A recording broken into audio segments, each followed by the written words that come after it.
gas masks and hand grenades.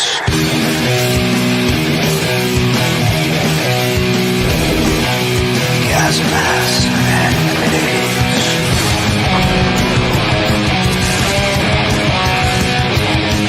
Gas masks and hand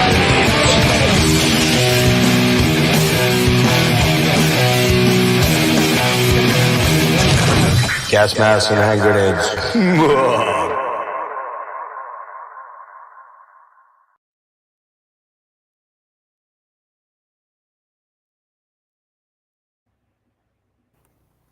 Welcome, gas mask. Oh, big time echo. What the hell is Sorry, wrong? that's me. I'm trying to mess with the thing Oh man, okay.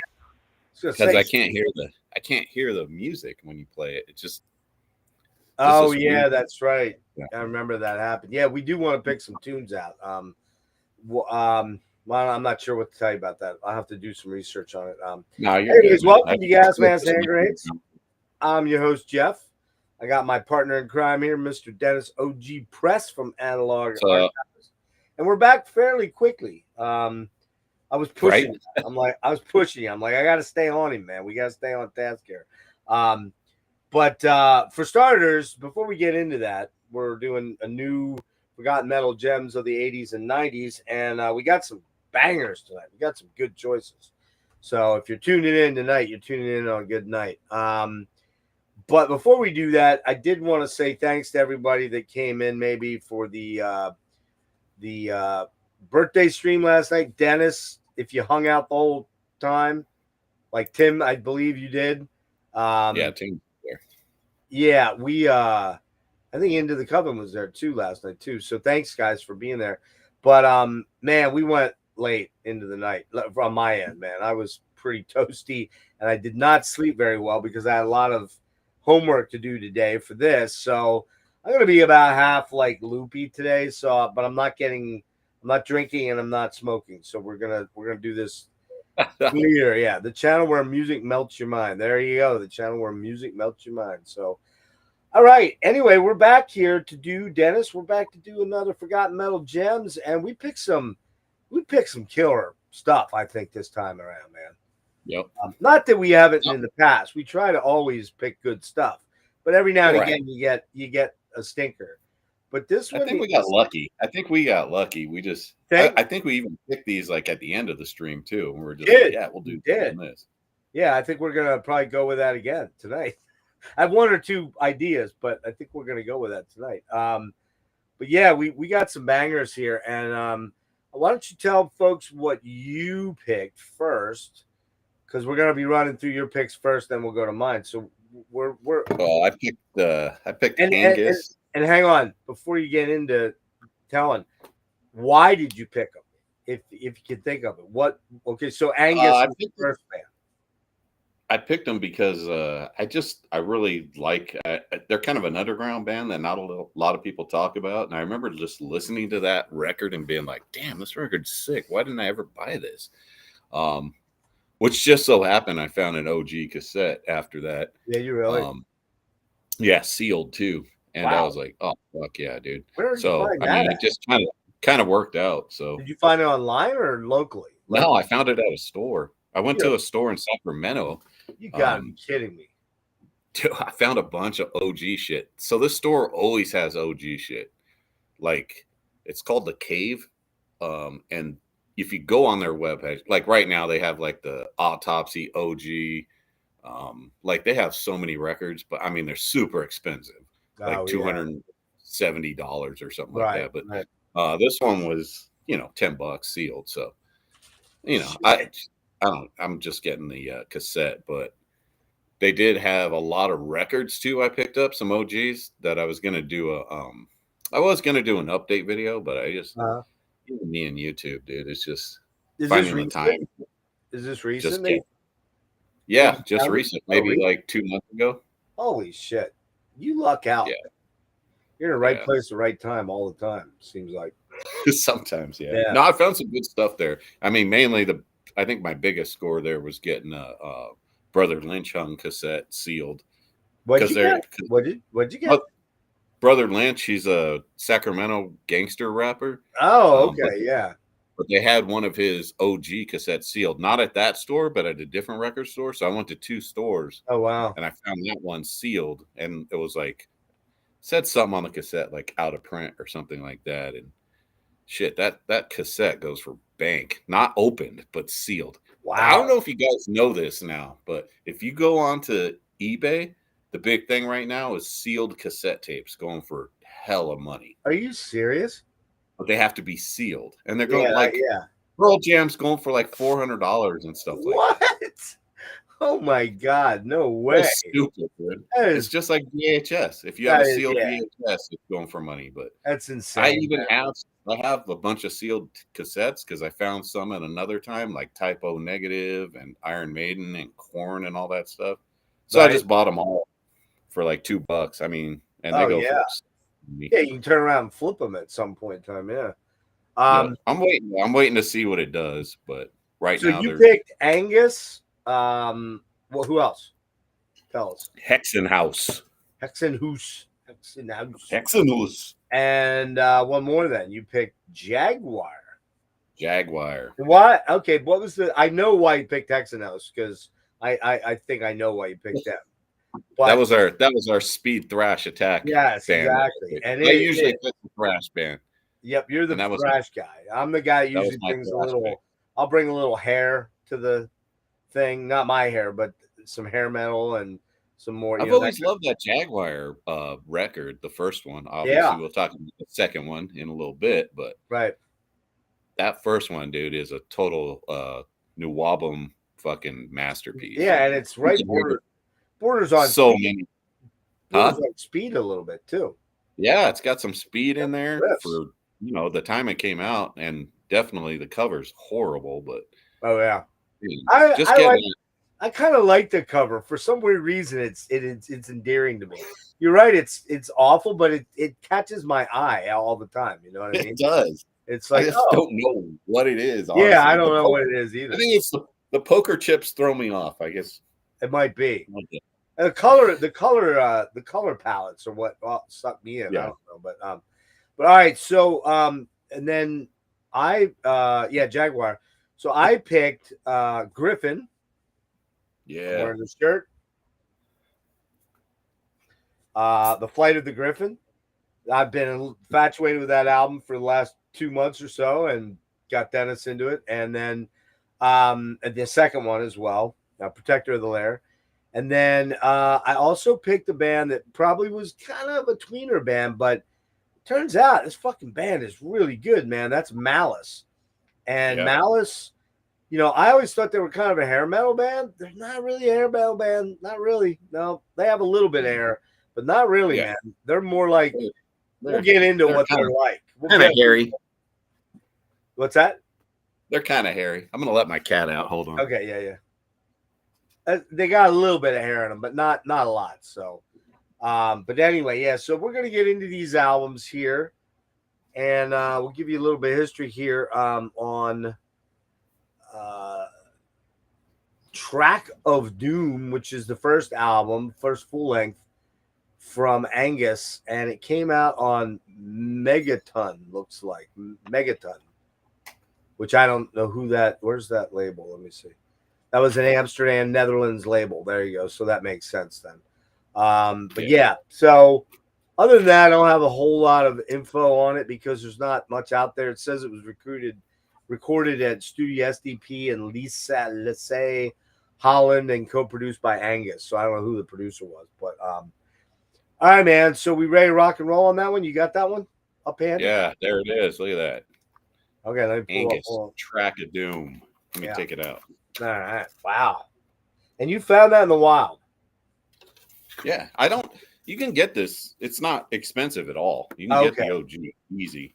I mean, it's not the Megaton, it's the US pressing, but okay. Yeah, I don't know. I've never seen a Megaton. I even looked online. I don't see any Megaton releases, but this was the US release at the same time. So this is on Medusa. From 86, so this was probably licensed from Megaton. It does say Megaton on the back, so okay. But yes, this one you could probably get for $10. It's not like a. I saw like somebody selling it in a lot on eBay for like $50 for with some other stuff. So Well, not if I got this, and I might, because we'll get into why in a few minutes here. But I definitely wouldn't buy like an OG vinyl because they're really expensive. Yeah. And look at that cover, dude. yeah, it is cool. It's cool. It's got some fighting centaurs. Fighting centaurs.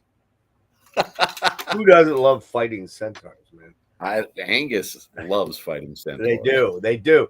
They like warriors and fighters, you know? Yeah, dude. Well, all right. Well, then why don't you go ahead and start on your rundown through of the album? Yeah, man. So for me, Track of Doom, like I was saying, kind of a underrated banger, another band that nobody ever really talks about. Kind of a, I mean, I like the cover, but if you're going into the record store in '86, might not be something you pick up. And Well, if Track you're of into Doom, fantasy, you might. If you're into fantasy type stuff, yeah. yeah. But I mean, in '86, it's, I don't know. I remember seeing this as a kid, and I was like, "What the fuck is that? I'm not buying that." Yeah. Plus the name. I think the name is really the deterrent here. Yeah, man. The name is just out there. Like, what the hell are you doing? What the hell's an Angus? Sounds like fungus or something. Well, Angus is the only Angus I think of is somebody's name, like in an Amish or something. I'm sure it has something to do with some, mythological. Probably, but if you think about it, though, Angus beef is a specific kind of beef. It is. True. So I thought that when I first saw it, I'm like, Angus? Is it like beef? Grade A. Grade A Angus beef. But yeah, man, very weird name for a band. Very weird.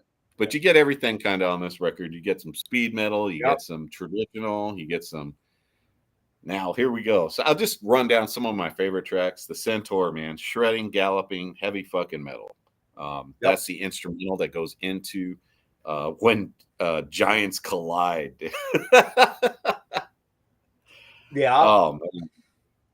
Massive riffs over Pavarotti style vocals. He's very operatic, like whoa. Well, I'll tell you what I hear with that guy's voice. You tell me if you agree. What do you hear?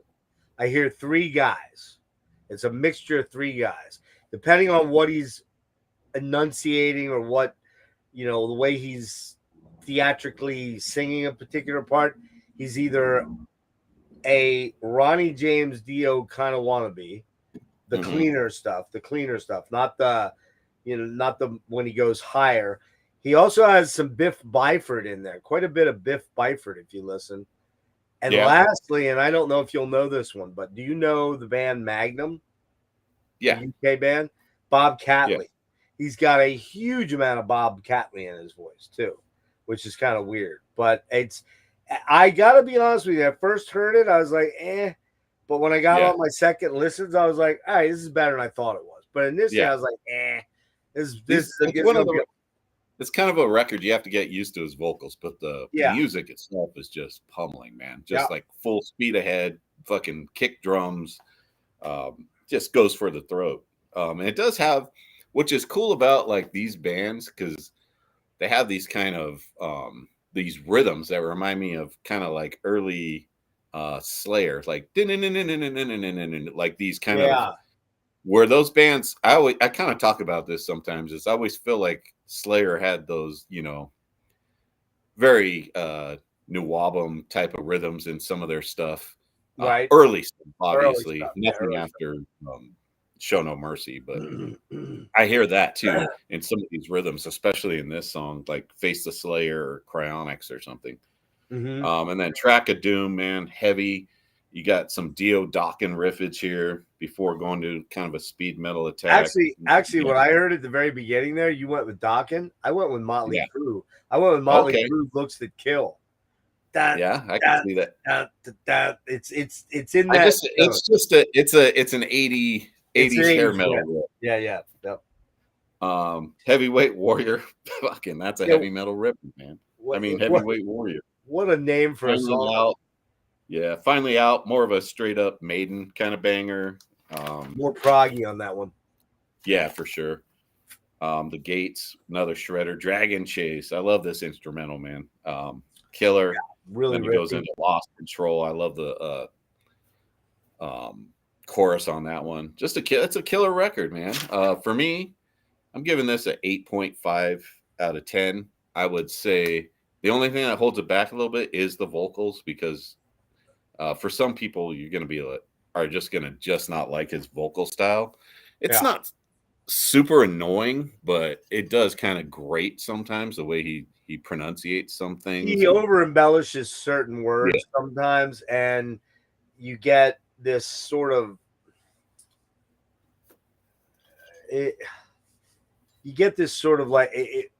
at times he goes for something he's a little weak on. You know what I mean? That's it. That's exactly what I was looking for. I would think he's trying to outside his range. Yeah, outside his reach of what he can do, but he's trying to do it, so it comes off. But he definitely is a grower, because when I first heard him, like I said, I was going, man, this is going to be like a 4 or 5 out of 10. And then I went back to him like, okay, these songs are better than I thought they were. And I'm warming up to his voice. So I'd imagine a couple listens, I would probably be more like, okay. I mean, and this is by the way, he died. I don't know if you know that. He's passed away, the singer. Well, oh, that sucks. Yeah, I don't know what the story was behind it, but he's not around anymore. So, yeah, man. Again, this comes out in '86, so you got to think what was coming out in '86. You had Awaken the Guardian. You had Master of Puppets. You had a lot of great albums. '86 was, I don't know if I'm trying to think of like major other metal stuff. Fate's Warning they had Awaken the Guardian. Is it on par with those records?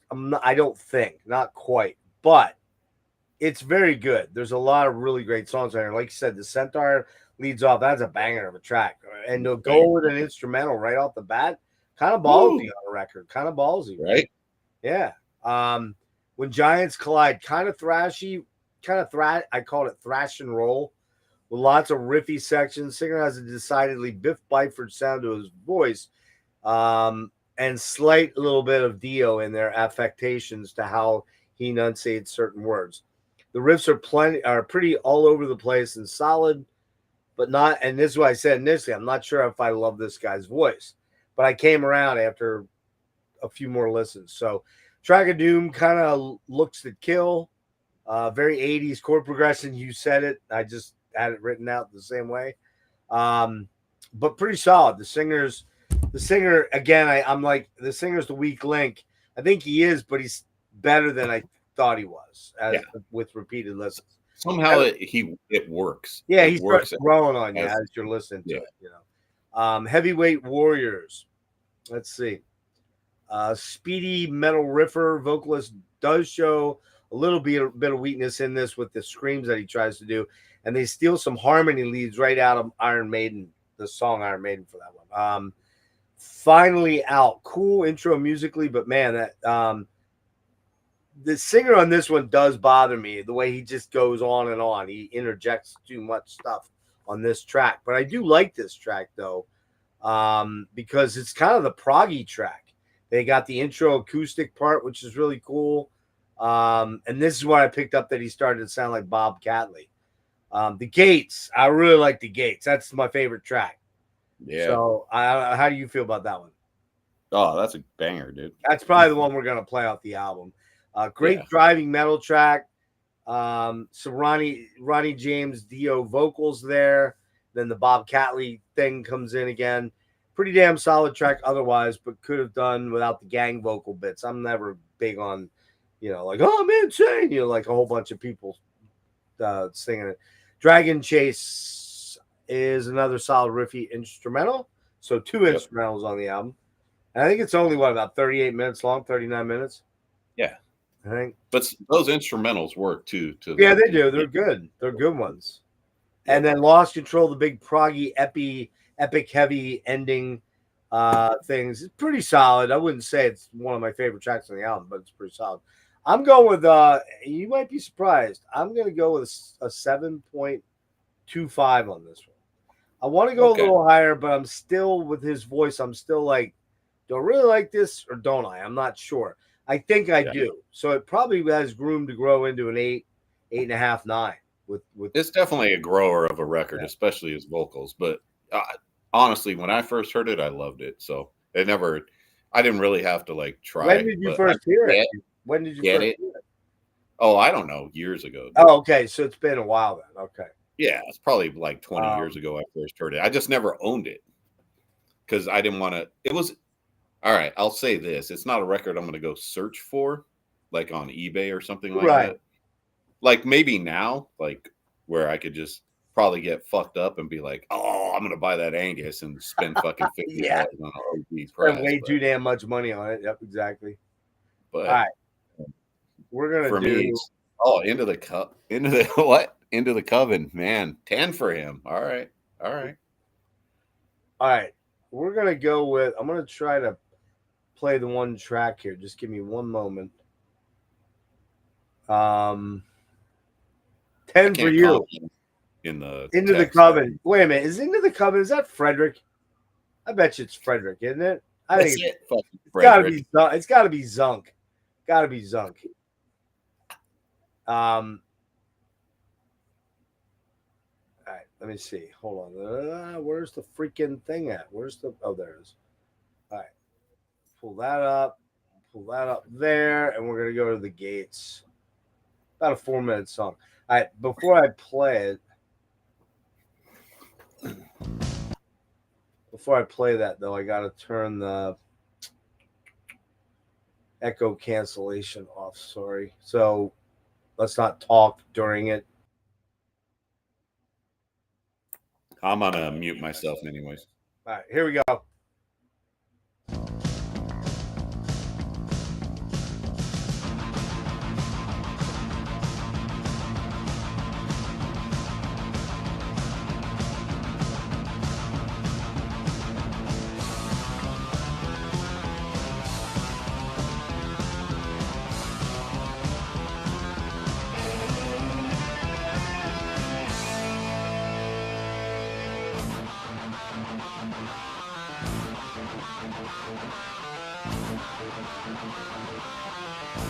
That 80s tone.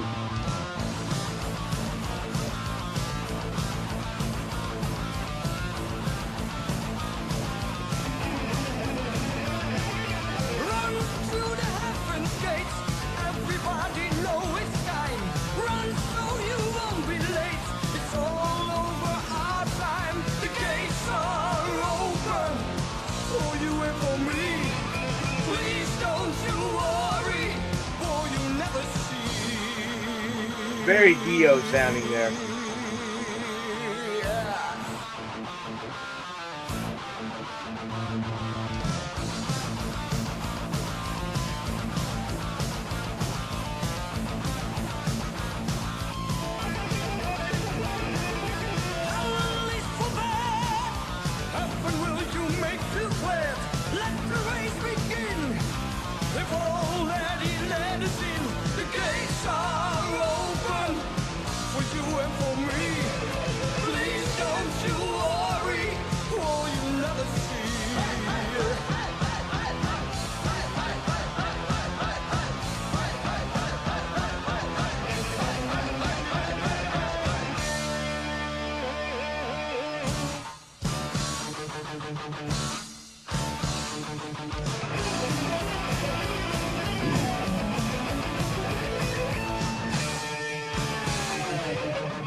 For you and for me,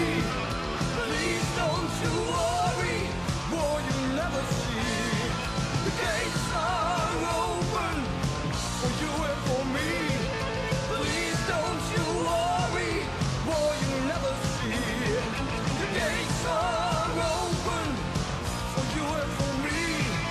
Let's go to heaven, then you will see. The gates are open for you and for me. Please don't you worry, war you never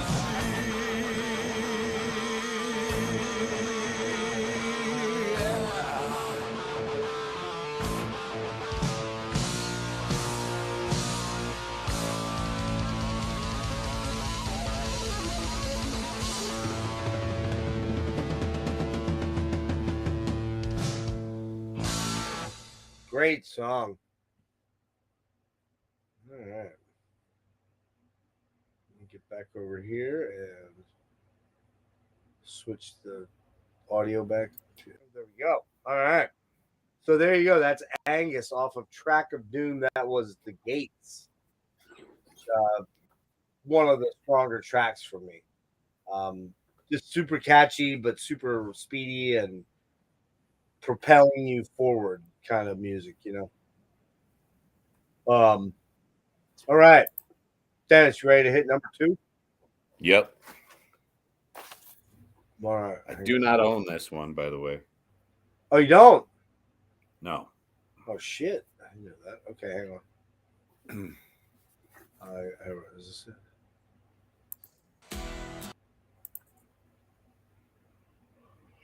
Yeah, there it is. It's a full one. Okay. All right. You're next. You're up. I guess what I'll do is I'll stop that from sharing for now so we have the full screen. But it's ready to roll. So okay, so the next album comes out, and I guess it did well enough to necessitate a second album because they came out with one fairly quickly. Yeah, it was like the next year or so. Yeah, I'm trying to remember. They do have a double CD of this too that came out. Oh, what this album? Yeah, this and the first one. Really? That's interesting. So again on Megaton, 1986. Don't have anything more definitive than that. There was interestingly. Oh no, wait, that's never mind. That's something different.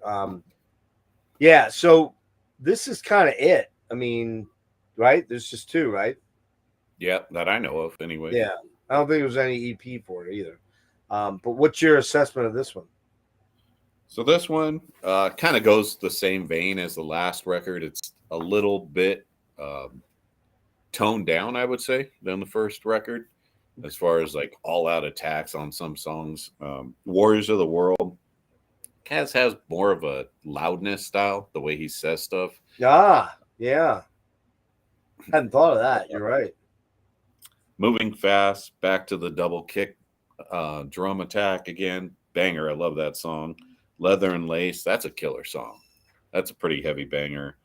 Money Satisfies is pretty funny. The lyrics, I would say the lyrics on this record, they should have stuck to the Dungeons and Dragons stuff because Yeah. some of the stuff is kind of goofy. Yeah, they get into some goofy. There's what's the track here, man?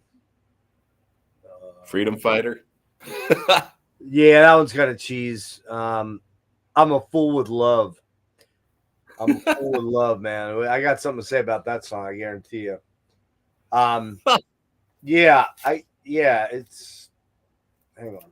What happened to the Oh, you're kidding me.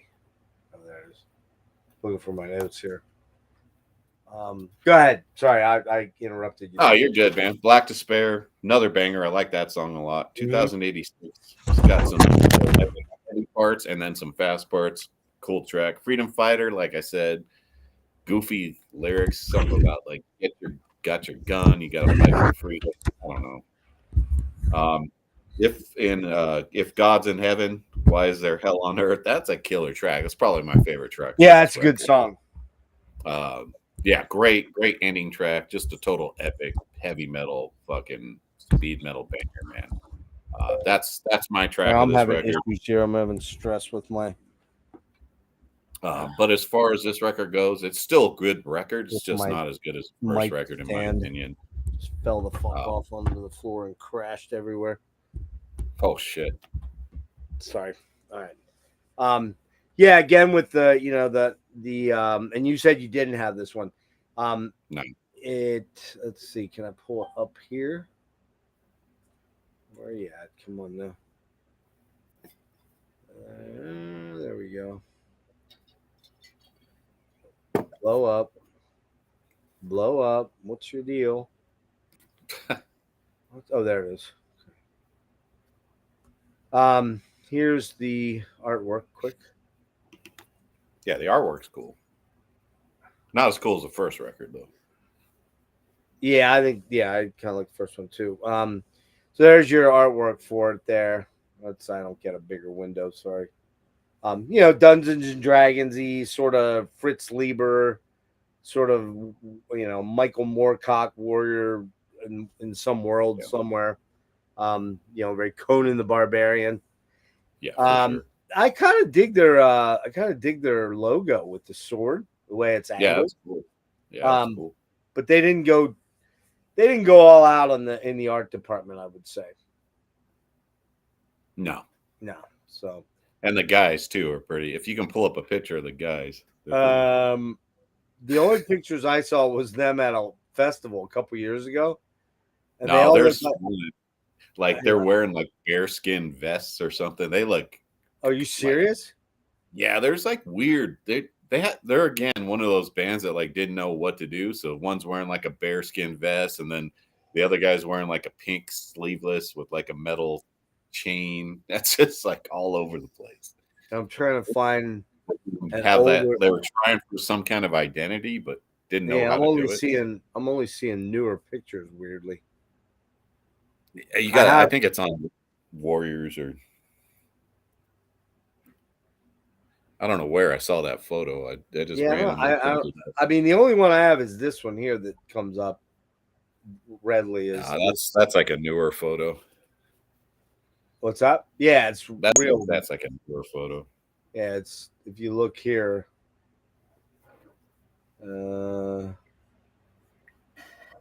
Shit, where'd he go? Motherfucker, I don't know where it went. Nah. Anyway, and you punch in Angus band. Yeah. And look what comes up. AC/DC and Angus Young everywhere. So type in the record. What's that? Type in the record. Type in Angus. There's the Warriors picture I was talking about. That's there's one of them. That's a newer one. And I think, if I'm right, I think only the bass player's original in that. Maybe. Oh, really? Yeah, I know the singer died, so he couldn't be there. And I'm 90% sure the bassist and drummer are different. I think only the guitar player is the same. Or no, the drummer's still in the band. It's the guitar player and the bassist that were replaced. So, yeah. So on this album, get to my notes here. You son of a bitch. Hang on a minute. Oh, come the hell on. Jeez. I'm losing my shit. All right. So, yeah, I think this is a slight step up for them. This came out in 1987. And, you know, Warriors of the World sounds like a hair metal band with a dollar store Dio at the helm. That's what I originally wrote. But then I went back to it and listened again. I'm like, all right, he's not as bad as you were making him out to be.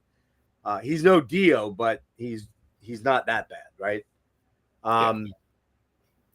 This album, I gotta say real quick, sorry. Yeah. I didn't know this record before we did this. I never listened to this record. Oh, really? The first one. I might have listened to it a while ago, but I don't remember listening to it. So when I first heard this record, I was like, this album sucks. I don't like this. And then I listened to it like 3 more times, and I'm like, well, what? No, this is good. Like, what was I thinking? But it's as good, if not slightly better than the first one, the songwriting wise. It's got better production, I will say. Yeah, but production it's not is better. Yeah. Only It one doesn't I, go for the throat as much as the first one does. The first one's more fucking right Oh, down your throat yeah, on this- every song. this one sounds a lot like Satan, I think. Yeah, this one has some more commercial, I would say, sound to it. I Definitely. think on purpose. Yep, on purpose for sure. It's got more of a production sheen, let's say, right? Yeah. And I'm gonna kill that. I would say even if this album got remixed or remastered, even the first one, it would probably sound a lot better. It probably would, yeah. And we'll get into that with the second Griffin album. Oh yeah, big time on that one. Yeah, we're the world. Like I said, it sounds a little bit like hair metal, Dio era sort of kind of thing. Moving fast. I'm not real crazy about that song. That's the one song I just don't really feel much on this album with repeated visitings. Leather and Lace, kind of hair metal vibe, the way that the vocals are sung, but the solos and the solo is kind of weird on this one because it ends very abruptly, strangely, if I remember correctly. But it's a solid track, but it's got some cheese whiz in it. Money Satisfies, kind of a play for maybe a metal or hard rock radio. It's very radio friendly. Radio friendly track. Yeah, not a favorite track on the album. Black Despair, I dig this one. Let's see. It's got a more polished sort of Euro power metal vibe to it, like Halloween a little bit, but or maybe like later era, like Joe Lynn Turner era Rainbow. It's good track. It's a solid track. 2086, I believe, is another. Is that hold on. I'm trying to remember here. Yeah, 2086, pretty solid track there too. And then Freedom Fighter, that's a really catchy track. Like the chorus is very catchy to me. That's my least favorite track on the I record. figured it would be, but I kind of like that one. I'm a fool. The lyrics are just horrible. A lot of the lyrics on both these albums are not real good. Yeah, but the first one, it knows what it is. It's Dungeons and Dragons. This one tries to get more like socially deeper, aware, socially conscious. Yeah, that just it doesn't work for me, anyways. Okay, gotcha. Sorry, I'm yawning, man. That last night's short nights hit me hard. I should have drank coffee, but I didn't want to be up all night. 2086. Solid riffy bastard again. The guy's trying to sound like Dio with the dramatics. It's solid, but it doesn't have Dio's cachet and the higher histrionic notes. So still a good song though. Freedom Fighter, really catchy track. I'm a fool with love, right? Acoustic, yeah. You're like writing these songs, Money Satisfies, Black Despair. What's the other one up here? Leather and Lace. You got Warriors of the World, and then you get to this track, and it's like, I'm a fool with your love. It's like, dude, really, man? Like, stay in your lane, bro. Like, Omen didn't write no love songs, for Christ's sake. Dude, I don't have that track on mine. Yeah. I don't know what that is. That a bonus track or something? I'm a fool with love. Yeah, that's not on my list. It was on the album that you gave me.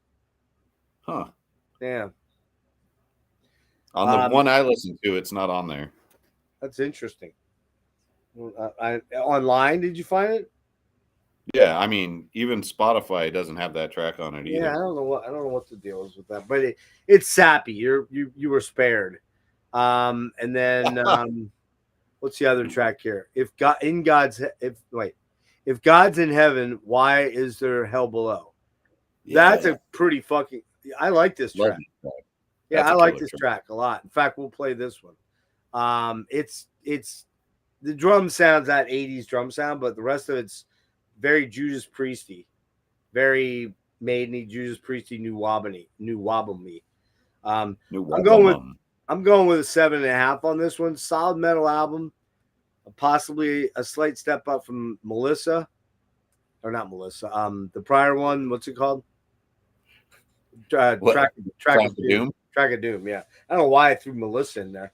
I was thinking of a different. Dude, you're still stoned. That's I think what it I is. am stoned, bro. I feel fucking stoned from last night. I still do. Still feel like I'm half like, ugh.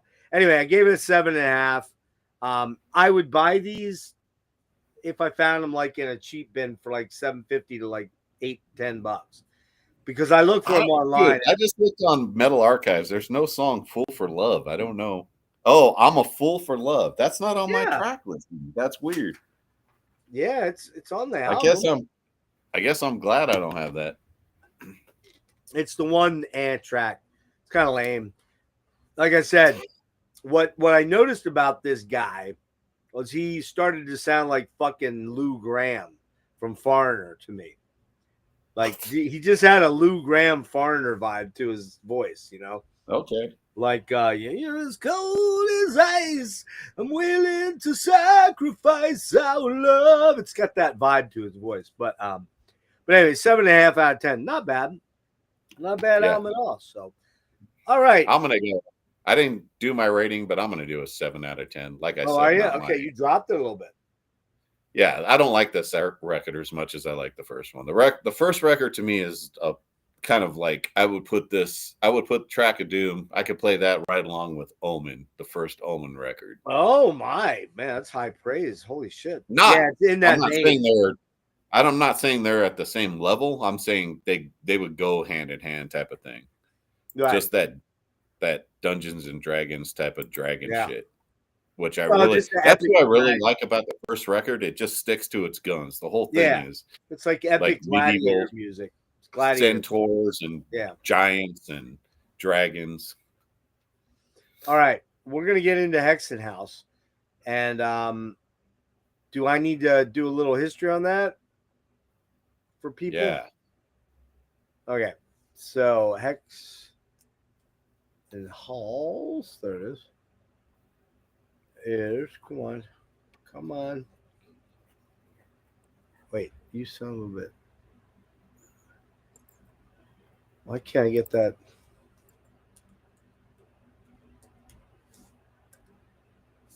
There we go. Oh, come on. I did. Never mind. It's going to be like, there is a fucking band ramp. So, according to, these guys are from Stockholm, Sweden. They formed in 87, and this first album comes out in 1988, a tribute to Insanity. And no one has that, I'm guessing? Or do you, Dennis? Dennis?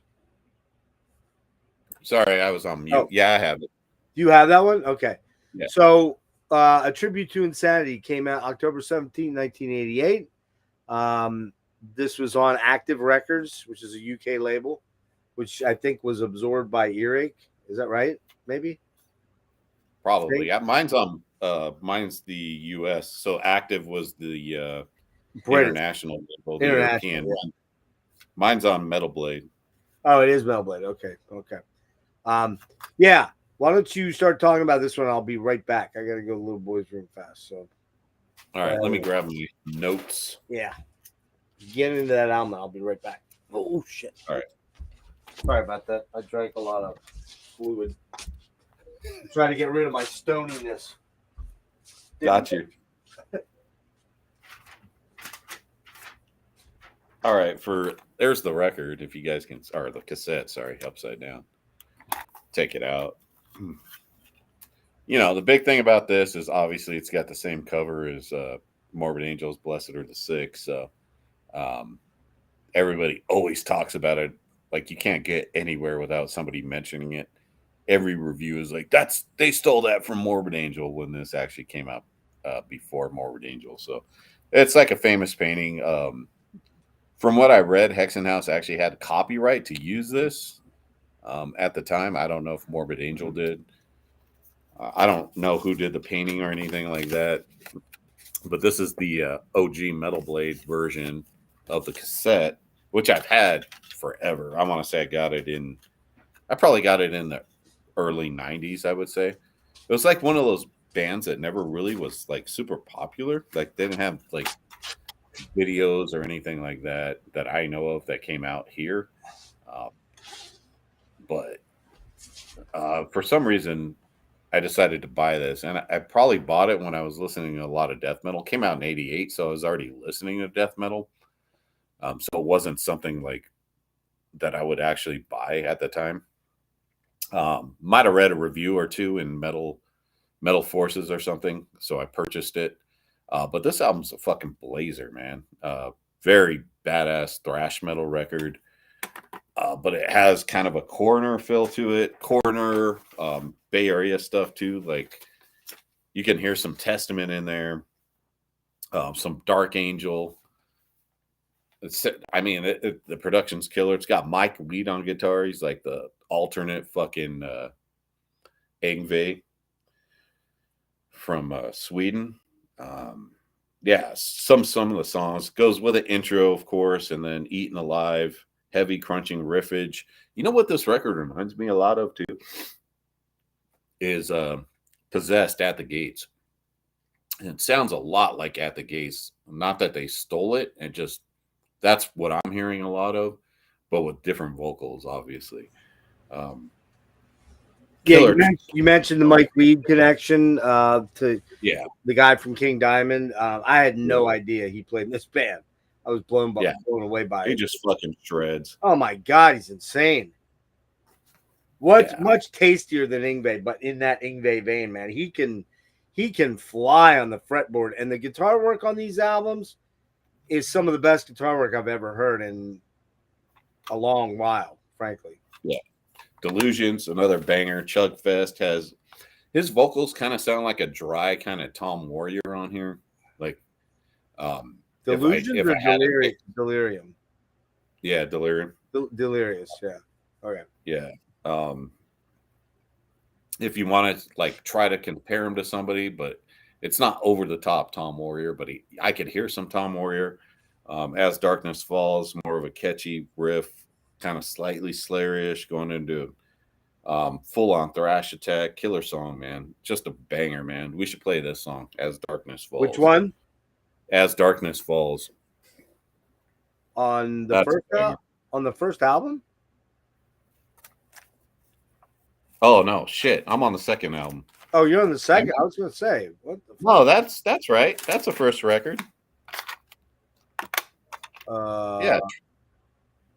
Maybe I missed that. I've got Eaten Alive, Delirious, Incubus, Death Walks Among Us, Memento Mori, The Dead Are Restless, and Requiem. Oh, and yeah, Requiem. What track listing you have there? Hold on, let me look at my cassette.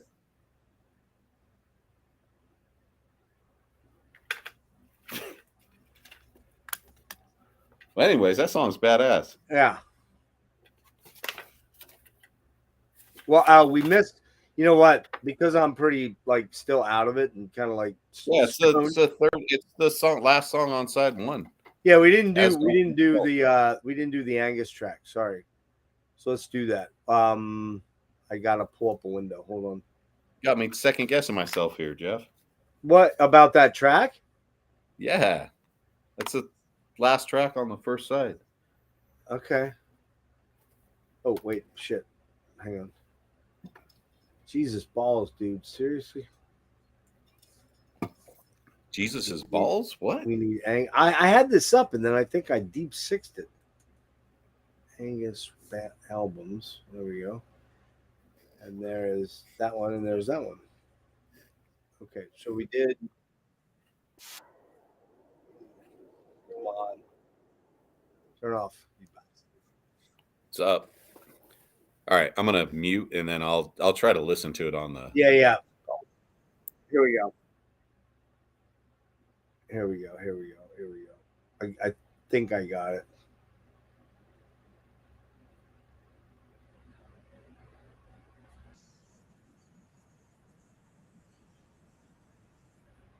Now I need to do this. Oh, Jesus Christ, Jeff. Because if I don't do echo cancellation, you guys will never be able to hear it. All right, here we go. What I have to look the name of the track up. I forgot it. Oh, it's which one is this, Dennis? If God's in heaven, right? Why is there a hell below? Yeah. So I got to go to here. That's it. Yep.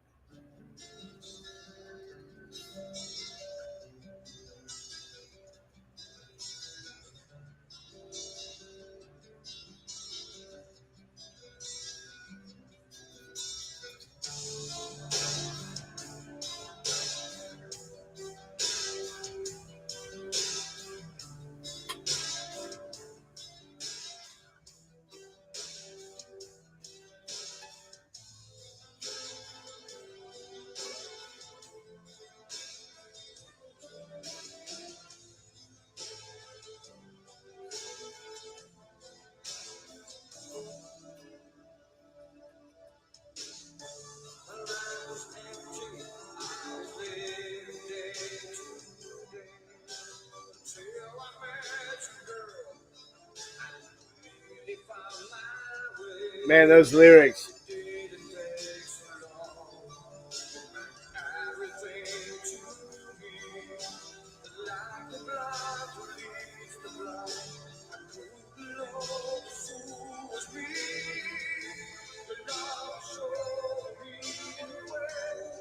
Oh, wait.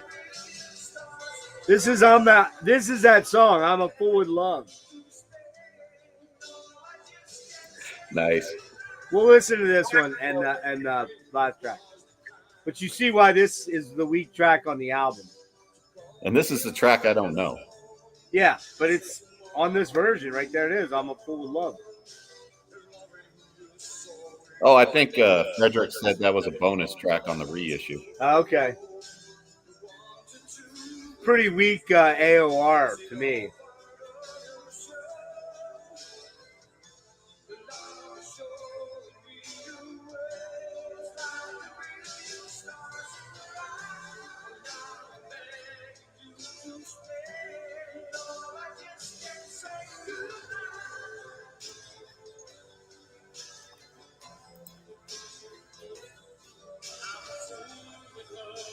I'm a fool in love.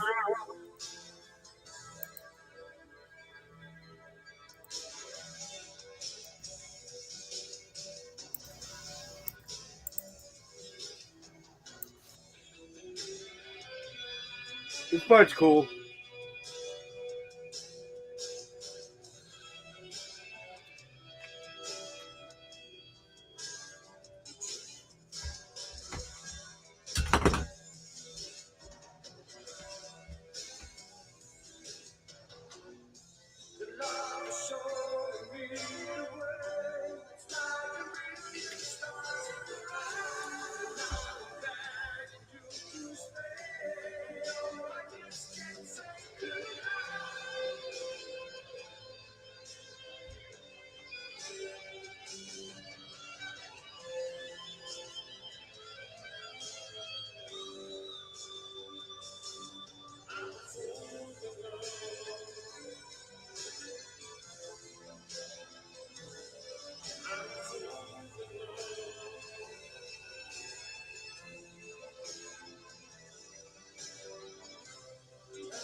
All right, I have a take real quick before we start this one.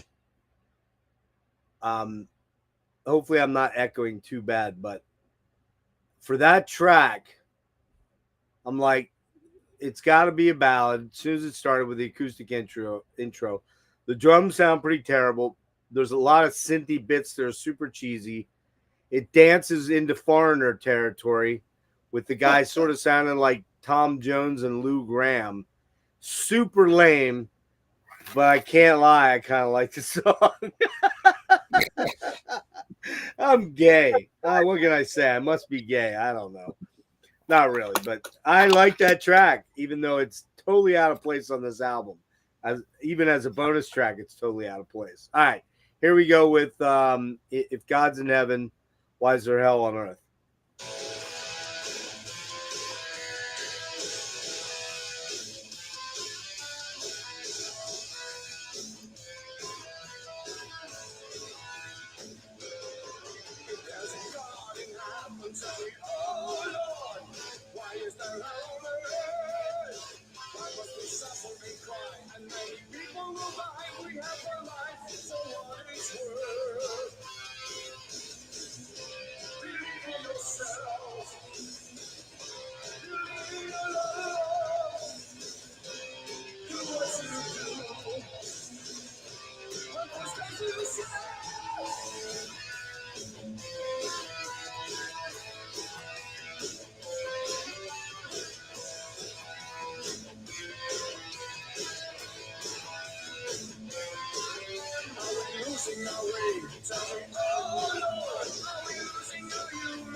The lyrics, though.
Stay.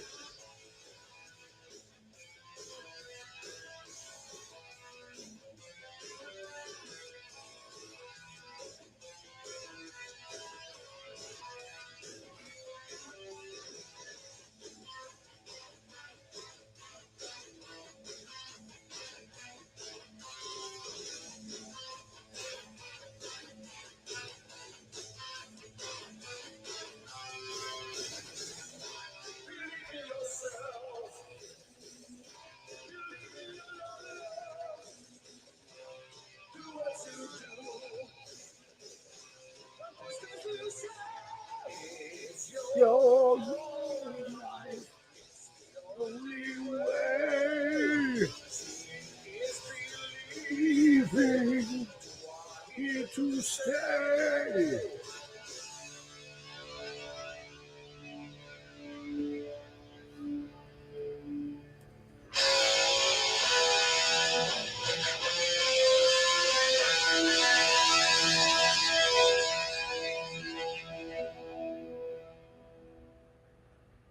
That's a good track. That's a good track. All right. Now, just got to fix my audio real quick. All right, man. Good stuff. That's a end of the track.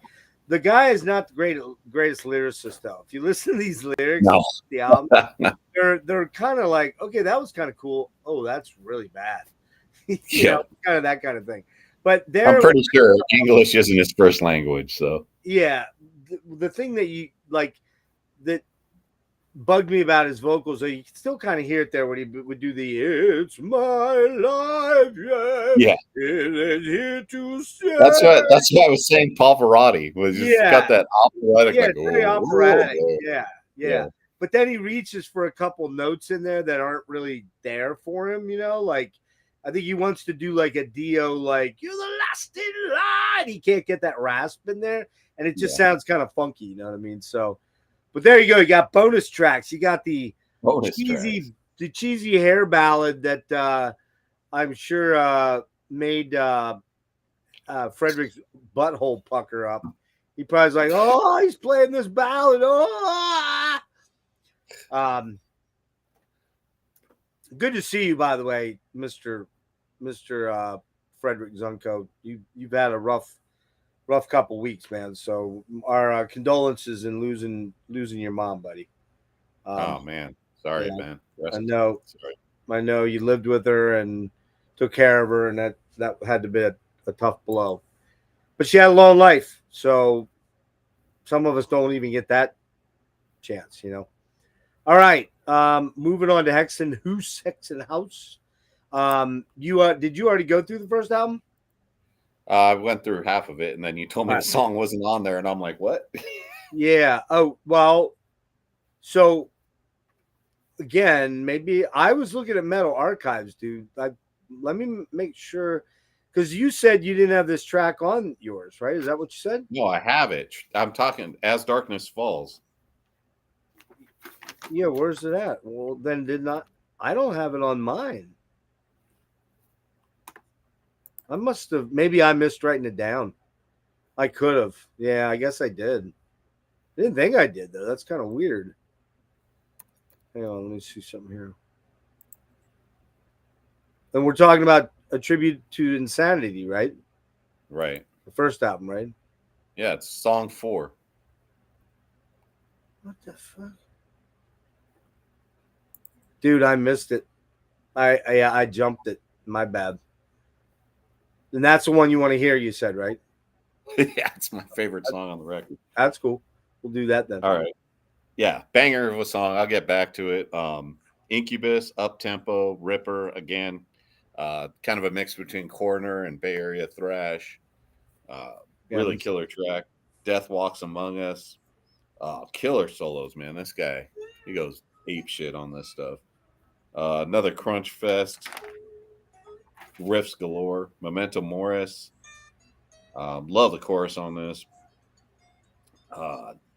Yeah, man. The Dead Are Restless. Killer, man. Requiem, heavy as fuck with killer double bass. Yeah, man. This is a banger of a record. I love this record. It's underrated for sure. Like, a lot of people never talk about Hexenhaus when they a lot of people don't talk about the band. I mean, they've had 4 albums out, right? I mean, Mike Weed's very busy with King Diamond and Merciful Fate, and he also was in a band for a while after this band broke up with Messiah Markland called Memento Mori, which it's more a 90s band, but I'm thinking we should do those 2 90s albums from that band. That's one band. I was thinking them and Death Row is 2 that I was going to throw out at you there for the next trip around. But yeah, so where are you ranking this? I'm going to give it a 9 out of 10 for me. I think it's a classic thrash album, especially coming out in '88. Came out a little late in the thrash game. But man, this album, the more you listen to this record, the better it gets. It's definitely a record you have to listen to. Otherwise, it kind of, I don't want to dumb it down, but it kind of sounds the same throughout the whole record. You're right. If you're not paying attention to this record, you're not going to know the tracks. But if you definitely listen to this record a lot, you're going to get to know the tracks, and they're going to sound different. But if you're just like casual listener listening to this record, it's going to just sound like one song, but it's not. So definitely a record you need to listen to a lot more than maybe 10 times. And it's not an immediate record for sure. It's not. And neither are the other 2, except they were a little more immediate to me than this one, to be honest with you. Yeah. This is my least favorite of the 3. Yeah. So, but if you listen to it more, you'll probably like it a lot more. You might be right about that, but it's probably your favorite of the 3. Or am I wrong? It is my favorite. Oh, that's what I thought. Actually. Yeah. Yeah, so this one came out 1988 on Active. You have that one? Did you show it already? You showed it, right? Yeah, I had the Metal Blade cassette version. Oh, okay. And interestingly, I don't know if you knew this or jumped out at you, but maybe you said it. I was in the bathroom. Leif Edling from Candlemass co-produced the with the band. So it starts out with that "It" thing, which is sort of a cool little synthy intro that's spooky. Eaten Alive's heavy, man. Metallica, Exodus with Tom. It sort of sounds a little like Tom G. Warrior on vocals on that track. Yeah, that's what I said. Oh, did you? Okay, I didn't hear you. I swear. Yeah, I was like, the closest thing I can get to is Tom Warrior, and Yeah, this is a different vocalist than the other one. So with a tiny little bit of Papa Het in there, a little bit of Hetfield, a little bit, just that. And then we got Delirious, which is similar to Eaton, but killer riffs. Incubus, lots of double bass and chuggy, and you hear the bass in this mix a lot, particularly in the upcoming albums. The next two albums, you hear a lot of bass. Really fantastic bass work. Yeah. Killer riffs, Incubus, lots of double bass and chuggy Metallica Ride the Lightning era riffs, and some killer guitar solos. That just doesn't even begin to explain the guitar solos on this album. These albums, these three albums, are the guitar playing is just the rock star of these albums. Fucking Richter, dude. Huh? It's fucking off the fucking Richter, man. Oh, it's insane. Solos are insane. Well, and then the riffs. I mean, he jams. The riffs too. That's why I threw in some Dark Angel, because there's so many riffs, man. It's like that's why it's a harder album to get into too, because there's so many riffs. Yeah, you got to kind of you're overwhelmed with it a little bit at first, and it actually gets worse but better on the next two albums because they streamline it a little bit better, with the exception of a couple longer songs. But so Death Walks Among Us, lots of nasty riffs on this one, and that phased harmonized solo lick at the beginning just rips. Again, the only problem I have with this album is I'm not crazy about the vocalist. He's good, but he's very sort of monotonous in a lot of ways. He doesn't vary the dynamics a whole lot, but he makes it work. It's just the music's savage, man. It's just kind of relentless. It's just a guitar orgy all the time. And then that guitar there, the guitar riffs near 4-minute mark are super badass. I do think the songs were a little long on this first one, but they then come back with a 13-minute song and an 11-minute song. So, that's coming up. And then Memento Mori and The Dead Are Restless. That's a killer fucking track, dude. Scorching guitars, thrashing mayhem, just a ripper. And then Requiem, kind of the weakest track for me. Definitely major Metallica nods. The guitar intro, the solos are quite cool though. So yeah, it's very solid, if a little bit samey. That was what you were trying to say, that if you don't focus, it's all going to sound like one big song. And that was my only major thing, was the vocalist made it feel a little bit samey for me. But very solid, great thrash, a la Metallica, Testament, with Euro flair from Sweden. Killer guitar work, and the production is solid. Maybe the vocalist could add a little bit of variation and nuance to his vocal melodies, but this album is quite solid and thrashes hard. Heavy. I'm gonna give it an 8 out of 10. Nice. Good album. So we want to hear what's the song you want to hear again? As Darkness Falls. As Darkness. Okay. Well, I got to pull these up. I didn't have them prepared. My bad.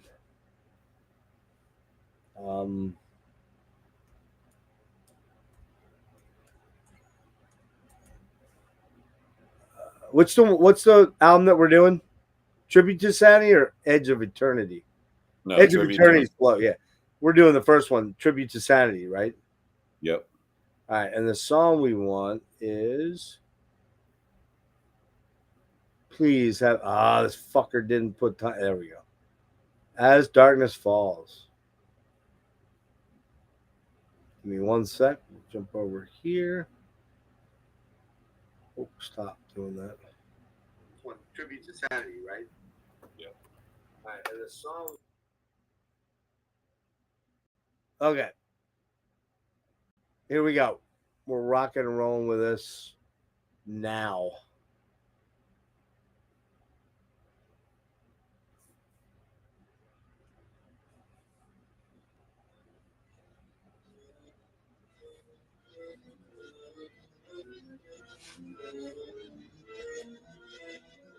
That is guitar, by the way, not keyboard.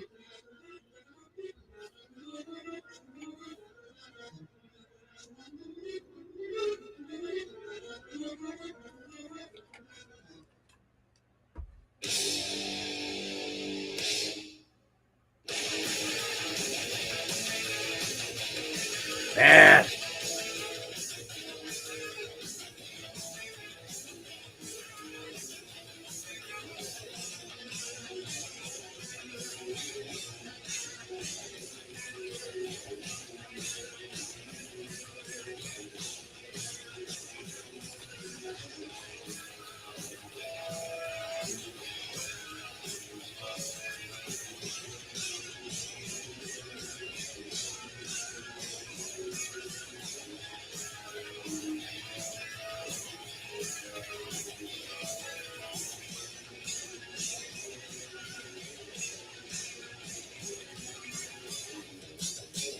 Fuck.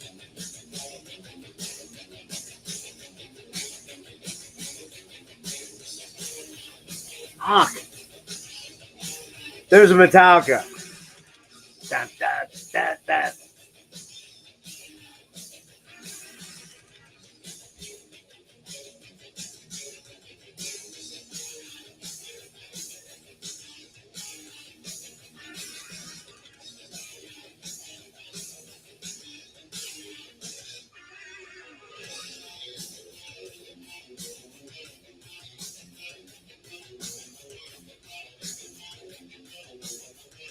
Yeah.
God.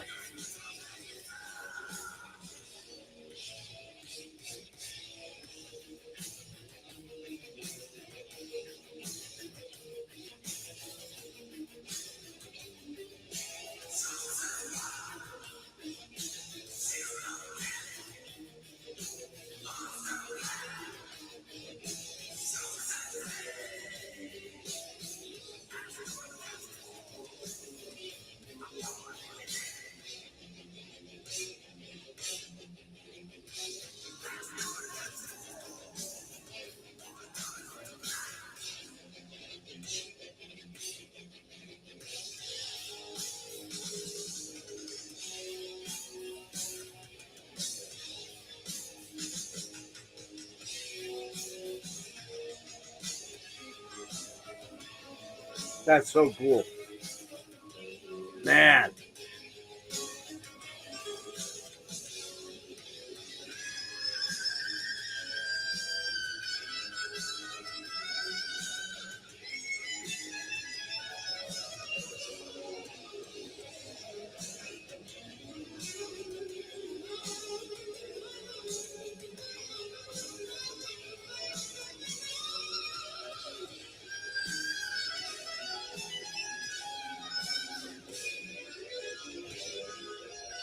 Man.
God, it's stuff's so complex.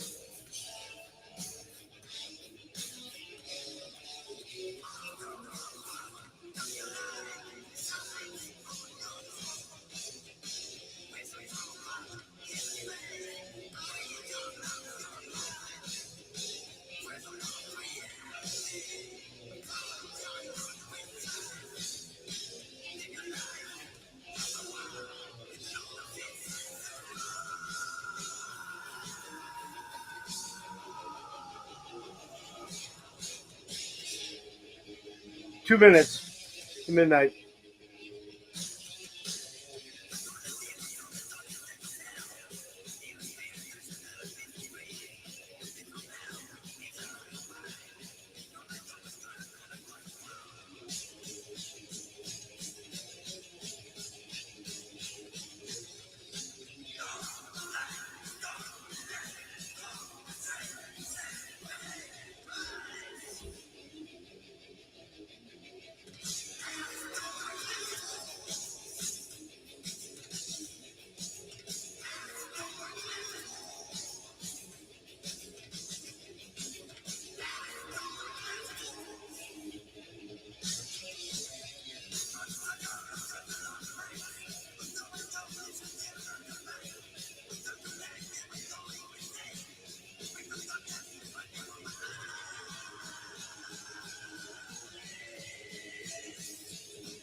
Just when you thought it was over, there's still a minute.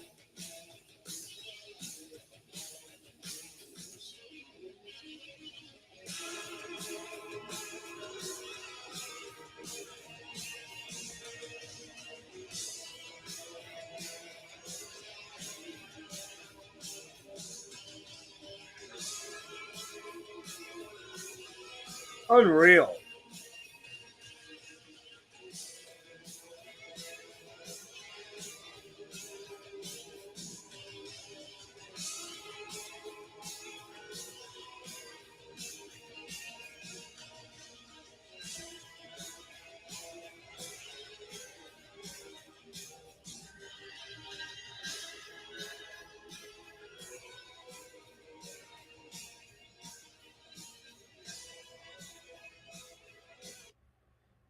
Man. God damn, that song rips. Holy fucking shit. Man. Like, there was like 50 different changes in, Right. and yet it worked. It just, that whole track grips you the whole way through it. I mean, the influences are, all over the map, man. I mean, these guys are like truly progressive musicians. Band, like, when did this album come out? 97? What? No, 88. 88. Yeah. So bands like Spiral Architect, you know them? Yeah, They had to have been listening to this stuff. Had to have. probably. Because that's, I mean, this shit is, it's just savage, man. Did you graded this one, right? Yeah. Yeah, I gave it a 9 out of 10. And I gave it, did I give mine? No. Okay. So very, Yep. I didn't think I did, but to be honest with you, I'm like kind of delirious from sleep and being too stoned last night. I'm going an 8.5 out of 10. And the only reason I'm going 8.5 out of 10 is because the vocalist doesn't have a lot of dynamics. He does that Tom G, Ron Royce thing, that the corner guy. They have that same, they spit it out. It's like, which the next two albums do away with. They get much better vocally. So yeah, 8.5 out of 10. It's onward and upward from here because the next two albums are fucking just insanely killer. So The Edge of Eternity comes out 11/90, November 90. Comes out on Active Records. Yeah, what you say about this one, man? Yeah, that one I don't have, but I definitely like that record. Oh, you don't have the second one? Yeah, that's the one I'm missing. Oh, right. Okay, let me pull it up here quick. Yeah, you want to pull it up? Yeah. Sorry. And I tried to do that. I tried to do that kind of voice that, and I'm coughing like a fucker, man. No, that's what I was saying. It's like Tom Warrior and Corner. It's just that. But definitely Corner. I mean, it doesn't deter it too much from me, but I No. get what you're saying. Not at all, man. It's killer. All right. The Edge of Eternity. There's the artwork there. Kind of the time, of the age. It's not bad, but it ain't great either. No. Like it could have done a lot better. Yeah, and there's It's not something I would buy in 1990 for sure. No. And there's how many tracks on there? 8. Okay, so go ahead, rip into those. Yeah, so for me, intro's killer, goes into Toxic Threat. Kind of, I hear some more Creator in here, but the production on this record seems to be a lot better. The vocalist, has more range for sure, more dynamic range. Yep. Yeah, way different. And it works. It's just different. Primeval, that's a killer track, dude. Killer riffage, heavy fucking crunchy banger. Home Sweet Home, killer thrasher, a la Testament. Kind of has some kind of Anthrax riffage in there as well. House of Lies reminds me a lot of Metallica Damage Incorporated. Oh, really? Killer. Yeah. Yeah, it has that double. It sounds almost exactly the same. Trouble for the Soul. You can hear some Candlemass in here finally. That's an instrumental. Eternal Nightmare, Act War, ripping thrash with some killer breaks, a la Coroner. Edge of Eternity, epic fucking 13-minute fucking riff-tastic fucking banger, dude. Yeah, man, this record's killer. As well as the first one for me. I like it a little bit less, mainly because it's not as brutal, but it's still up there.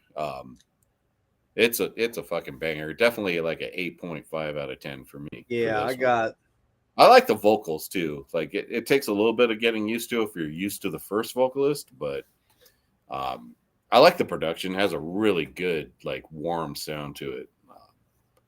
And the songs are a little bit, I would say, more accessible than the first one. They don't put as many riffs into the song. A little bit, not much, just a little bit. Yeah. It's a little bit better. Like if somebody was like, they listened to the first one and they listened to the second one, they'd probably be more drawn to the second one because it's just more listenable, I guess. That's the best way to put it. That's a great way to put it. I agree with you 100%. What song did we want to play off this one? Either let's do Primeval. Wait, is this? Yeah, there it is. So never mind. All right, we'll do Primeval in a minute. Here, let me just kind of run through my stuff. Yeah, 1990, Active Records, November. Toxic Threat, better vocals right away and production way better.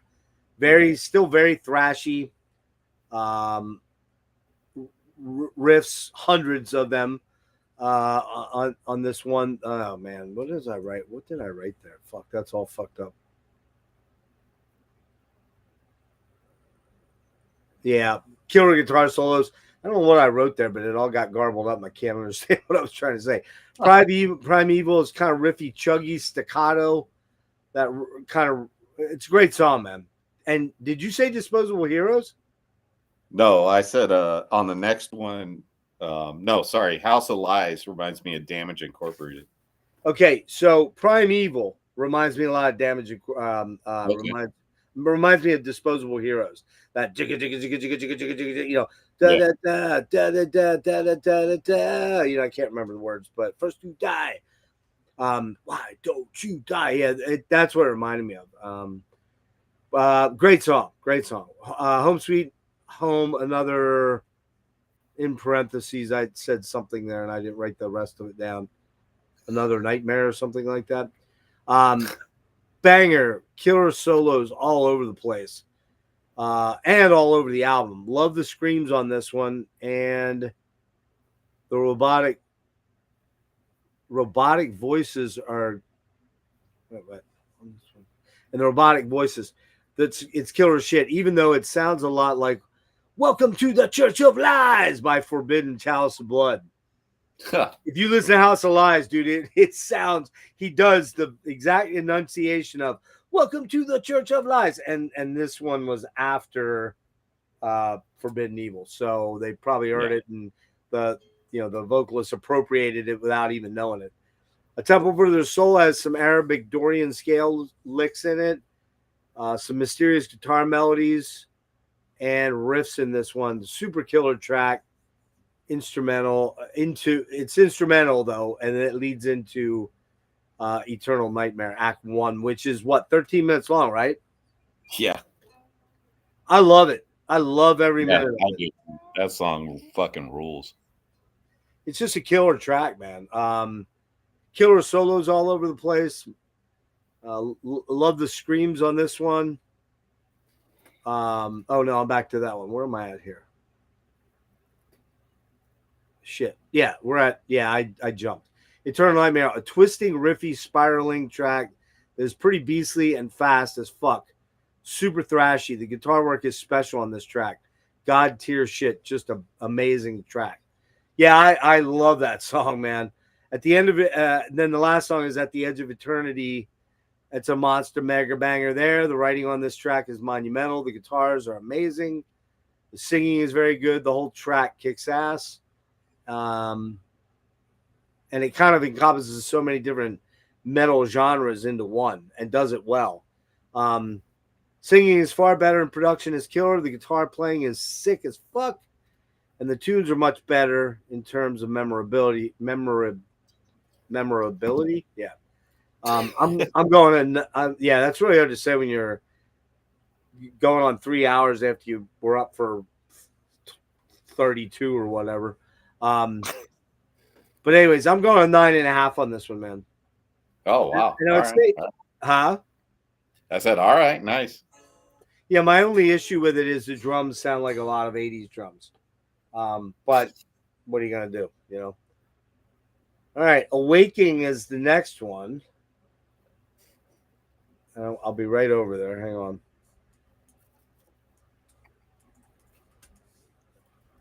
Let's see if I can get it that way. There it is. All right. So we'll knock. Wait. Do you have this one, the third one? Yeah. Okay, so you can show it. Why can't I get? Oh, I don't want to get rid of that. Damn it. Where's the fucking replace screen? And then I don't want anything on there. Why can't I? Shit, man. Can't figure out how to get rid of that without getting rid of it for real. Guess I'll get rid of it. Like it wouldn't let me replace it for some reason. I don't know what's going on with that. Could be that I'm just really tired of not knowing what I'm doing. But all right, so the third one, the groups that of the three that we did was Awakening, which came out in August of 1991, and I'll let you jump in on that one and talk about this album. Yeah, man. So there's the record. This is the active records press. I don't remember where I found this, but I think it was sealed when I bought it, honestly. And it was cheap because nobody cared about it. But this record's a banger, dude. It is not as much like the last two, honestly. It has way more doom elements to it. Yeah, it has a lot more Candlemass, and the new singer sounds like Messiah quite a bit, actually. He does a lot. But I love this record. Yeah. Yeah, but not to the point where he's literally aping him, but he definitely has a Messiah Markland sound to his voice. And that definitely brings the Candlemass doom vibe to it. Yeah. But dude, it's almost like a progression of the first two like records into this record. They go really well with each other somehow. Yeah. And I don't know the last record, honestly. I'm not gonna lie. Hoodoo Voodoo or whatever it's called. I didn't do that one. Yeah, no, it's like 90s record. It was not late night. That was late 90s. Yeah, Hoodoo Voodoo or something. I haven't listened to that record. It's probably good. I should probably listen to it. It actually is good. It says it's pretty. Rate Your Music gives it. Shit, where'd it go? I don't know what I did with it. Rate Your Music has it rated, I think, above the first one. Actually, no, I could see. I mean, some people might. It's a different style. It's a different style. Awakening, way more prog, speed metal, power metal vibe. And then I wrote Messiah type vocals and doom elements. Yeah. Betrayed by Justice. They say it's about on. They say it's about on par with Awakening. I think Awakening is really good. It might be my favorite of the three. Yeah. And I think it's killer. So that's a great one. Deja Voodoo or whatever it's Vu. Yeah, Deja Voodoo probably would be Deja solid. Voodoo. What other tracks stand out? Betrayed by Justice, doomy, epic as fuck, dude. Crushingly dark. And then you got Necronomicon Ex Mortis at like 16 minutes. Yeah. I don't want to play another 13 minutes. We're not playing that, but that's a riff monster. A lot of Dark Angel, like from like their Times Healed record, just very massive riffs everywhere. Progressive, epic. The only thing I don't like about this song, and where I take points off this record, is they do this generic prog thing where they do this stop-start thing where they're like dun dun dun dun, and I don't like that shit. I don't mind it on that track. I know what you're saying. Yeah, I get it. It doesn't. It just deters a little bit from me because it almost feels forced to be like a prog thing, to like these kind of like stop-start kind of things. But that it kind of deters from the song a little bit for me. Code 29, full on fucking Yngwie shit. Yeah, that song. The Forthcoming Fall, heavy mid-pace banger. Sea of Blood picks up where kind of the more like the last album, more of a straight thrasher. Yeah, for sure. Paradise of Pain, killer banger, Bay Area thrash with some doom elements, very atmospheric. And then Eternal Nightmare 2 sounds like a Candlemass song to me. Just one of the more up-tempo Candlemass songs. But yeah, it's a banger, dude. I like this record a lot. The Yep. production on it really good. It really Mike is. It really produced this is. record. It sounds great. The album It sounds great. sounds enormous, especially on vinyl. Yep. Man, this thing, that's a banger. And the vocalist is very good. I really like the Very vocalist a lot. Yeah, who is it? The vocalist is like some no-name guy too. Well, his name was was it Florian something? Shit, hold on. I gotta pull it up again because I lost it. Thomas London. Yeah, that's it. Yeah, I don't know if he did anything. If you look on Metallum, I don't think he did anything else that I'm aware of. Yeah, he's a really good singer. And this album's a banger, dude. I'm gonna give it an 8.5 out of 10. I would give it a 9, but those little weird prog things kind of annoy me on some of the songs because they seem forced, or maybe they just annoy me. But other than that, like everything else is just enormous on this record. yeah, his name was Thomas Lyon, Lyon, Leon. Yeah. So for me, I think it's my favorite of all three of them, dude. For starters, the vocalist is better than the first vocalist. He is. He may not. It has a lot more prog elements to it as well. Yeah, this one does. Yeah. Shadows of Sleep, just a stellar technical thrash, spiraling and twisting, careening into new and crazy riff pathways. Insanely new but great vocalist who has a weird proggy operatic vibe. But that guitar playing is just unbelievable. Has a Watchtower meets Candlemass meets Coroner vibe to it. But a little bit much more on the thrashy side. Awakening, a stunning whirlwind of playing. These guys have to have been into super techie death and prog metal bands like Spiral Architect. Although they were before them, so they didn't have those. I would love to talk to Mike Weed and find out what influenced you to write those kind of riffs. Yeah. What did I say? Awakening, a stunning whirlwind of playing. What the hell? Oh. Yeah. Oh, now I got it. Okay. I actually did that one. Betrayed by Justice. Messiah Markland is way more evident in the new vocalist on this track in particular. But it winds and twists and at times it even sounds like Voivod. There's some Voivod riffs in there. They're going, but man, I mean, I'll just be saying the same thing over and over and over. Just amazing riffs. Yeah.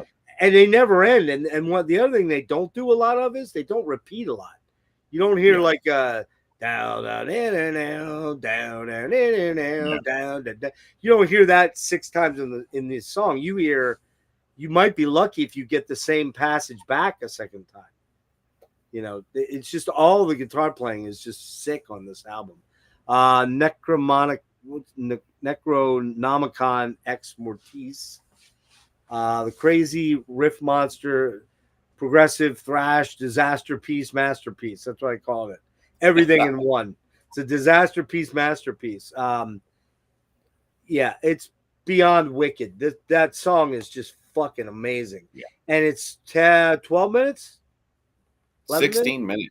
Oh, it's 16 minutes. Yeah. And man, it is just, it never lets up. It's unfucking real. Code 20, you said it, Yngwie, Mike Weed, I think, was doing the leads. Phenomenal. Forthcoming Fall, just crushing riffs, although the gang shouted vocals, I never loved those. Sea of Blood, savage tech thrash, riffs just never let up. They just are constantly there. Let's see. Paradise of Pain, still a great track, but it's my least favorite track. But the synths kind of overdo it on that one. And then the Eternal Nightmare Act 2, probably the biggest, doomiest monster on the album. But Yeah. It's just God. It's fucking beast mode, man. It's so good. Yeah. So there you go. That's where I'm going with those. And I'm going to give it a. Did I give it a number yet? No. 9.75 out of 10, dude. Oh shit. Yeah. In other words, I've been looking for these already. So fuck you. Thanks a lot. I didn't want to spend any more money, but thanks, Dennis. Appreciate it, man. Because I am seriously running out of room in my apartment. Okay. So now, what track did you want to go with off that one? That's reasonably 5 minutes. 5 minutes. Well, I don't know. in the 5 to, let's see. Hold on. You Let's pick. Checking to see if somebody was smart enough to. Just don't pick Necronomicon. Yeah, I'm trying to find a breakdown on songs, and they don't have them. They don't have them marked. So let me find another stream of it and see if they have it. The track. Son of a bitch! Where? I can look on the record too. Here it is. I got. All right. I think we're gonna go with. We'll go with Forthcoming Fall. Huh? All right. It's either, all right. You can do that. Which one did you want? I was going to say Eternal Nightmares, 5 minutes. All right, we'll do that.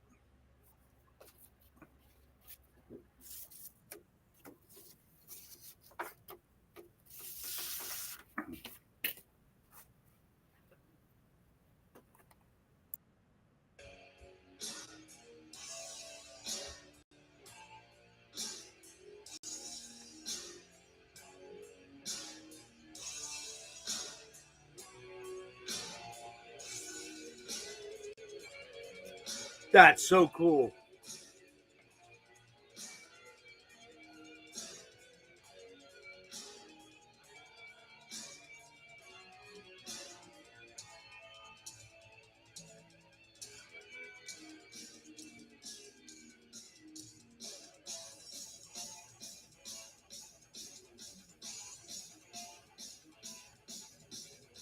Man, that riff.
Man.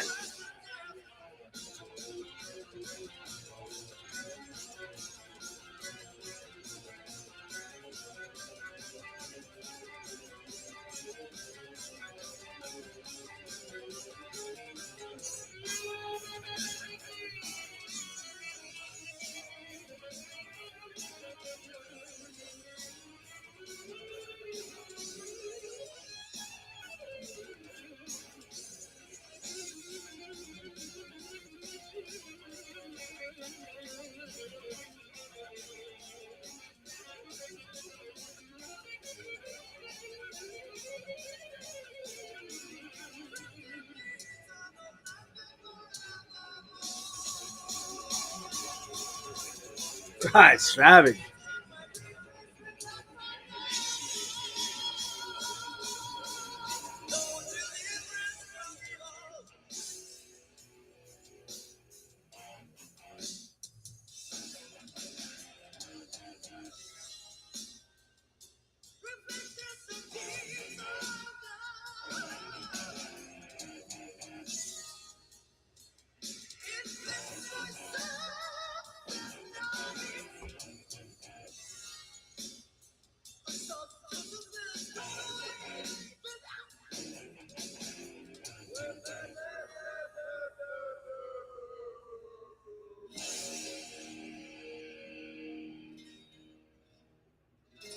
Ah, love it.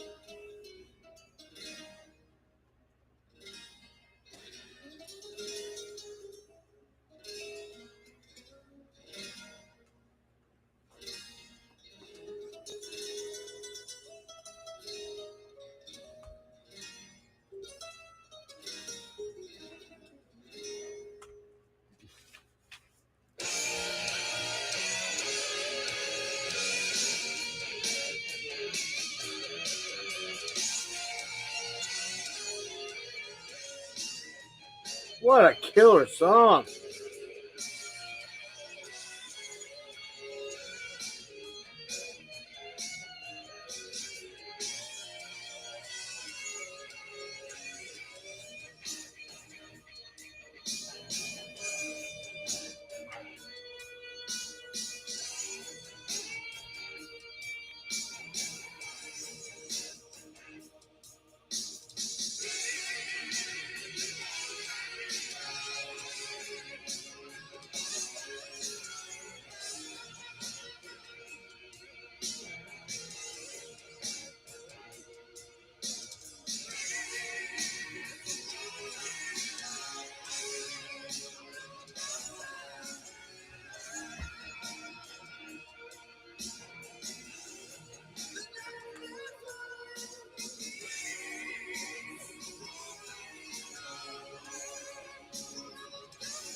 That rips. Holy hell.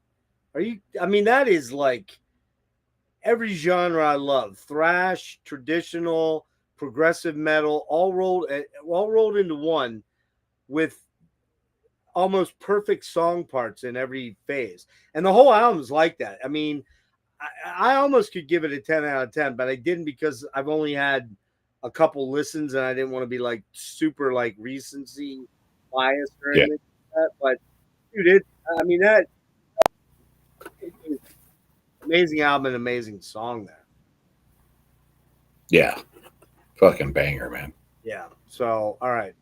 And now we're on to Jaguar. Jaguar. And their debut album, 1983, Power Games. So give me your assessment of that one. My ass assessment is this album fucking rules. There's the cover with the tank and the poker chips and I'll the blow you up. Hold on. chess pieces. This came out on Neat Records. What year? 83? 83. Yeah. I couldn't find a date. I didn't look real hard though, to be Yeah, honest but with you. New album record. Massively underrated, in my opinion, that a lot of people don't talk about. But yeah, there's a missile there. I never noticed the missile. Yeah. And a random. I mean, a lot of people hate that artwork, but I really like that artwork. I don't know why. It does stand out. It just grabs my attention, you know? Yeah. And I mean, these guys do get a lot of credit, obviously, in the new wave of British heavy metal scene. Yeah. Especially the EP. Forgot what songs are on there, but I think it has like. Well, I didn't check that. I forgot about it. Oops. Yeah, I mean, good. You shouldn't. You don't need to. It's 80. I mean, it's 82. I think that came out, or 81. Was that the first thing? It's not. Yeah, that's their first release, but it's only 2 songs, Let me see. and it just basically has like a song about metal on it. I can't remember the name about it. Oh, it's Axe Attack. About basically, guitars. But yeah, this record, Dutch Connection, starts out speed, fucking metal, up tempo, new wave of British heavy metal. Reminds me a little bit of Raven. But yeah, just a track, man. Interesting. Huh? That's interesting. I wouldn't have made that comparison. Yeah, I heard it first. That song specifically. Out of Luck, Killer, Hard Rocker, The Fox, man, speed metalish banger.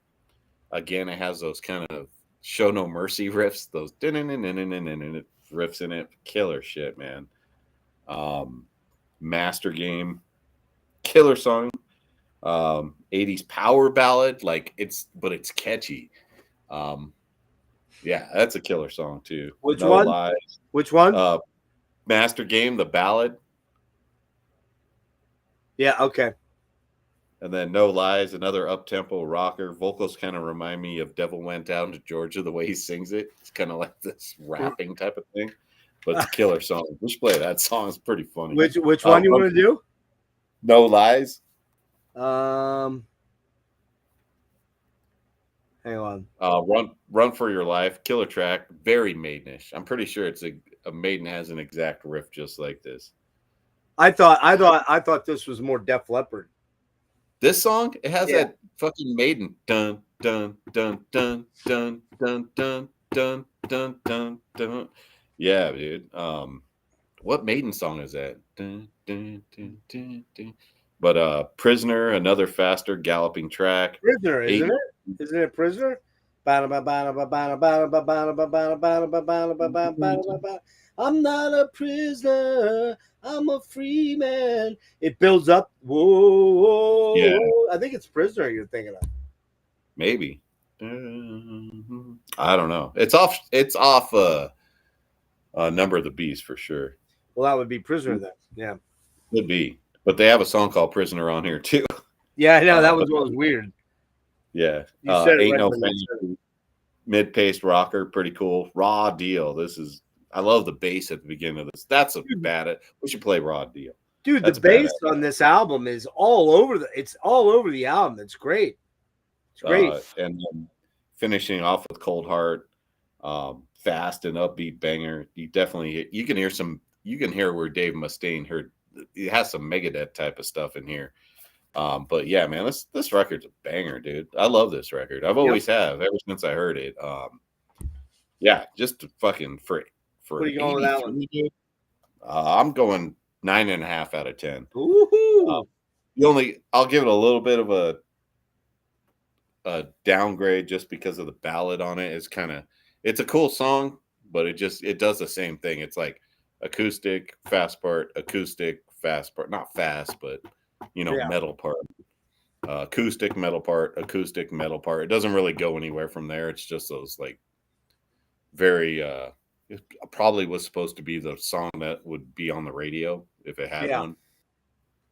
But yeah, 9.5 out of 10. It's a fucking classic that probably a lot of bands are influenced by, especially like thrash metal bands back in the 80s. Yeah, wasn't Lars big into this album? Oh yeah, yep. Spoke up highly about it. Did they cover anything from Jaguar? No. Wow, I don't think anyone has covered anything that I know of as far as like surprising, yeah. Yeah, and you can hear it too. Like I said, even in that last song, you can there's like straight riffs that Megadeth stole out of that on the first record. Yeah, Dutch Connection, Ripper, lots of killer new wave British heavy metal meets Motorhead riffs in there. Speedy power heavy metal, really great vocals, really good good vocalist, which sets them apart a little bit because usually new wave, all those one and done new wave British heavy metal bands had iffy singers, The Fox, screaming speed, new wave British heavy. Wait, The Fox, screaming speed, new wave British heavy metal. Lots of prominent driving bass, like driving the song along. Yeah. On that one. Master Game. Sounds like Lou Gramm and Klaus Meine had a baby.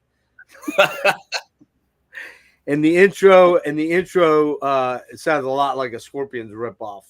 But it's a cool track anyways. Once it gets going, I like that one quite a bit.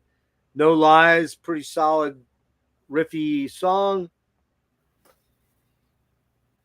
But now he sounds like the guy from Loverboy on that song to me. That's the one I thought sounded like Devil Went Down to Georgia. The way Yeah, it sounds like a little bit like like fucking rhymes it. Loverboy. He's like, and I took that thing and then I did. I Yeah. was like, what? But it's a cool got- song. I gotta read some lyrics though. We're gonna read some lyrics in a minute here. Yeah, I like no Lies. I think it's a great song. Run for Your Life, repetitive, but the bass lines in this one are super cool, and so is the guitar. Fuck, what the hell? And vocals provide an earworm. This one's a banger.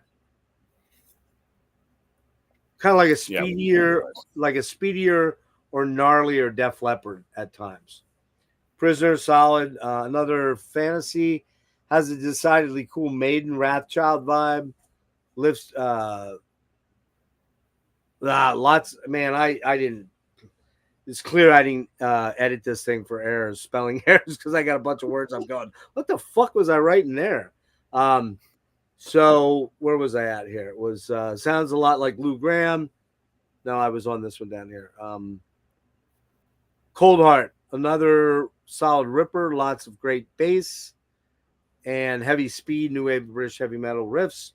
The lyrics are kind of goofy, but it's a great track. Going back to Raw Deal, that's the long one, right? I think that's like 6 minutes. That's one. It's got that bass in the beginning. That's like the song's driven by that bass in the beginning, and it has guitar like as like the second part. Yeah. And then where was that? I think that's it. I as I told you, weirdly, I've been meaning to check this album out for 30 years, just because the artwork alone, and I just never did. And this gave me a reason to do it, and I really enjoyed it a lot. Let's see, man, it's really quite good fun. It borders on soft thrash at times, and rocks like I mean, it's not thrash, but it borders on it at times. Yeah, it's got some speed metal. More stuff. speed, yeah, more speed. Yeah, it's probably the right word.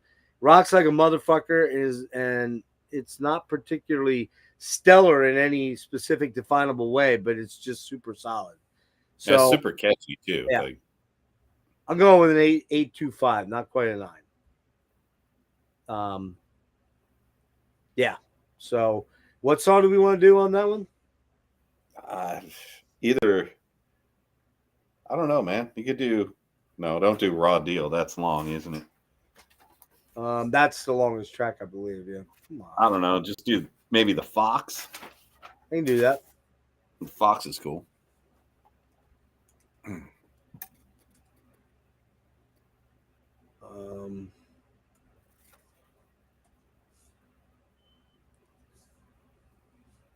Pull that up here. Give me one moment. It's short too. That's the. And then. Here. Oh, come on. All right. I gotta do the audio thing again. Here we go.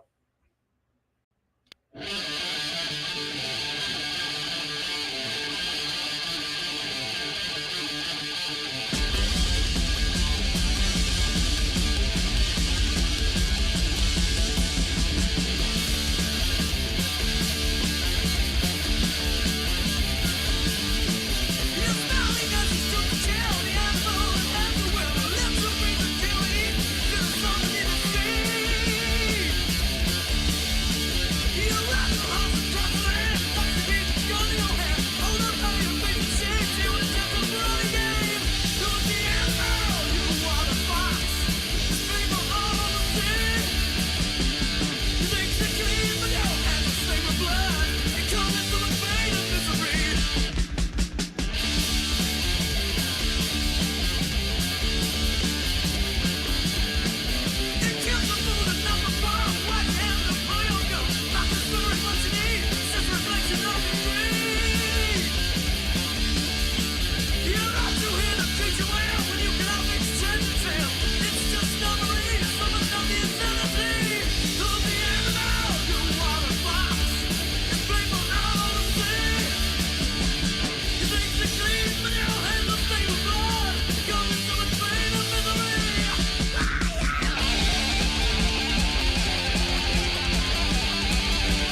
All right.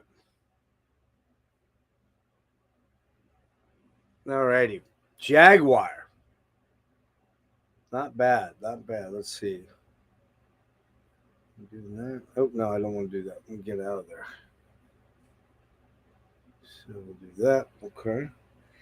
Yeah, it's a ripping track. And really, the whole album's like that, in that same, mostly in that same vein, right? I mean, it's a good combo of new wave British heavy metal, traditional metal, and a speed metal, I think, is the three things that would encompass them. Yeah. Just All right. So then Jaguar gets pulled over to the big boys. And I believe Roadrunner picks him up after the first album. Roadrunner picks him up. And they put out an album called This Time in 1984. I got whiplash when I put this on. I was like, holy fuck. Is this the same band? This can't be the same band. What the fuck? Man, you want to talk about taking a right turn with your holy direction. shit, dude. I mean, wow. They went from being this kind of cool, Nietzsche, speedy, new wave of British heavy metal band to being fucking like a hard rock Foreigner or maybe Loverboy or Journey, maybe even Journey or something, right? Right? You want to hear my review of this record? Oh no. Is it very short? It's very short. Shit. I gotta go to the bathroom again.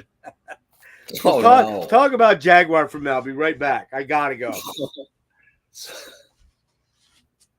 Yeah, for me, this is. Dude, do you have your YouTube on? I hear an echo. Oh yeah, I do. Shit. I'm sorry. Of course, my fucking old man's in the bathroom now. God damn it. And I gotta go like bad. Hold on. All right. Well, what Jeff was saying. He didn't. Yeah, just explain the right turn this band took, man. Or tried to. Yeah. What I put here is neutered Def Leppard riffs mixed with Loverboy and Foreigner. Pretty much what he just said. That was my review of the record. It's very like 80s poppy, radio friendly hard rock. Not even hard rock, really. More like just something that would be on like any soundtrack in like an 80s movie. Like very synthy, very almost has some Journey qualities to it. Yeah, I mean, I'm gonna have to say I like this record honestly, for what it is. I don't think it's not a metal record. It's just more of a, like I said, just like a hard rock pop record. I don't know if pop. It's not pop. It's still rock, but it's like a commercial AOR record. There you go, AOR record for sure. And I don't know what happened. Maybe the record label, something. I heard something to do with they had to fulfill a contract or something, and they just made this record to try to cash in. Hopefully, it will get popular, or get radio play or something like that. Is my guess. Probably would be cool to like find out from one of the members why they would do a record like this after like this kind of classic new wave of British heavy metal record, and now all of a sudden you're doing like this weird pop record. But who knows, man? It's completely different. I don't even know if there's any like metal in this record. Like how Frederick says, second LP is not as good as Power Games, not even close. It's a whole different beast. Yeah, like I said, it's a cool record though. I like this kind of music, but if I was a person that heard Power Games and like, could you imagine the disappointment of like listening to Power Games and then having to listen to this and you're like, the fuck did I just buy with my allowance as like a kid or something? There had to be lots of either disappointed people or people that return the record. I don't know. Like, it's just bad. And I've never seen this record for sale, honestly, anywhere. It's the first time I even knew they had a second record out, and it came out in '84. I've never seen that record. It has a stupid record cover. Like the cover's dumb too. It's just like black with like a Jaguar in the middle. It just looks like something that All a right. record company Sorry about that. it doesn't real. It just looks like they put no effort into this at all.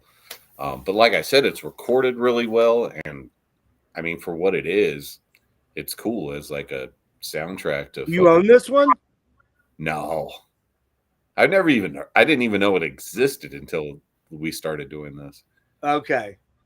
Yeah, man. I don't know how deep you got into it, but it's just weird that Roadrunner picks them up, and Roadrunner, is a pretty big label at that point in time, sign a lot of metal bands, and this thing comes out, and it's like, wow, man.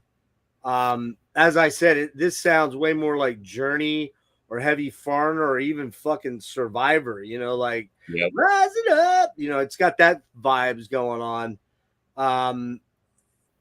Oddly, it's kind of got that. Like I said, it's a shocker compared to Power Games, but it's oddly got that John Hughes movie soundtrack thing going on. That's what I said. I The said it whole could way- fit.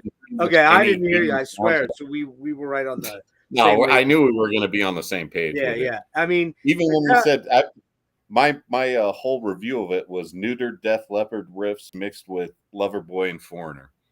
that's what it is, and it also the first song this time reminded me a lot of like the theme song for St. Elmo's Fire. Remember that one?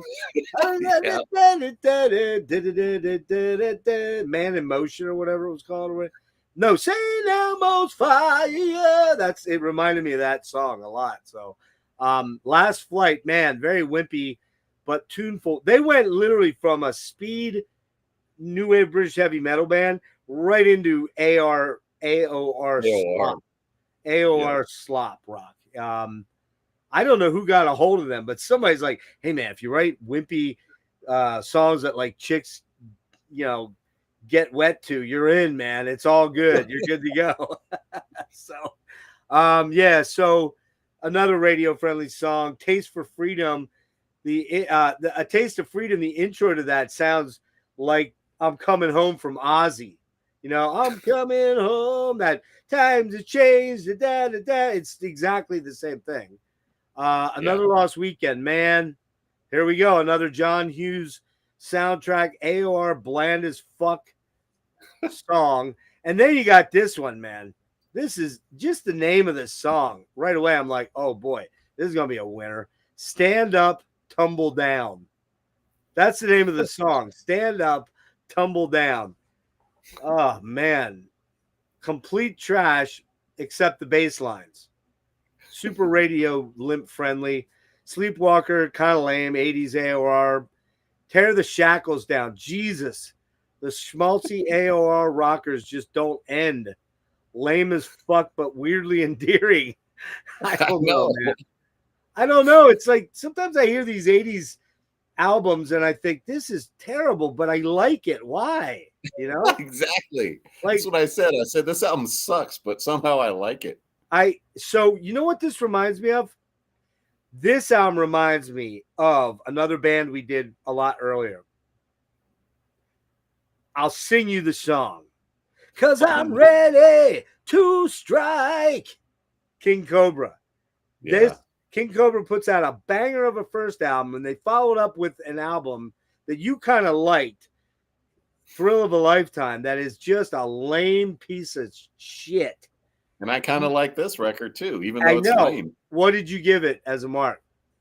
I'm going to give it a 6 out of 10. Dude, that's what I gave it. I can't even believe I gave it a 6. I'm like, what the fuck?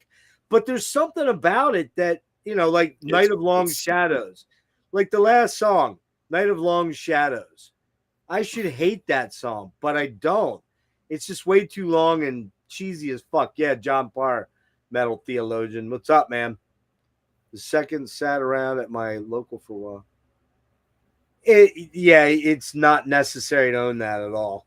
Ever. If I saw it, I'd buy it, but I'm not going to seek it out. But if I see it, I'm definitely buying it. Are you really? Yeah. What if it's like $50?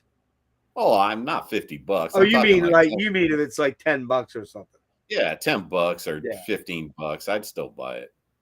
I can't be more than that. It just can't be. There's I don't know, man. When you're our age, there's something sometimes that nostalgia trip sets in where Yeah, you're like, it's definitely nostalgia. yeah, where 'Cause you're they- like, this is terrible. And the other thing about the album, almost every song kind of sounds the same. They have the same guitar riff sounds. They have the same synthy, fluff synths. The bass lines are probably the only thing that really stand out. It's like, what the fuck, man? But yeah, yeah, I'm sure it wouldn't be. I'd be shocked if it would be. I mean, but if you go look for a CD copy right now, like a new one's $20. Like, I'm paying you $20 for that. You out of your fucking mind? So yeah, like I said, man, I got whiplash from the creative direction change here, from the first to this. what do you think happened here? Was it just like somebody was like, "Yeah, you guys got to make like Well, another"? the thing I have that no doesn't idea. that doesn't make any sense because Roadrunner wouldn't be signing them and then going, "Hey guys, you had a really nice, speedy new wave of British heavy metal album. Let's make you Journey now, okay?" Like, Yeah. why Roadrunner wouldn't do that? I gotta think Roadrunner got this tape and went, "Yeah, we're gonna promote this." No, we're not. Right? So I don't know. Did they put out albums after this? I think they did. Right later, Yeah, they did. but not many. There's like maybe 3 more, and they're really spread out sporadically. So yeah, it's pretty crazy. But yeah, again, I said this is AOR rock, most of which sounds like it was written for John Hughes films or a John Waite album or a Bad English album. That's what it reminds me of, like Bad English or something like that, And I actually like the Babies. I'm not gonna lie, I love that Babies Head First album. I wish I hated this, but it's like the King Cobra thing. 6 out of 10. So there we go. I mean, it still has a 59% rating on archives too. Which is what is 60%. So, Yeah, but yeah, you and I should hate this album, dude. Let's be honest. right. I mean, you and I hate it as a metal record. if we were like MOD or J Dog or any of those real metal channels, we would hate this because it would just not be. Did you just say we're not real metal channels? We're God not. damn. We can't be if we like this, man. I mean, come on. What kind of pussies are we, for God's sake? Bunch of libtard pussies. That's what we are. Anyway. Oh, wait a second. Maybe we listen to other music besides metal, if that's what it is. That's what it might be. You might be right. Ah, there you go. All right. Anyway, that was funny. I guess in keeping with this whole thing, we're gonna have to listen to a track. Oh shit. I know. What's the name of the album again? I I forget the name of it. All Time? No, not All Time. Power. No, fuck. What the fuck is it? Final something? What the hell is it called? Hang on. This time. This. Not next time. This time. All right. So we're gonna do one track. Let me. I don't think it matters. I'm gonna get a beer. Well, I think probably. Hang on, man. Let me look at my notes real fast to see if there's one of these I can stomach all the way through.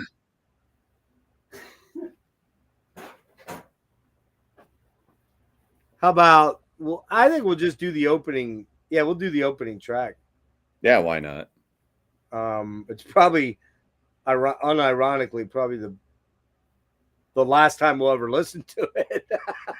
All right, here we go.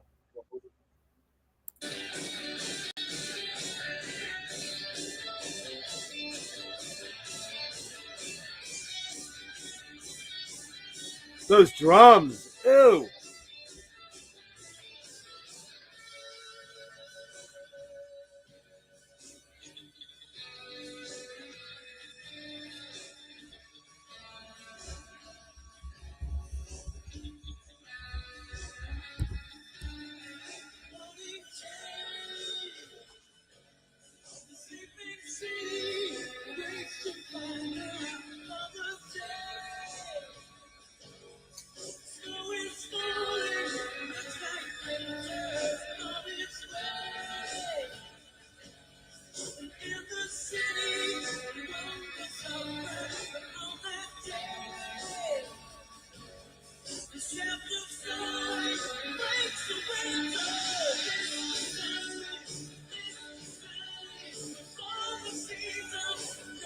Man, that is so wimpy.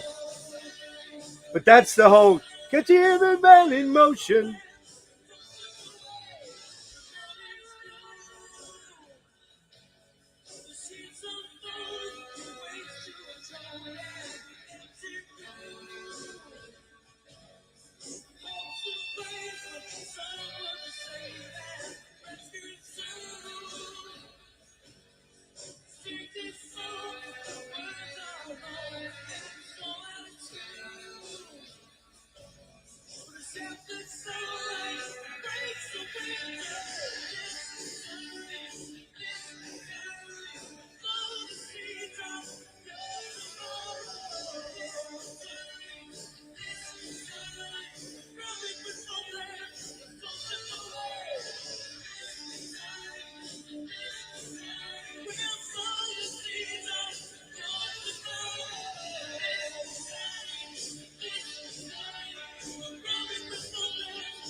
One minute left.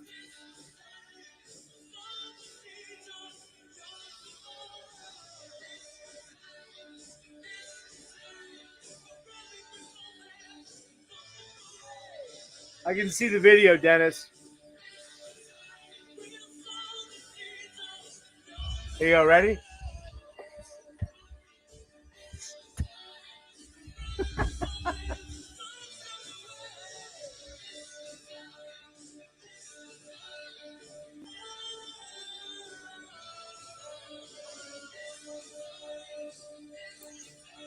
Could be on any soundtrack. Yeah. Wow.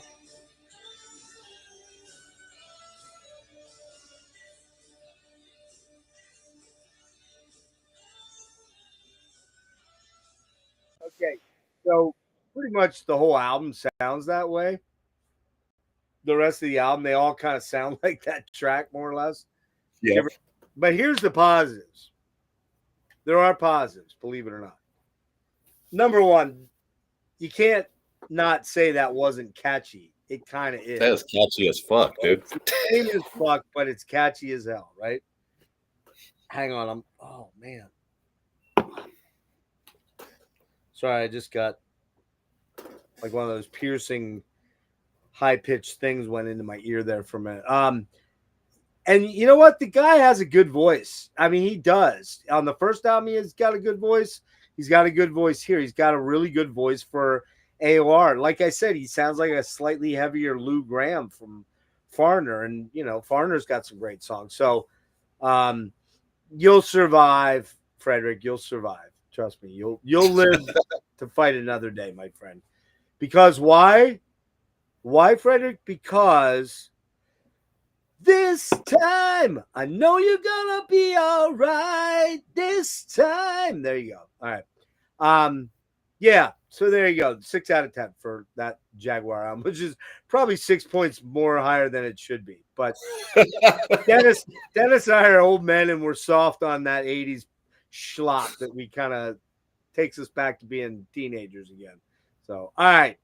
Yeah. Now, I mean, I think it has that quality of like some like any like '80s movie you would hear. Like you just like, oh yeah, Exactly. That's exactly that what it works. is. Yep. That like you could, as it was the Breakfast Club. The theme song was the who was it? Simple No, Minds. Don't you yeah, forget about me, right? yeah. But that could have easily been the song right there at the end. I When mean, that song sounds harder than the whole record. So which one? don't you forget about me. Oh yeah, well that fucking song's a classic, dude. I love that song. All right, now we're getting to some other stuff here. Malice in the Beginning. Just picked these up. Just got them like 2 days ago. These are not the OGs. They're the first reissue pressing on Wounded Bird, so they kind of have a unique look to them, which is cool. The fuck is Wounded Bird? What is Wounded Bird? How did the Wounded Bird pick up those? Weren't they on like Elektra or something? Originally, I don't remember now. On a major label, honestly. I thought they were. Yeah. Was it Atlantic? Maybe. I had both the reissues, and they're both on Wounded Bird, but they're later. They're like 2000, or they're 2002 or something like that. Yeah, I don't know how they ended up with them, but anyway, but you got to check this out, though. I mean, look at this. When you look at this, check the guy out. Well, check all the guys out. I mean, look at those studs. Oh yeah, they were on Atlantic Records. Atlantic, that's what I thought. Yeah. Check this guy, the guy with check the chest hair guy out. Wait, chest hair dude. You see him? Yeah. Look at that hairdo, man. He's got like I think that was the original guitar player, but I don't know for sure, to be honest with you. Yeah. Jay Reynolds, lead guitar. Yeah, I don't know whatever happened to the guy. So this band pops up in this one. This album came out 1985. So we're well into the hair thing by then. We've got a couple good albums out by some hair bands. Things like Rat's first 2 albums for sure. I would say that first Bang Tango record's pretty good. I know you like the second one too, don't you? Yeah, dude. This guy that Jay Reynolds played in Megadeth and Metal Church. Did he? Yeah. Oh shit, I didn't know that, man. Holy fuck, how'd that happen? I don't know. Wait. You're right. The band broke up because he was like one of the main guys, and he went over to Megadeth, and then his roommate was Jeff Young, this Reynolds guy. Yeah. And they brought in this guy and liked Jeff better, which is funny because I don't even think Jeff's that great of a guitar player, quite frankly. But no, Jeff was just like a guitar teacher, wasn't he? Yeah, he was at Guitar Institute or whatever it was called. Yeah, they were both at GIT or whatever that LA guitar place was, and yeah, he was teaching. But they were roommates with that. Him and Jeff and Jay were roommates, and Dave got Jay in, and then 3 months later kicked him out for Jeff, which is kind of wild. I did not know that he died. Jay Reynolds. Oh, he did. Oh shit. Yeah, that's interesting. I couldn't find anything. I didn't dig in there like to see who was dead or not, but that's interesting. Okay. No, he's not dead, dude. It says he's 65 years old. I didn't think he was dead. There is a guy that's dead in Malice. Which one? It is. The guitar player. The Zane. other guitar. Yeah, Zane. Mick Zane. Mick Zane. Yeah, he died of a brain tumor back in 2016. I think that's who you're thinking of. Mm-hmm. Frederick. Yeah, Jay's still kicking it. Still kicking it. 65. I'm going to tell you, this here album is a fucking banger. It's a banger. They definitely have that hair look. There's no question they have the hair, Sunset Strip hair look. But I don't think this is a hair band, man. And I'll tell you why. Because if Judas Priest ever died, like if all the guys in Judas Priest went down in a plane, this band at that point in time could have replaced them, right? They could have replaced them. I'm telling you. Because every song on here sounds like it's a song that came off of Stained Class, Hellbent for Leather, Scream of Revengeance, or Defenders of the Faith. Now, they have a tiny little bit of cheese occasionally, but not very much. I mean, I'm going to be really interested to hear what you say, but I'll run through my thing real quick. So, I think you might like this record more than I do, but that's okay. That doesn't surprise me. Rockin' With You. Okay, that's kind of the one cheese sauce song. Has a huge guitar sound like Warrior. Also some early Defenders, Screaming, Priest, blah, blah, blah. James Neal, this guy sings like a motherfucker, man. I mean, he is real good, I think. He's got the Halford vibes down perfectly. The opener is I think it's a monster track, even though it's got a little bit of cheese in it. Yes, it's 80s sounding. There's a tiny little bit of glam in it, but Rockin' With You is killer, man. Into the Ground, killer number. Riffs for days, slams like hard as fuck, and the vocals are great as usual. Kind of lame lyrics, though. Lame lyrics on that one. Air Attack, killer, speedy, riffy monster, extremely Judas Priest in the Screaming or Defenders vein. Just a slammer and the vocals rule. Stellar Masters, kind of a weird song title. Again, super priesty and the Hellbent for Leather, or and so Halfordish. Some weird solo stuff going on in this one, almost like it's falling apart at the end, but it's still a slamming track. Tarot Dealer, killer track, man. The lead work by Mick Zane on that is absolutely amazing. James Neal's, again, just off the charts singing. Squeeze, what's that say? Squeeze Out Dry? Is that the name of the song? Squeeze It Dry. Squeeze It Dry. I was going to be like, Squeeze Out Dry? What the fuck? Squeeze It Dry. Come on. I get it. I think I get it. That was earlier tonight. But anyway, yeah, that one's kind of mediocre. I'm not crazy about that track. Hell Rider is very much like Exciter. I think very much like Exciter. And then we got No Haven for the Raven. Very Beyond the Realms of Death. Kick-ass track. It's a banger. Rob Jr., as I started calling him by this track in the album. Rob Jr. for James Neal. Is just incredible in this track. The Unwanted, a fucking beast, a flat-out killer. That's the one we're going to listen to. And Gods of Thunder, a great closer.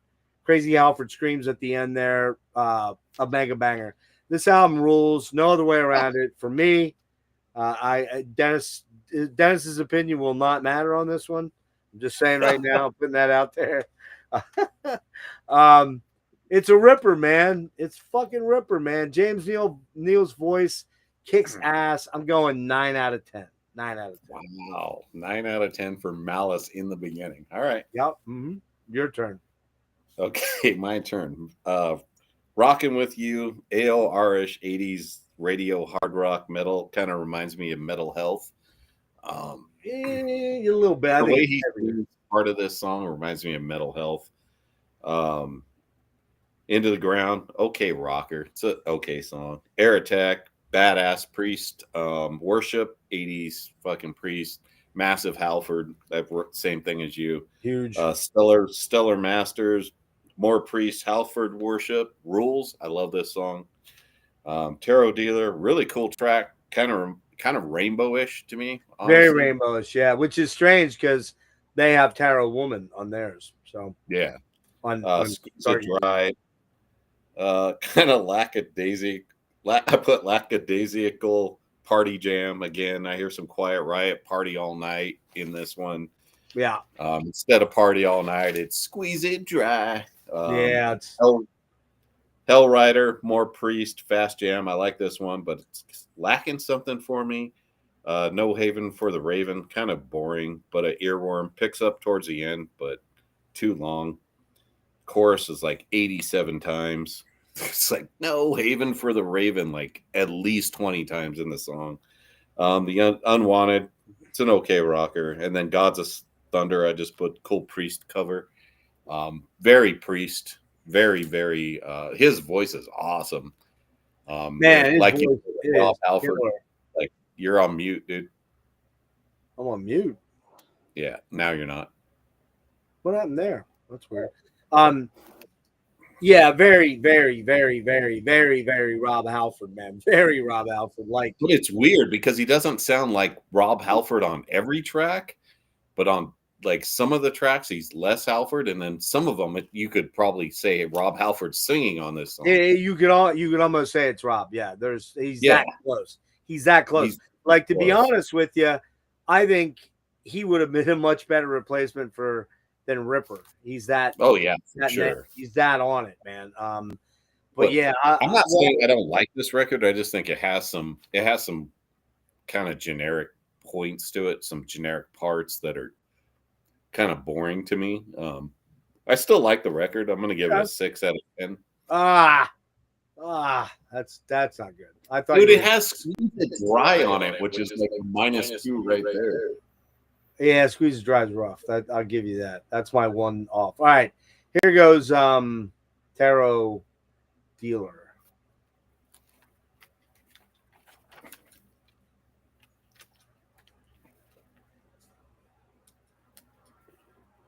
Here it comes.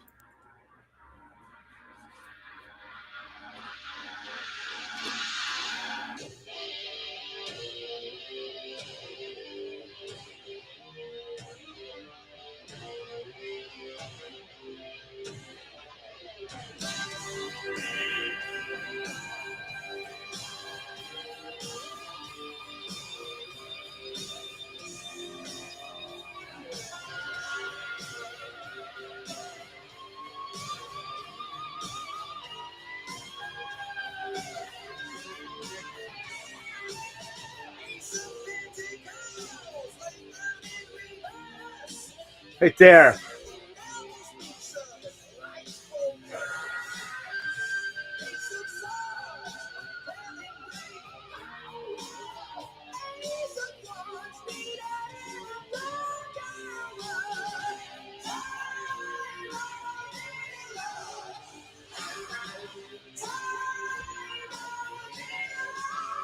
Ah.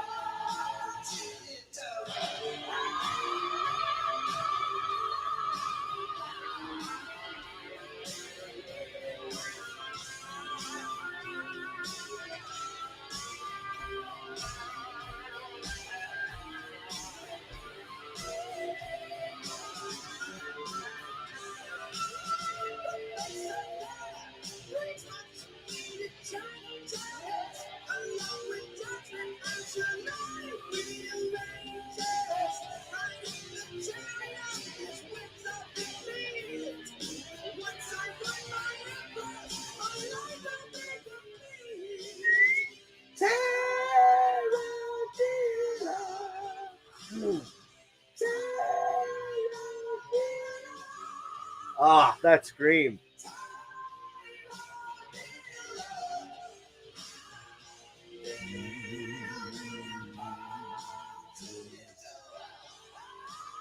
The solo rips.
Oh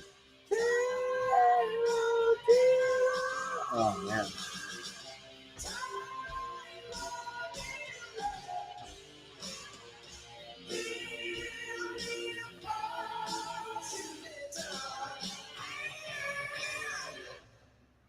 All right. And there's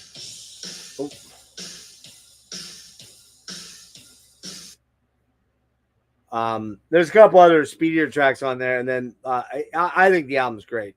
So you're going 6.5, man.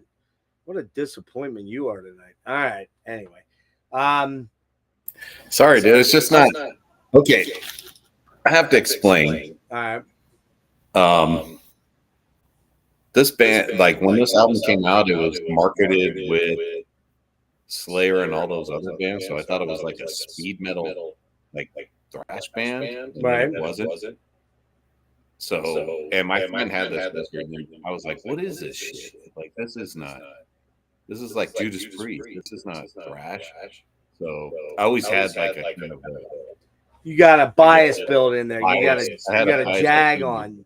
You got a Yep. jag on for these guys. It's like, fuck these guys. They're not as heavy as they were Yeah, marketed because- to me. Well, that because they were marketed with Overkill and stuff like that. Because Right. with Atlantic. So Well, I mean, okay, so I'm not. Oh, Warrior Sound. I thought you said Warrior Soul. Yeah, Yeah, it's very Warrior, and that we did do that once, right? We did Warrior, right? yeah, we did Warrior. Yeah, and I love that first Warrior album. I think it's the only Warrior album, is it? Or no? No, they did. No, they did put 2 more out. Yeah, that first Warrior album is fucking. Yeah, Fighting for the Earth. Is fucking God, shit. it's so good. But the rest of the album's great too. I mean, It is. I remember I had that CD forever, man. I got it for $1 in a cutout, man. It's got the notch in it, right? And I got it Yeah. years and years ago, an original. And I got it, and it was like one of those, oh yeah, that Fighting for the Earth song, which I heard on college radio 25 years, 30 years ago, whenever it came out. 35 years. And I heard it, and I'm like, oh, this band, I'll grab that, yeah. And you know what it did? It went on the shelf, and I didn't listen to it for like 5 years. It did, you know what I mean? It was collecting dust. I'm like, oh, I never threw this in, okay? And then when I finally did, I'm like, whoa, what the fuck, you know? Like, and like when we did that, I was kind of mind blown to go back to that album and go, this album fucking slays, man. It's just so good, right? So good. And yeah, I think this in the beginning is in the vein of that Warrior, in the vein of it. But all right, so we're up to License to Kill.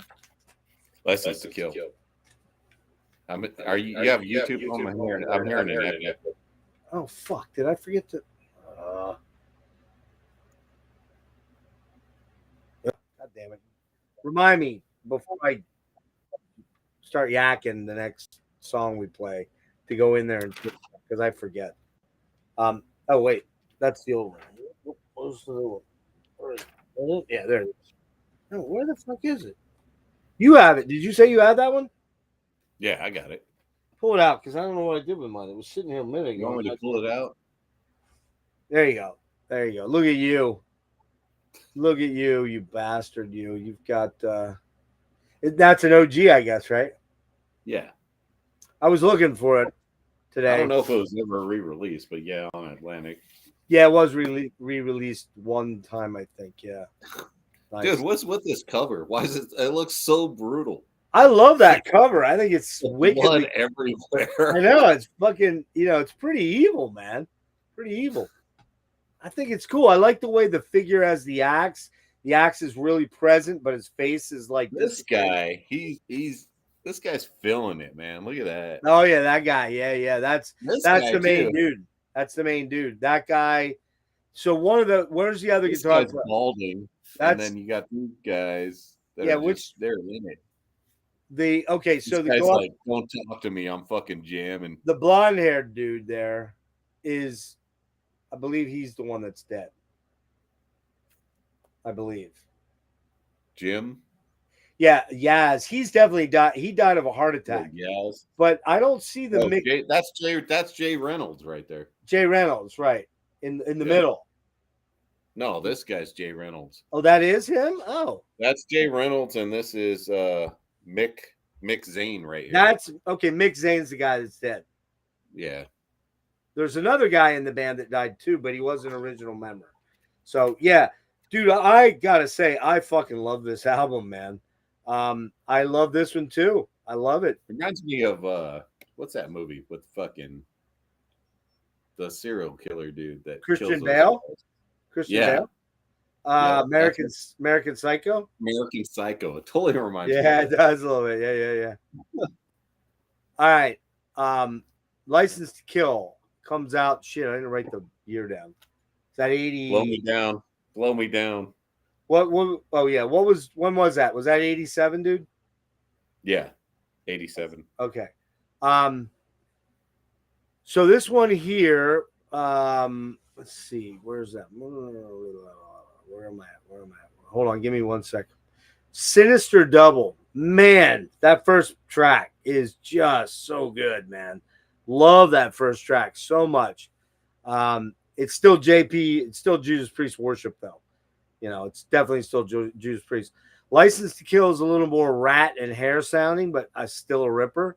Against the Empire, pretty epic rocker in the Screaming for Vengeance style. Vigilante, smoke show, Vigilante on these sleazy descending, all that sleazy descending chords, and Neil's vocals are killers. All right, Chain Gang Woman. I like the song, but it's a dumb title, number one. And number two, the lyrics are terrible, as are most of these lyrics in these songs. Yeah, it's kind of a dumbass song name, but that aside, it's pretty heavy. I like the song. I just don't like the lyrics and the title. Murder, Speedy Ripper, in the Painkiller style. Neil Shines, the vocalist, James Neal. Breathing Down Your Neck, pretty hair metal-ish track in the Dokken vein, but the killer solos are beast mode, very Lynch-like. Circle of Fire, banger closer, and Neil's vocals are out of control badass.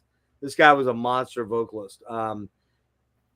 As good or better than the debut, better production, a little less glammy. I'm giving it a 9 point. Wait, what did I have on this one? I'm giving it a 9.5, dude. Oh, okay. Okay. Yep. It's I think it's a step up in songwriting. The sound production is way better, and it just kicks ass. I'm gonna have to agree with you. This is a better record than the first one. Yep. Sinister Double, killer opening track, catchy. That's what we're gonna listen to. By the way, we gotta listen to that. That's it. Catchy and unoffensive. It's a killer track, but it's not. I mean, it's not breaking down any doors. Right. License to Kill, definitely a rat riff here. That's an exact rat riff. It is. It is. Song's killer. It is because of James Neal. The guy's vocals were incredible. I mean, I'm pretty sure that's Wanted Man. Against the Empire, really cool track. Kind of reminds me. Has a little bit of a Queensryche edge to it a little bit. I like that song a lot. Vigilante. I like this song. That's a banger, dude. Vigilante's a banger. That's a killer track. Early Rough Cut. The solo on this song rules. Yes, it does. Chain Gang Woman. Priest again, but it's a cool rocker. Christine, that's a cool track, dude. Very obviously based on the Stephen King novel. It was, which correct, is pretty cool. Murder. Honestly, dude, though, I think that might be my least favorite track on the album, weirdly. And it's kind of the most. It's a little monotonous. Definitely monotonous. Song, and it's a little different sounding than the rest of the album. Yeah, I give it props just for the lyrics on it. Yeah. Murder track, pretty cool. You like this track because it has gang vocals on it. Which one? Murder. Yeah, I typically don't, but I do like this because it's probably the solos are sick in this one, the guitar solos. Yeah. And it's kind of speedy in that, Exciter. What's that? Yep. I could hear the exciter in there. Yeah, it's got the exciter vibe going. Yeah. Yeah, definitely kind of a song that sounds like I would be off Screaming for Vengeance. Circle of Fire, Killer Metal Assault here. I like that song a lot. I'm going to give it a 8 out of 10 on this one. 8 out of 10. All right, that's good. I like that. That one. I like this album a lot better. All right, so we got L.I.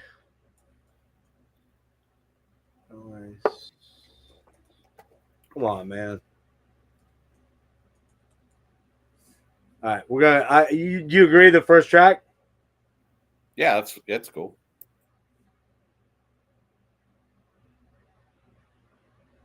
Hang on. Okay. Sinister Double, and I gotta remind me when the track's over to go back over and take echo cancellation off.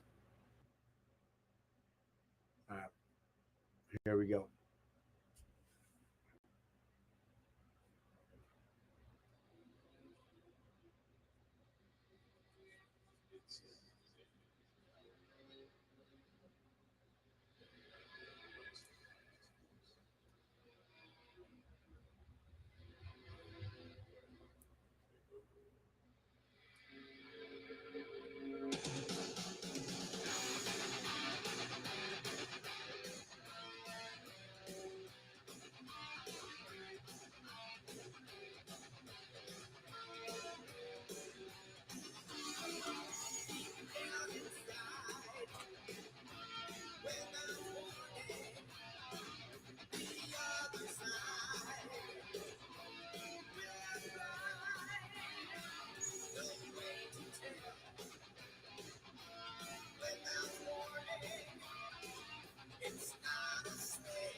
So Priest right there.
This solo.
Ah, yeah.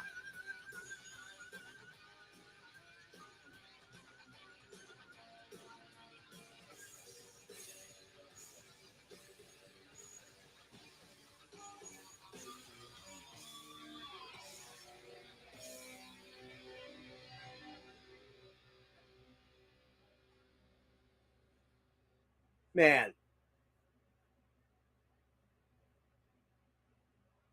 dude, that song fucking rules. I mean, that song just rules. When he does that, sin is to trouble, I headache mean, is he's a trouble. definitely fucking great singer. Oh my god, man! And it's kind of sad. I found a Facebook page with some videos of him posted where he's playing in a basement somewhere with a Oh, man, kind of a hack bunch of people around him, and that he's singing sucks. it, and he can still sing, but you know everybody's smoking. It doesn't look healthy. Whatever's going on there, terrible audio, and they're like 10 years old. So he's like 68 or 69. So who knows, you know, how life treated him. But man, dude, again, that part where he goes, sinister double, headed for trouble. Da-na-na-na-na, understands you're a sinister double. And he goes way up with that way. I can't even do it because my voice won't go up there. Love that fucking sound, man. I mean, so good, you know. I'm wondering, I just wonder when Rob left Priest if they ever got wind of this guy from somebody They going, probably didn't. Probably never even knew about I it. know, like, you know, but had the internet been around back then, Yeah. you know, it would have been like a Journey story or something like that, or what other bands that Ben Eller playing for Mastodon or something like that. Just crazy. But yeah, man, I love this album. 9.5 all day, all night. Great stuff. Give me 1 sec to look at something here. Okay, we got 2 left, right? 2? Yeah, 2 records. Two Yeah. albums. 2 albums, yeah. Did we play it? I'm sorry, dude. I am because I am struggling with how sleepy I am. I've been struggling the whole night. But did we play a song off the first Malice? No. Did we? No, we did Tarot Dealer. We did Yeah. Tarot Dealer. Even you don't even remember. I'm kind of drunk at this point. So. All right, yeah. Oh, real quick to mention, I'm not even going to go into it because I don't own it, but I'm not going to go deep in it. But after that album, which I believe was Metal Blade, were they on for that? Or were they still on Atlantic? I think they got dropped off Atlantic after the first one, but I think it was Metal Blade. Oh, they're on Atlantic on the second one. Are they on it? Okay, all right. Well, then they got dropped. And when they got dropped, they did an EP, like a self-financed EP. And 3 of the tracks James Neal sings on. The second track, a guy named Paul Sabu. What a voice on that guy. He does one track called Vice Versa on there. Fucking amazing, hard AOR track. Unbelievable voice on that guy.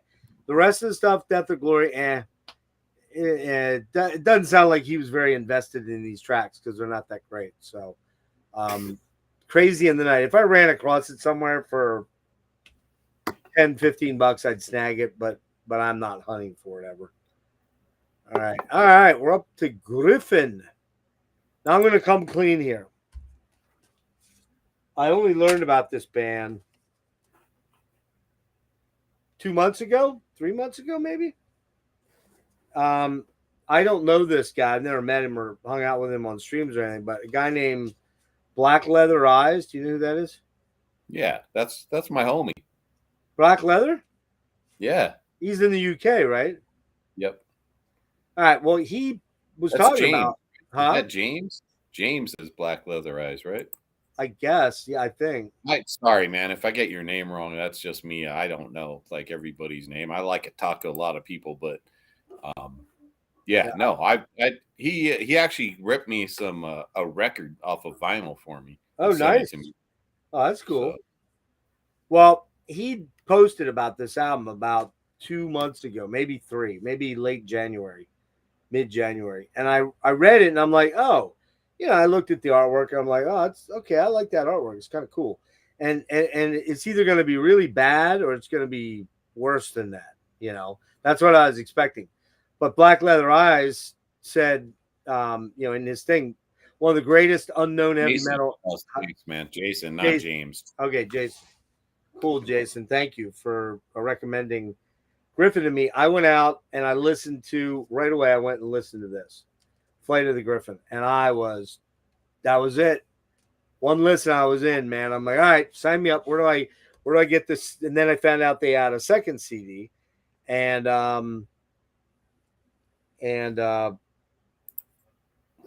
yeah, I found this, which is out of Germany. I think we got these in Germany, right? Yeah. Yeah. It's the triple disc. You get a remastered of the debut, and then you get a remixed, right? Is it remixed? Yep. Yeah, remixed and remastered copy of Protector of the Lair, which is the second one. Yeah, so I'll let you go first on this one, Dennis. There's my copy, which is the same one you have. Yeah, same thing. I just have my Yeah. slipcase on it. That's all. Yeah, I got the slip for it too. And this is on ZYX Records. Never heard of them. They did some other re-releases They did? too. Like I just saw something else, like another metal record. I can't remember. Maybe it's the EXE that just came out. Might be on the same level. Yeah, they are a reissue label. You're right. So, and they are out of Holland or Germany? I think it's Germany, right? Germany, and I think they released. I know they released Protectors, on vinyl as well. Yeah, and the other one, Okay.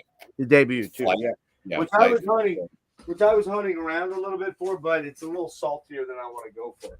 I'll be right back. Yeah, I think I found one for $30, which is probably the going rate for a new record, honestly. New reissue, I think you can get it for that, but the OGs are about 70. Oh, yeah, I'm not buying an OG. I mean, I used to see that record all the time in the record store. I just never paid attention to it because I think I saw it after I was already into thrash and stuff like that. So I never really gave any attention to it. But it was always, I saw it at the record store, the OG, all the time. And then maybe about, again, like maybe like 20 years ago, I listened to it finally, and I was like, oh shit, that's a banger. Probably should have bought that, but it is what it is. And I never had a copy. I just bought it when we started doing this. I always wanted a copy, but I just never got around to getting one. So I'm glad I got at least a physical copy. Yeah, this record came out in '84. Hawk the Slayer. Yeah, man, very, very priesty worship, but way better and catchy, pure U.S. heavy metal right here. Sorry about that. I had to dip out for a Heavy minute. Metal Attack. Heavy Metal Attack. Man, just a fucking ripper, man. Oh, that song is great. Somehow sounds fresh. Yeah, exactly. I wrote What Metal's All About. A lot of conviction. A lot of conviction on this. Especially are you talking about from the vocalist standpoint? Yeah, just like this is a band that's playing U.S. power metal, and they're very, they're invested. They're very they're invested. Yep, I agree. And I think that the secret strength of this band is their vocalist was very hard to pigeonhole. He didn't really sound like anybody. He didn't cop anybody else's thing. He was very chameleon-like in each different track. He could muster the screams. He could muster something more theatrical and more avant and everything. I mean, especially on this first album in particular. Yeah. Submission has that dry guitar sound, that 80s guitar sound. Yeah. But that fucks you up. Upbeat banger. Has some Armored Saint vibes to it for sure. Creeper, badass ref here. Oh, I love that song. Sums up the... You know what? Creeper, I love the fucking guitar. It sounds like a horror soundtrack almost. Yeah.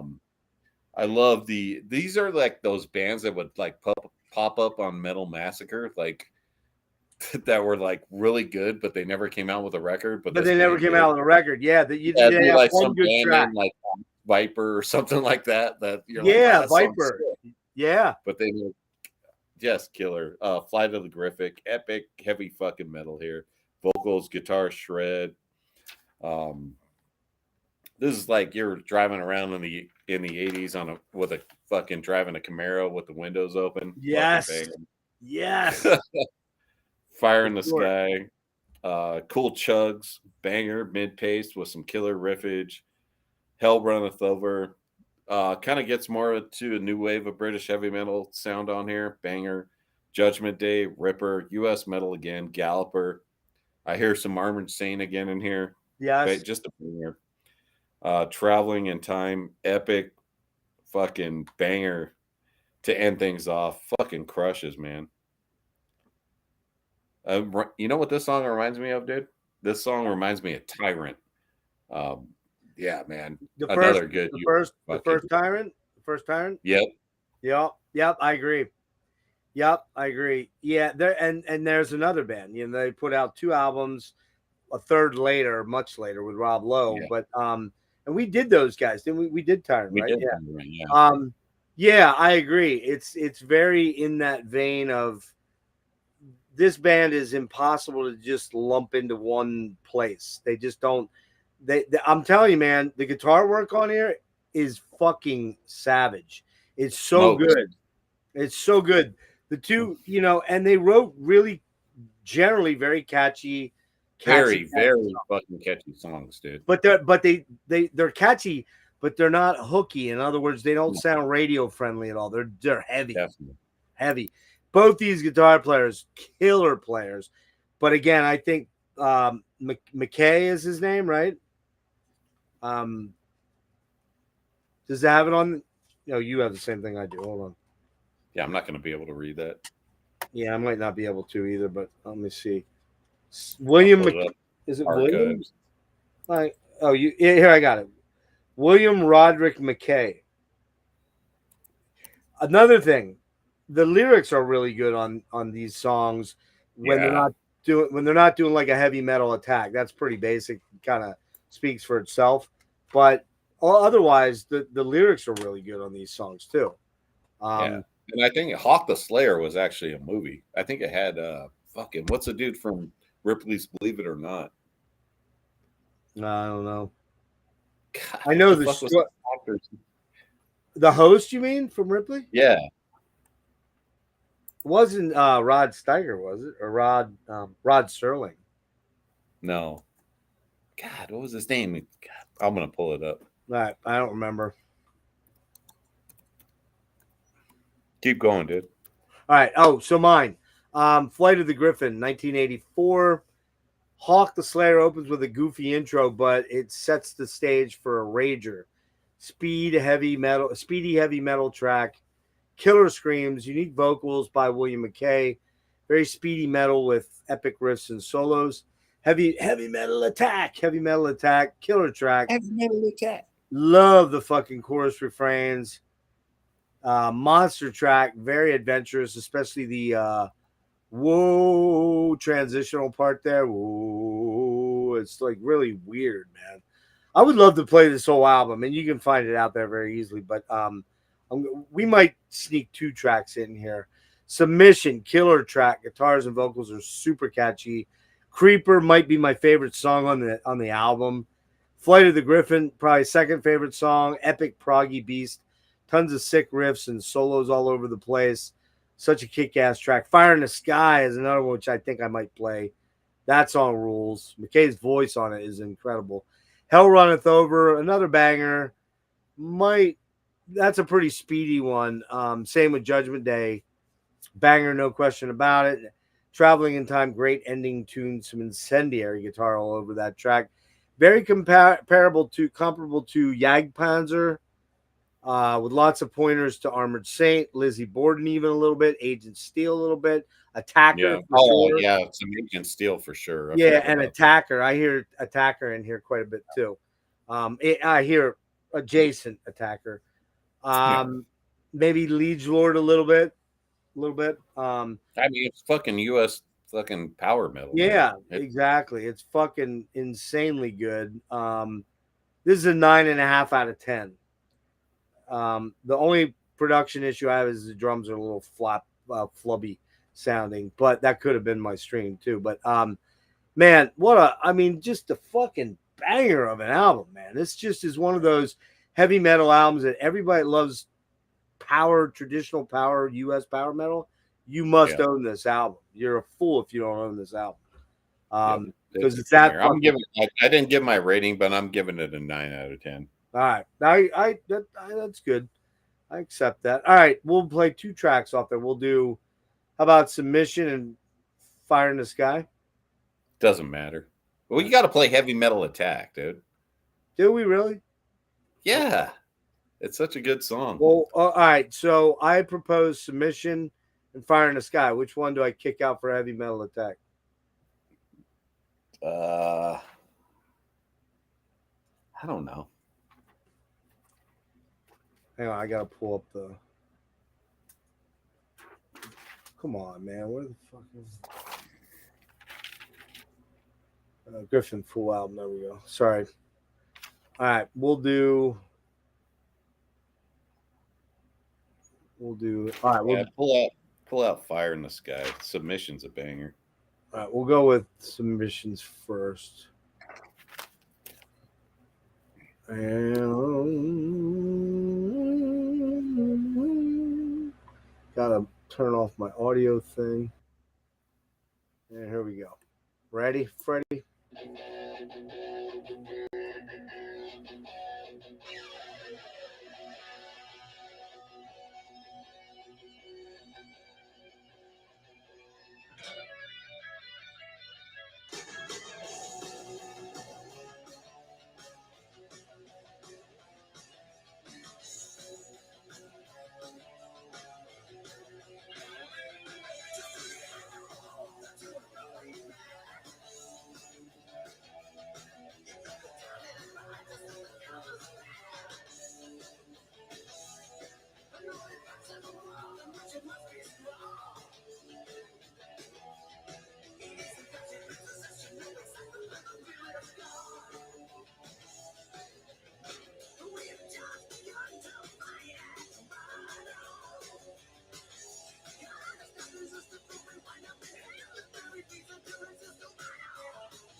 All those octagons.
You fucker.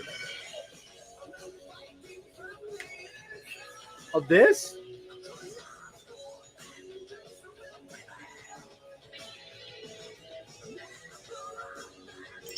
Yeah.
I love the end of it. We're gonna go one more, man. We're just doing it. We're going fire in the sky, Nice. Fuck yeah. and then we'll wrap with the last album. And this one's doomy, man.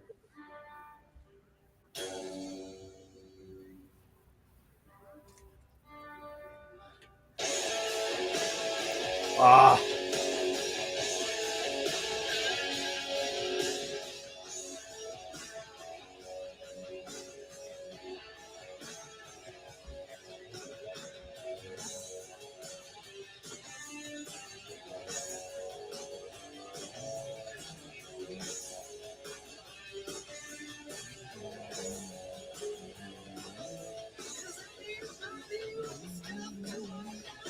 Ah.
Man.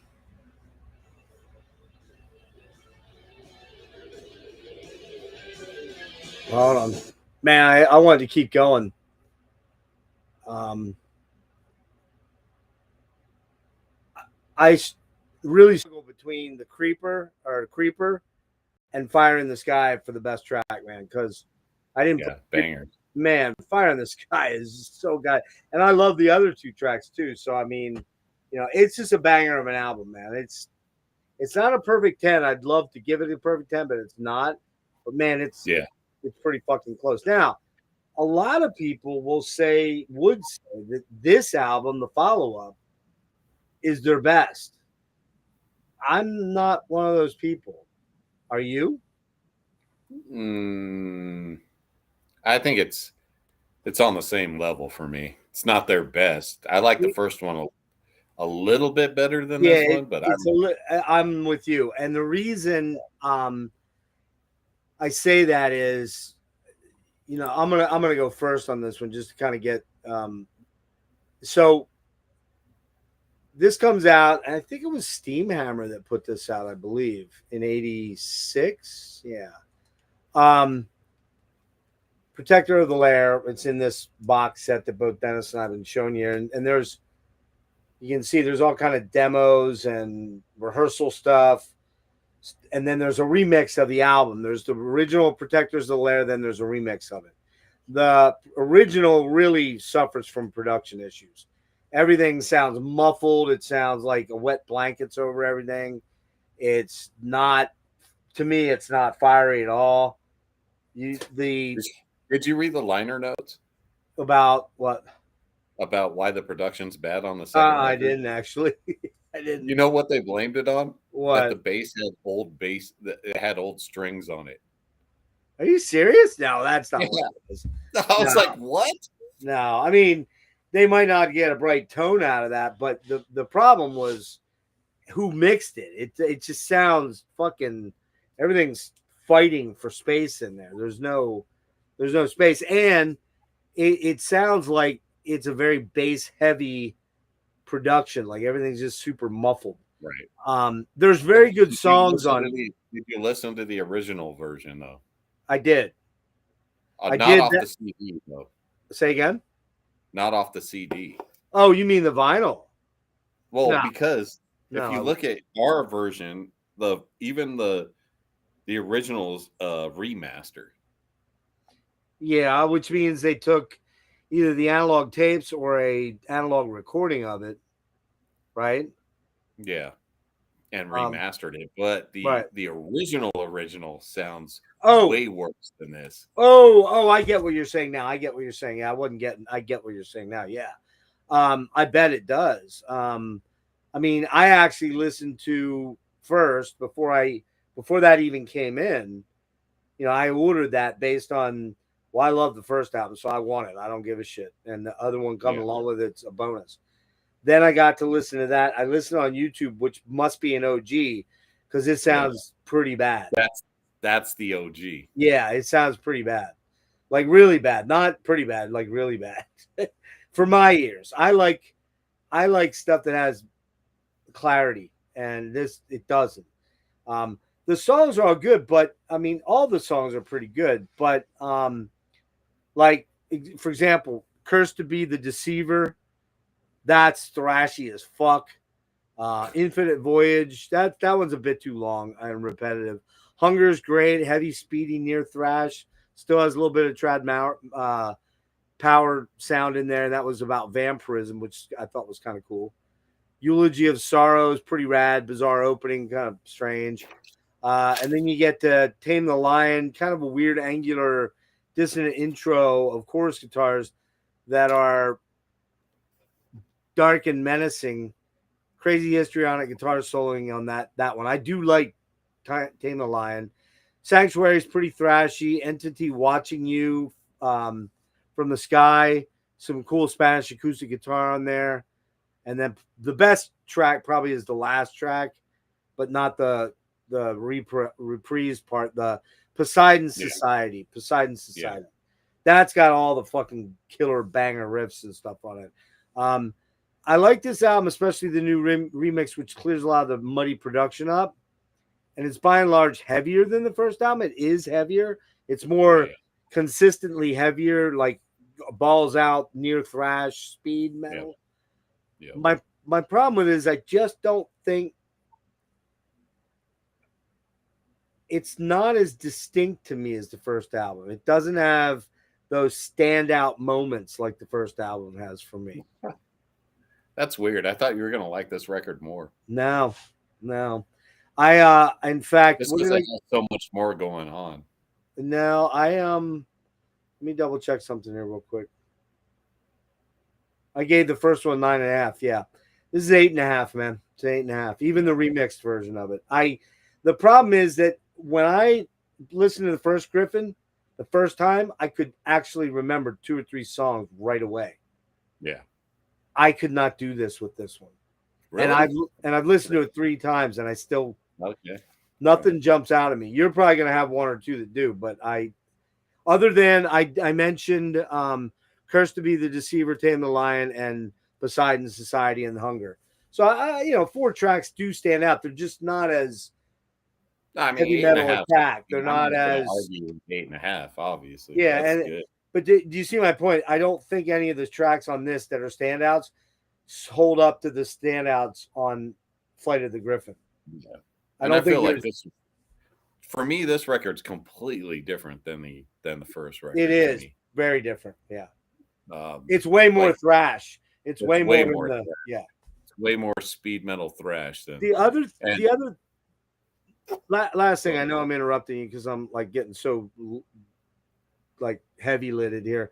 I'm trying to keep myself awake by talking a little bit. The other thing I think that might be an important thing for me too is I feel that William McKay, the singer on this album, tried to be a more of a singer out of the can. You know what I mean? Like, I'm not going to play it straight on this.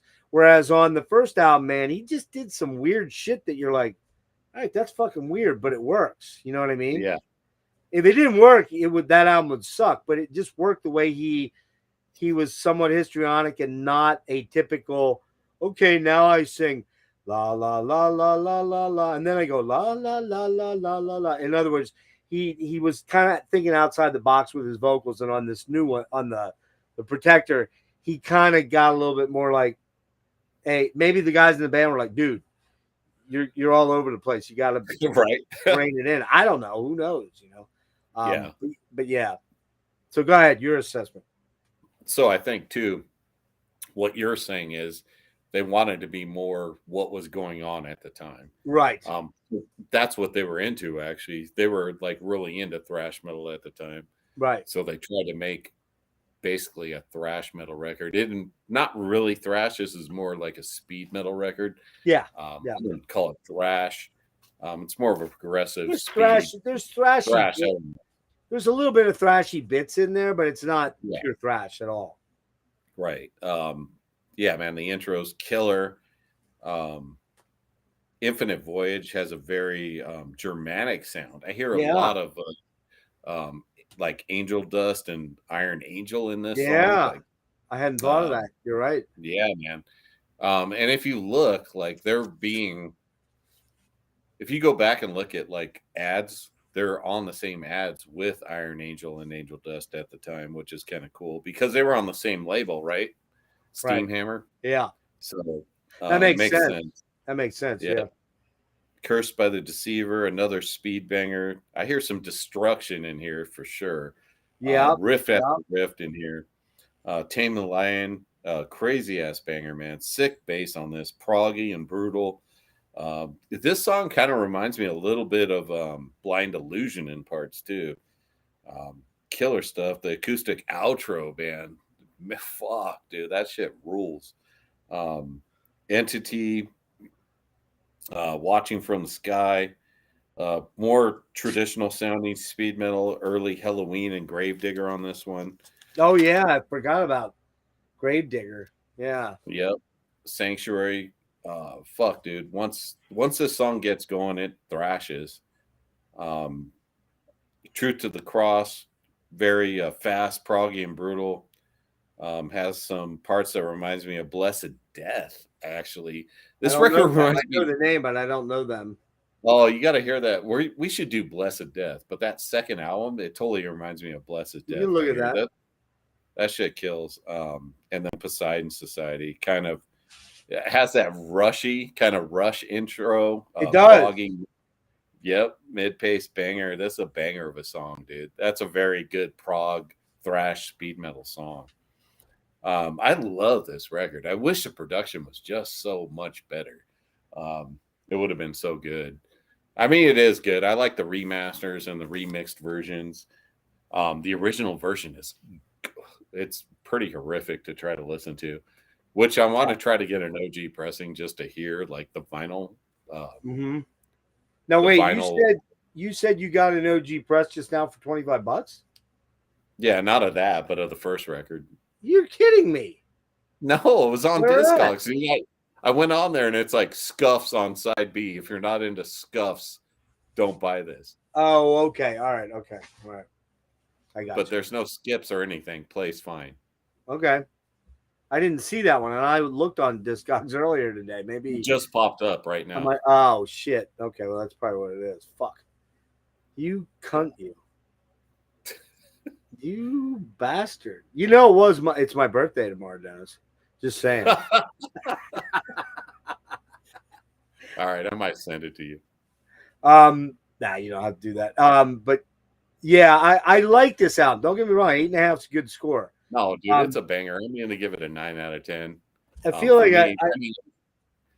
I mean, the only thing that brings it down to me is the production. I think for like in I mean, when this album came out, there wasn't anything like this coming out. So, I mean, I have to give it like well, massive. not much. I mean, 80s. What year was that? 85, 80. Wait, what year was it?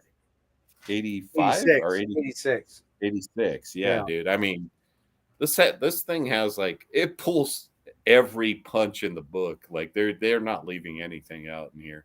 You got German speed metal, German thrash, US thrash, US speed metal, US heavy metal. Like it's all over the place. Yeah. All right, what track you want to play then? Shit, dude. Let me look. We'll probably do two. I'll pick one. You can pick one. Let's do the first track. Hunger. No, Infinite Voyage. That's not the first track. That's the second track. Yeah, well, yeah. You know what we'll do? We'll do Infinite Voyage, and then we'll do Into Cursed Be the Deceiver, and that'll wrap it. Yeah, and then those rule. before we go, or before we get to the last tunes and wrap, and usually you and I like to hang, but I'm struggling to keep my eyes open. I'm that fucking burnt, so I'm gonna probably bail when we get done. But a couple quick things. So Tuesday afternoon at 2, I'll be interviewing Tom Fountainhead Geldschlager. The guy was in Obscura. He's got a new project out with Morian from Alkaloid. And there's somebody else semi-famous in the band, but I can't remember who it was. I think the bass player. I can't remember who it was. Anyway, a band called Changeling.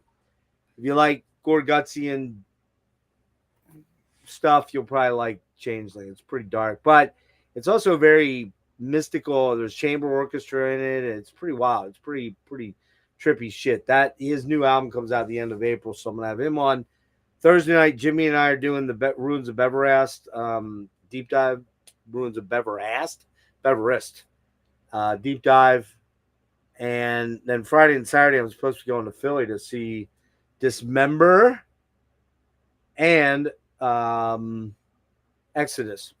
I've never seen Exodus. Yes, I know it's not Bailoff, and yes, I know it's not fucking Zetro, but I guess I should see him once before I take off for wherever I'm going. And then what else? What are you gonna Duke's era? That's your send off is Duke's Yeah, era. I know. I like Duke's era stuff though. Of all the stuff, I kind of prefer him. I know that a lot of people don't, but I kind of prefer him.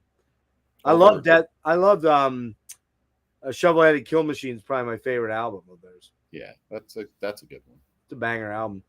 But mainly I'm going down to hang out with Rick. and Yeah. whoever we run into down there, because I always run into tons of people that I know or that know me and come up to me and talk to me. Have you had that happen to you yet? Where you're out somewhere and someone goes, "I know you from the internet," or "I know you." Yeah, I have.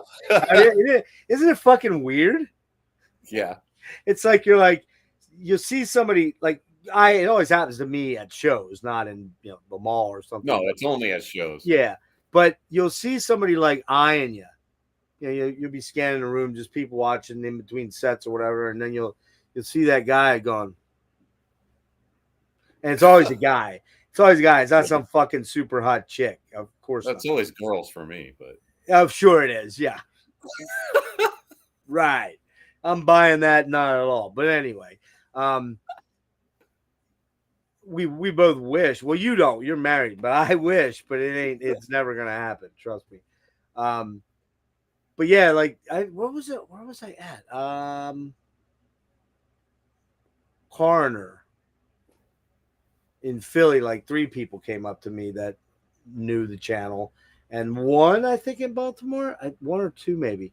But yeah, it's just kind of weird because they go, "Hey, you're on YouTube, aren't you?" And I'll be like, "Maybe. I don't know. What do you mean by on YouTube? What do you mean by that?" And they'll be like, "Don't you have like a metal channel? You do like all kind of like interviews and stuff." I'm like, "Yeah, that's me, man."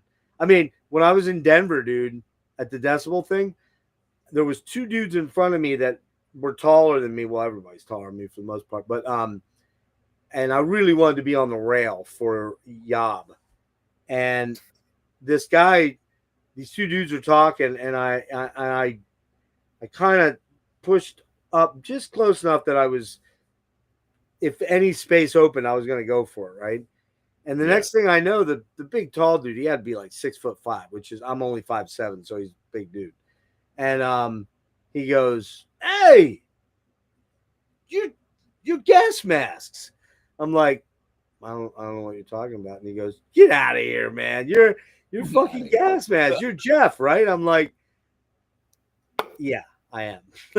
And they turned out to be the coolest fucking dudes, man. They're like, you're out here in Denver. What the fuck, man? This is so cool." I'm like, "Well, it's a metal festival, dude. I was, I wanted to be at this one, and I made it happen." And he's like, "Yeah, but I thought, I said, "Yeah, I don't think I'd be able to do it again. I mean, I'm really worried about MDF, but we'll see." oh, Tim knows. That's my OnlyFans page. That's why. The OnlyFans page, yeah. Of course. He puts up pictures of his feet. Of course. 3 inches of limp dick. 3 inches of limp dick, yeah. But yeah, it's kind of funny when that happens. I just think it's kind of ironic when it happens when somebody's like, "Hey, man." No, it's cool, dude. I love that. That's the whole point. I do too. And everyone I met has been very kind and complimentary. And "Oh man, dude, I love your channel, and you do killer interviews, and we love watching the hangouts when you guys get all fucking shit faced." I'm like, "I'm sure." You know what's really cool is when people tell me, "Oh man, I checked out that album you recommended to me," like because exactly you talked about it. It's fucking a banger. And I'm like, "What?" And that's the whole reason. More specific. Oh yeah, right. I've only talked about 8,000 albums, but yeah, I mean, it's that's why we do this, man, to share what we've come into. I mean, I'm new to Griffin. Like, I'm not gonna lie and say, "Oh yeah, I'm an OG, man. I remember back in '84." No, I didn't know about him back then, and it wasn't for Black Leather Eyes. I wouldn't have known about him, because it's not a band that gets talked about a lot. It does get talked about from time to time, but not a lot. And I thought, I think that record's been it's been building since maybe 10 years ago. It's been getting more recognition. Probably, yeah, probably. I mean, I remember listening to it 15 plus years ago and loving that record, but I never bought it. I just never bought it because I always wanted an OG press, which I just got. Well, you know how that goes. I mean, it's there's your want list is endless. It never ends. Yeah. I mean, I finally got to a point where I'm like, all right, I got to stop, man. I literally, Dennis, I had albums. I do this in my bedroom, right? So I don't know if you can really see it, but hold on. This whole So you can see down. Okay, there's the box sets, right? And you can see the CDs I just went through tonight with you. And there's this little stack of vinyl there in front of the red thing where I have 200 box sets in there. Look at that shit. Box sets up fucking 4.5, 5 feet tall. And then here, this was all out here, was all, hold on. This area, oh shit. This area right here, you see the Runes of Everast and the guitar there? Yeah. That was full of vinyl all the way out to like here. I had a tiny pathway to walk through. And with my issues with my health and my balance becoming somewhat, and my legs becoming weak and problematic, I almost went down one day, like, and took everything out, right? And it was like, all right, I got to do something. So I went to my old man. I'm like, hey, I see 2 spots out in the living room where I got to get some cheap vinyl racks and put them up out there. Hope you're not going to be a dick about it. And he's like, nah, just go ahead and do it. So but those filled up immediately. So I'm literally out of room. I mean, I'm literally out of room. And you can see up there, if you look up top, you see all that? Yeah. That's all CDs. And much of it I have to still dig into and then figure out where I'm going to, put them in boxes and put them in closets until, literally, if I outlive my father, which I'm beginning to think probably is not going to happen seriously, but if I would outlive him at some point, his room over there is probably 22 by 17. I could put tons of stuff in there. Yeah. I could buy a giant CD rack and put it up, because I lost my CD rack when they took my. I had a huge one that I built 6x8, 8 wide by 6 feet tall, and I think it held like close to 2,000 CDs at that time. That's what I had, a little more, and now I'd have to buy a bunch of shit to put my CDs up. So we'll see what happens. But that was finally getting that stuff off the floor. It was like, oh, thank God, man. It was just bugging the shit out of me to have all that up there. But all right, so let's play some tunes. Did you have anything going on you wanted to announce coming up? No. All right. Should we? Well, we'll do this, then we'll pick our new bands. I have 2 already, and they're thrash bands. Well, one's thrash. All right. I have 1 thrash and 1 speed metal. Or heavy metal. All right, cool. The other one I have is kind of almost a traditional doom sort of thing. We'll see what you say. We'll see what you say on that. All right, ready? Here we go. Oh, we're going to wrap it up here, guys, in about 10 minutes or so.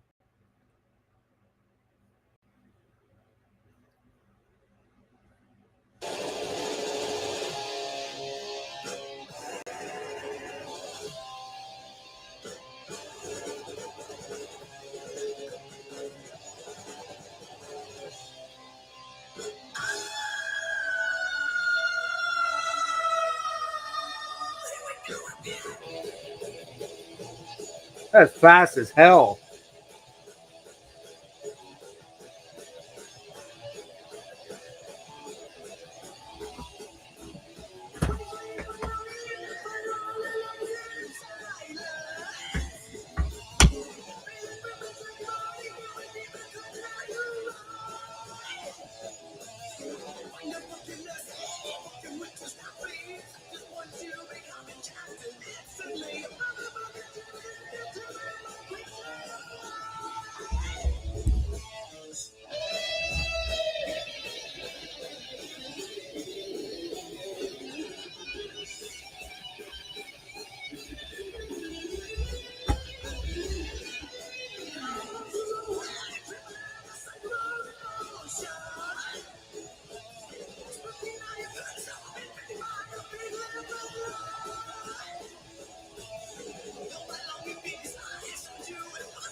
Oh, it's Ziv his voyage.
All right, man. Relentless. I mean, they ramped up the fucking speed on this album by 200. Oh, I gotta Right. hang on. Yeah, I think my other criticism of that album a little bit is some of the songs are a little on the long side. You got one at 7. You got thrash is not meant. I mean, how many thrash songs are like 6, 7, 8 minutes that you can think of right off the top of your head? Yeah. There's Nothing none off really. Rain and Blood. Nothing off Rain and Blood is that long. I think the longest Slayer song is like Seasons in the Abyss, right? At like 6 No, minutes. I mean, yeah, I mean, It's got probably that. like something. Hell Awaits is probably a little long. Oh, too. that one's long too. Yeah. But no, it's a good album. I just don't think it's not as good to me as the first one. But okay, so a couple of suggestions. How about the 2 albums by Holy Terror? Okay. I thought you'd like that one. I do. And it's got to be done. The 4 80s albums Oh shit. Here we go. of Thin Lizzy. Thin Lizzy. Shit. I'm so fucking tired. I'm not high or drunk, guys. Well, I think I might still be a little high, but He's definitely high. well, why would I be high like almost 8 hours later, man? That's weird. 12 hours later. Anyway, Lizzie Borden. Okay. So we're talking.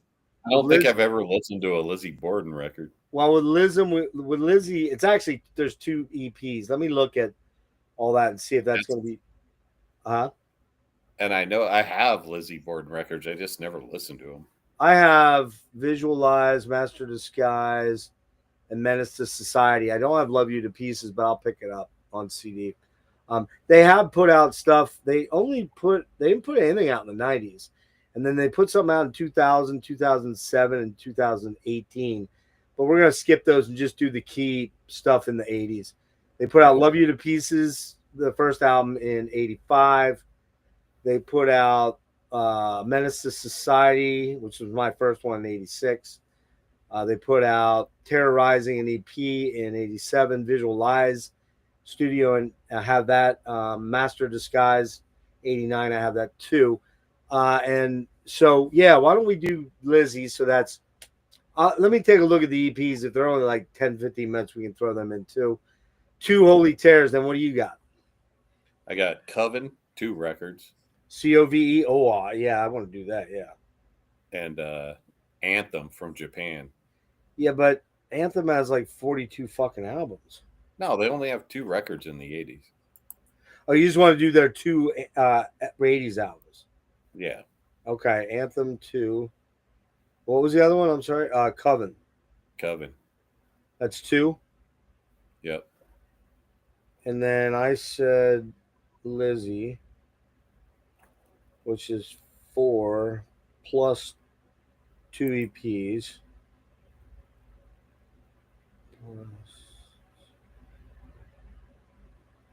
And then what was the other one I said? Oh, Holy Terror, which is 2. So a total, if we just stick to that, that's 2, 4, 6, 10 albums and 2 EPs. That's about what we did tonight. Yep. You good with that? Yep. Good to leave it there? Yeah. That's a lot of listening. We'll see when we get to that. Hopefully when we can. Dennis works and I don't, so I have a lot more time to, lay around and listen to these things. Although that's not entirely the case. But yeah, April, I'm going, other than the Decibel Fest, I think I'm only hitting one other show that I saw other than Monday night, which is tomorrow night is Undergang from where the fuck are they from? Netherlands, right? Denmark. Yeah, Netherlands, Denmark. Yeah. I want to be bludgeoned by those guys on Ulfar tomorrow night. So Ulfar, however you pronounce it, which I don't even know what they sound like. Technical death metal, I think. But yeah, I think that's it, man. I think we knocked it out. We did some pretty good stuff. Hell, that was we had a lot of good records tonight. We did. Tonight was, I mean, I think we gave the second Jaguar 6s, which is That was the lowest, and it was a horrible record. it really, let's be honest. If we weren't old men that had a tie to the 80s and Exactly. watch those movies and listen to that music on movies, that type of music on movies, we'd have gave that album like a 1 or a 2. I mean, I'm probably, after we get off here, I'm probably going to jam it. Not going to lie. I like it, dude. It's like It's super good. catchy and like it just plays in the background great. Mm-hmm. You don't have to pay much attention to it. That's true. Nope. You can drink some beers while you're video gaming or whatever and just have that jamming. But I do not think I'm going to pick that up. I do think I'll probably try to find a CD copy of War Games. But and the Hexenhaus, dude, that you fucked me hard for that because I'm gonna have to get all three of them. I'm gonna get all three of them, dickbag. So thanks a lot. They're so fucking good. Yeah. Dude. Now I have something coming in tomorrow that I'm tempted to throw in there. I was tempted to throw in versus Holy Terror. So I'll let you make the decision because I'll actually have these. Okay. You have the Holy Terror, don't you? Yeah, I got Okay. both of them. All right. I'll let you decide. 2 from Holy Terror or 3 from Oblivion. Okay. Which one you want? Let's do Holy Terror. I thought you were going to go that way. You know Oblivion, the Oblivion I'm talking about? Canada? Yeah, from Canada. Yeah, the technical thrash band. Yep, I know. So that'll be the next one. But I have them coming today. Or yeah, well, is it today? Also next we're gonna do Blessed Death too. You know, I don't know them. Is that's thrash band, right? Yeah. I don't know them. Where are they from? Jersey, I think. Wow. Okay. I hope they're better than fucking. What are they called? Don't What's even the other- say Whiplash, dude. The You're gonna try Whiplash. I was going to say Whiplash. Trying to diss Whiplash again. Dude, I don't remember what I gave those albums, but they were probably. You were dissing on Whiplash. I don't even understand. I Power and Pain's do the best not. thrash metal records ever. I don't get that band. That sounds samey. I'm not really. You probably listened to it once. I probably gave that first Whiplash like a 5 or a 6, and it probably deserved like a half a point at best. Oh my god! You're revoked. Metal credentials revoked. That you don't already have, Aaron? Well, we did the 2 Griffin albums. I would assume you have the first one. I don't know about the second one. Second one, yeah. That's harder to get. Protector of the especially in Lair. the States. Well, no, I don't know if that's Aaron's thing so much. The first one would be the more, straightforward metal. The second one's a lot more thrashy. What else did we do? I forget what we just did. Angus, the first 2 Angus albums, which grew on me. I like them better than I thought. The first 3 Hexenhaus, which are fucking amazing. Yeah. Those albums were like revelatory. I'd never even heard of the band. I'd never heard of them. I didn't know Mike Weed was in that band. I'm like, what the hell is this? And I admittedly I like the first one the least, which is the one you like the most, but I fucking love the rest of that shit, man. Oh, you fucking cocksucker. Man. A Barry Manilow loving dude hater would talk like this guy right here. Yeah, so back to Whiplash. They kind of suck. Just saying. So it's better to be better. I have checked out the Holy Terrors, so I know them. I don't own them, but I do. You're gonna check out after you get off, or just this week. Check out the 3rd Whiplash record. We did. We did the first 3. Remember? Yeah, I like that one. I think I gave that one a 7. I think because it was a little more proggy sounding. Yeah. The first one that everybody raves about, dude, it's a pilot. Rules. It rules. This is a guy that says Razor sucks. I never said that. You're like, Did nah, I? dude, we're not doing Razor. Well, that's because everyone. I have. You want to know the real truth about that? Every one of their albums sounds the same. That's why. That's exactly. They don't though. Sounds like that's my takeaway. Yeah, you should check them out. Mike Weed from King Diamond. Memento. What's it called? Memento Mori. Memento Mori. With Messiah. Messiah. Memento.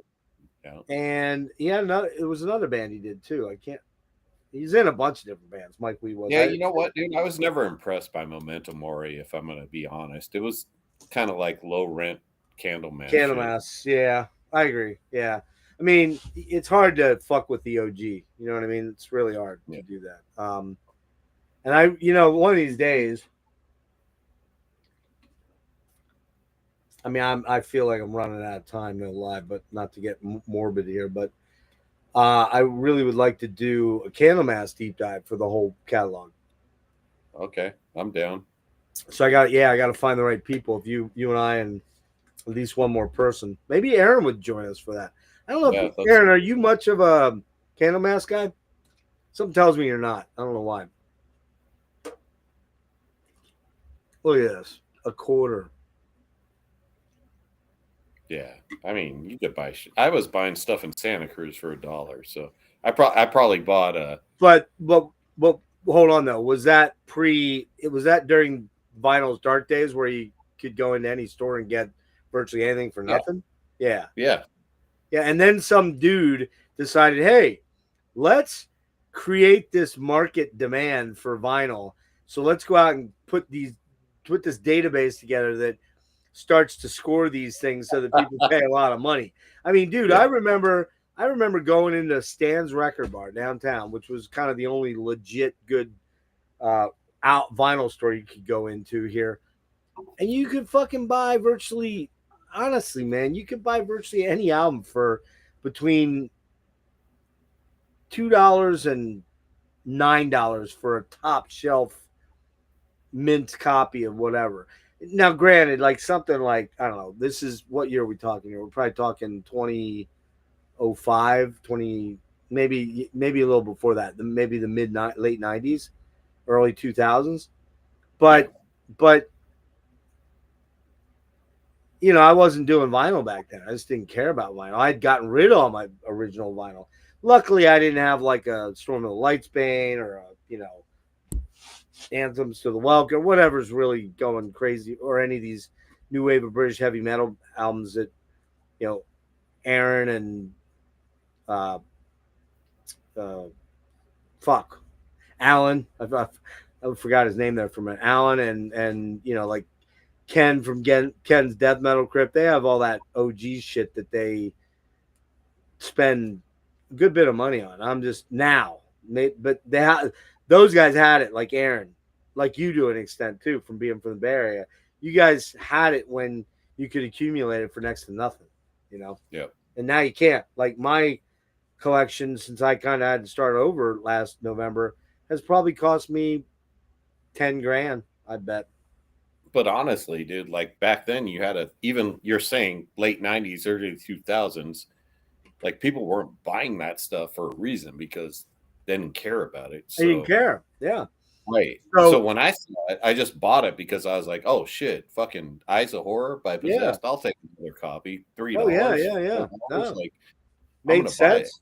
Makes total sense. But no one's sense. like, oh, dude, that shit sucks. I'm like, no, it doesn't suck to me, so I'm gonna buy it. So. Yeah. I mean, and the thing is, but you and I, had we been hanging out back then, I'd have been dissing on you, going, dude, all that fucking vinyl, all that space taken up, dude, bro. Come on, bro.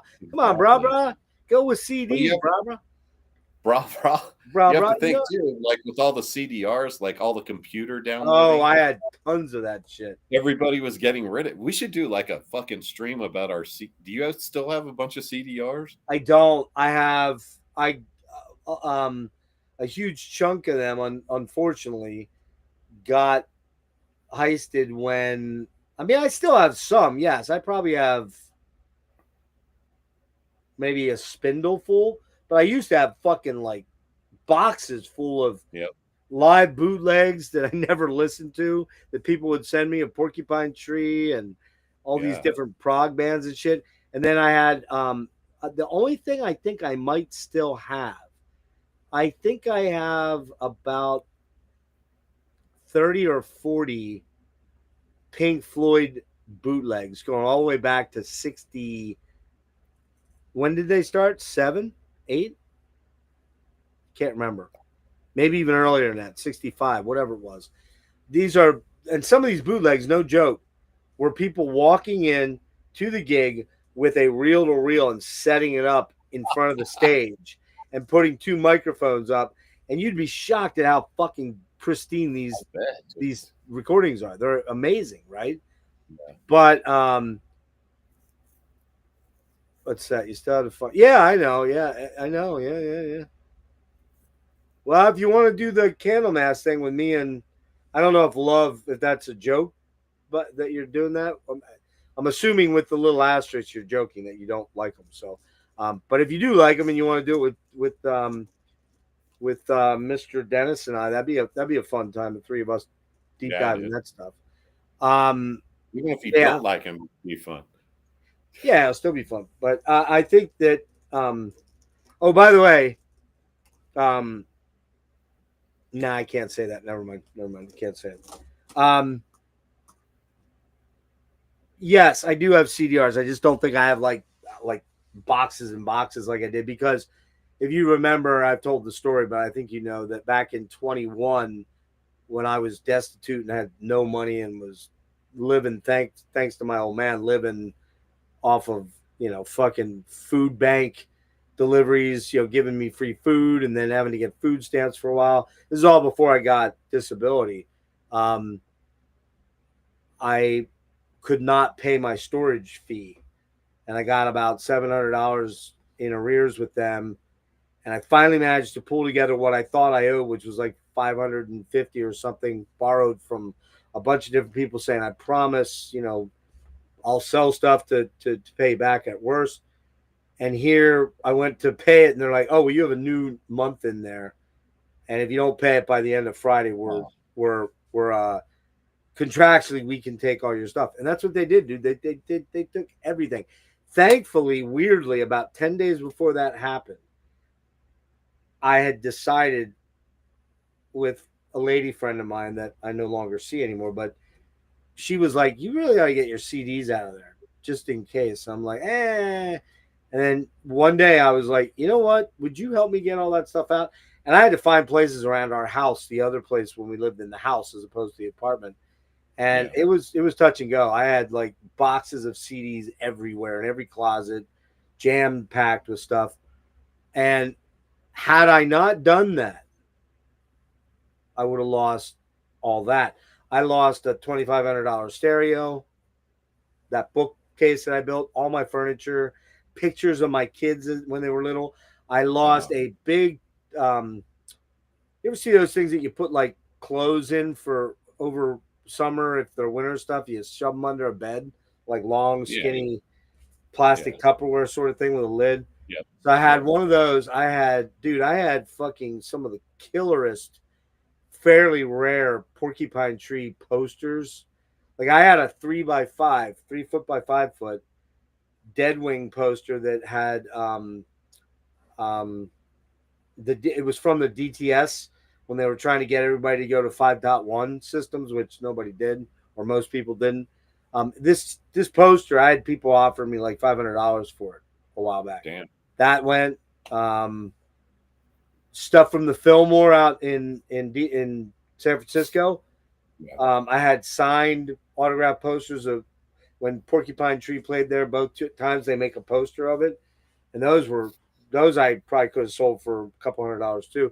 So I lost just tons of fucking shit. But thankfully, I had gotten my CDs out, because that would have crushed me. But I had 2 boxes of those CDRs, and it probably had probably 1,000 of them, maybe 700-800 of them. Reminds me of when I lost all these metal shirts. I had them. I was living in like a little, like, it was like maybe like a small 2-bedroom, little house I was renting when I was younger, and I had all these metal shirts and all these, and I didn't have any place to keep them, so I kept them on the porch. Oh no. And yeah, I kept them in like hefty bags or whatever, but Uh-huh. they got moldy, and I just Oh, tossed them out. I yeah. Iron Maiden. I had so many old school shirts in there that I just had to throw away. Yeah, and those. Now I don't know. I mean, I'm never buying a used shirt from somebody. No offense. I mean, I don't want it that bad. For starters, granted, it was kind of cool back in the day when you got a shirt and it had that exclusive print on the back. But now they reprint a lot of those. These days. Plus, on top of it, you go on eBay and you see some of these vintage tees of like, I don't know, Triumph, for example, right? Yeah. $175. No one's gonna fucking pay that. I mean, no one that's sane is gonna pay that. I love Triumph, but fuck that, man. I'll buy a Plastisol reissue one for $15. There's no way I'm doing that. So, but people do the dumbest shit, man. I mean, and we all do it as collectors. We're tied into that dopamine rush, one, and two, we're tied into how the nostalgia of owning this stuff means something to us that other people wouldn't get. I mean, a lot of it depends on what it is. Like if you have something from a concert you went to, like that meant a lot of memories for you, it's fucking amazing to have that. Right. Yeah. I mean, like I had up until the great storage facility fiasco, I had a bunch of shirts from the 80s, man. I had a Rush Counterparts one, that's probably 90. I didn't fit in it anymore, to be honest with you. But I had, oh man, I had a killer Frontline Assembly Hardwired. You know what that album is? With the tongue and the man. I had an OG shirt of that because that's the first year I saw him in 90. Oh, I guess I had a Ministry Just One Fix with the pus head art on the front. Is that in that bag? Yep. Wow. No, mine was taken in the storage unit, and then there was a couple from the 80s, like a Rush Grace Under Pressure Raglan, the baseball that was from the show, because that was my second show seeing him on Grace Under Pressure after I'd seen him the first time for Power. That shirt must have been sick. What's that? That must have been a badass shirt. Oh yeah, it was. And I to this day I have no idea where it got to. I think one of my three roommates raided my drawer and took it and never, just figured I would never see it. And I remember going up to him like, dude, man, did you borrow my Grace Under Pressure shirt? He's like, no, I don't know about it. I know he fucking ripped it off. I know it. He was my roommate, but yeah, crazy stuff we do to be the collectors. Metal Theologian, let me know. You have my email, so let me know if you're interested in that Candlemass thing. You, me, and Dennis, we could do it when you're available. If I'm still breathing and alive, that's tricky. I'm not sure. Oh, and I did forget one other thing that's coming up. Probably there's some interviews I've got going. One with Jerry from Ancient Death. He's going to pop on probably next week. Also, the guys from A Causal Intrusion are coming on next Saturday at 2 or 3 o'clock in the afternoon. I'll firm that up soon. And then was there anything else? I guess that's it. Well, we have them all. I have every album of theirs. Wait. Yeah, I have every except for the most recent one. I have every Candlemass on CD. I think I had the most recent one. Do you? What's that? What was it called? I don't know. I don't remember, but yeah, Door to Doom was the last one I got. The one with Tony. Jesus Christ, I'm tired. No, I mean, I don't have like, what I don't have is like the ones after where chapter 4, Chapter 6. chapter 6. Okay, yeah, chapter 6. Chapter 6 and the excuse me. The other Dactylus glomerata or whatever it's called, Dactylus. Abstract algebra. Yeah. I have those. Okay. Let me look at something real quick here, and then I'm gonna call it because I'm literally fucking. I don't have. I mean, I like them, but I don't have the Leaf Elding solo records either. Oh, I don't have those. I have Epicus, Nightfall, Ancient Dream Tales, Creation, Chapter 6, Dactylus, From the 13th Sun, Candlemass, King of the Grey Islands, Death Magic Doom, Psalm for the Dead, Door to Dead. Yes, I don't have Sweet Evil Sun. That's the only one I don't have, the last one. So I got it all.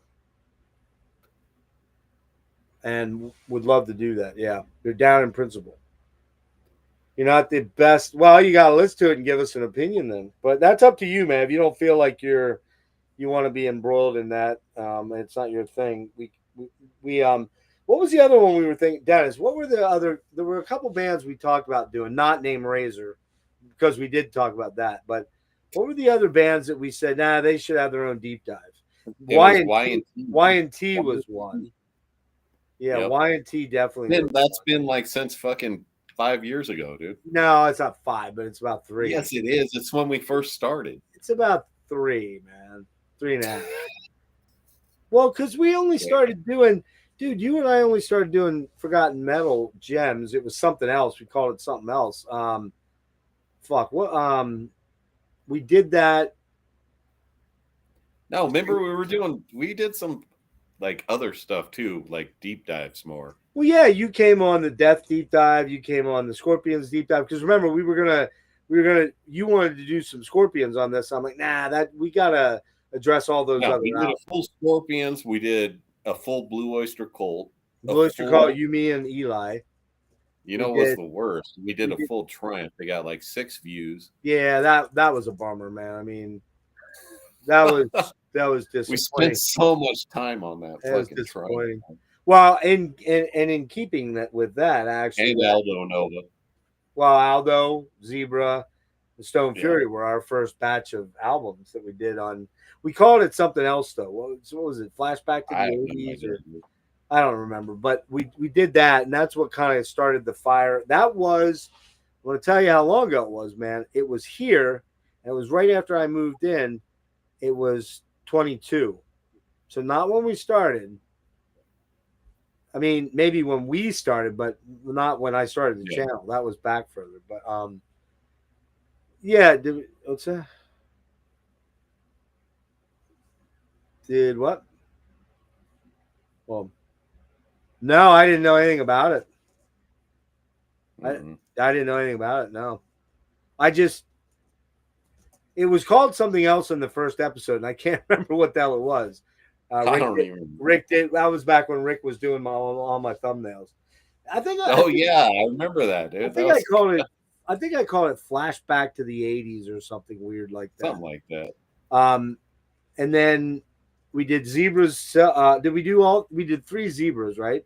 3 Zebras. We did 2 Stone Furies. That's all they have. And then we did. Was it only 1 Aldo? No, we did 3 Aldos. 3 Aldos? Okay. Oh, yeah. Twitch, Monkey, the one with Monkey, Subject, the debut. Yeah. Was there one or more after that? Or was it just those 3? No, we did. What's that one where he's like on the cover, like that Miami Vice cover? That was Twitch. Yeah. And you like that thing for the same reason you like this Jaguar album. Oh man, no, I did not. That Nova album's sick, dude. Oh, it's fucking great. I did not steal that, Aaron. I don't even know where that came from. I think it was Outstanding Metal Gems was the original. Well, yeah, that's what he's saying. But what I'm saying is, I don't know where I got Forgotten. I just pulled it out of my ass. So, and we've you pull a lot of things out of your ass. Oh man, you don't even want to know when I was disappearing what was going on. I got hit with something twice. No, 3 times. It was like, yeah, you take over. I'll be back, man. That's never happened to me actually. I think it's just a combination of me being just baked and fucking still kind of a little bit high and super tired. So, well, anyways, everybody. The last thing I wanted to mention real quick was Jeff Wagner and myself and John Halm and maybe Jimmy from Future Ruins. We'll see. Depends on his schedule and everything. But we're going to do something a little different than our deep. We're doing a deep dive, but it's not going to be essentially a deep dive. It's going to be more of a ranking video because I already deep dove this band, and the band is my favorite band, Rush. And Aaron, I don't give a shit about your opinion about Rush. I'm just telling you right now, okay? They're my favorite band, and they're going to stay my favorite band. I'm just busting your balls. We are going to do a ranking of all the 19 albums. So it's kind of like a deep dive, but it'll move a bit quicker than a deep dive because I'm not going to mention every single track. You know what I mean? We'll hit the highlights, put it in the tier we think it belongs in, and then move on. So I think that's it, dude. All right. Anything else? No. Thank you, Metal Theologian. Thank you, Tim. If you're still here, thank you, Frederick. I think that was pretty much. Thanks for everybody jumping on. I'm gonna try to figure this out so we can get it on my channel too to get more viewers. But Yeah. I don't know why. I don't know. First time we did it worked. I'll look into it. And see. I didn't even think about it. It was like, oh, wait a minute. You know what I could have done? I mean, I don't care, but I just like more people to know about these records. You know what I can do next time, dude? Well, we could do one of two things. We could do the next one on your channel, or what I think I can do is, I think I remember now, when I set this up, I have to add your channel in. Yeah, I think that's it. You have to add something. It's on your side. What's that? It's on your side, something you have to do. Yeah, so what I'm going to do, next time, just remind me, and I'm 99% sure I can set that up, because you're right, because it'd be cool if you're considerably bigger than me. Where are you at now? Sub-wise.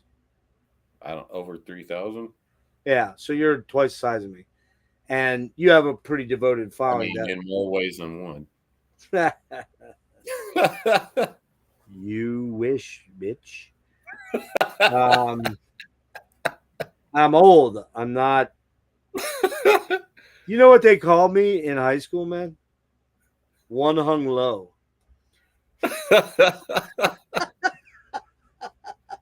And it's weird because I'm not Asian at all, but they call me one.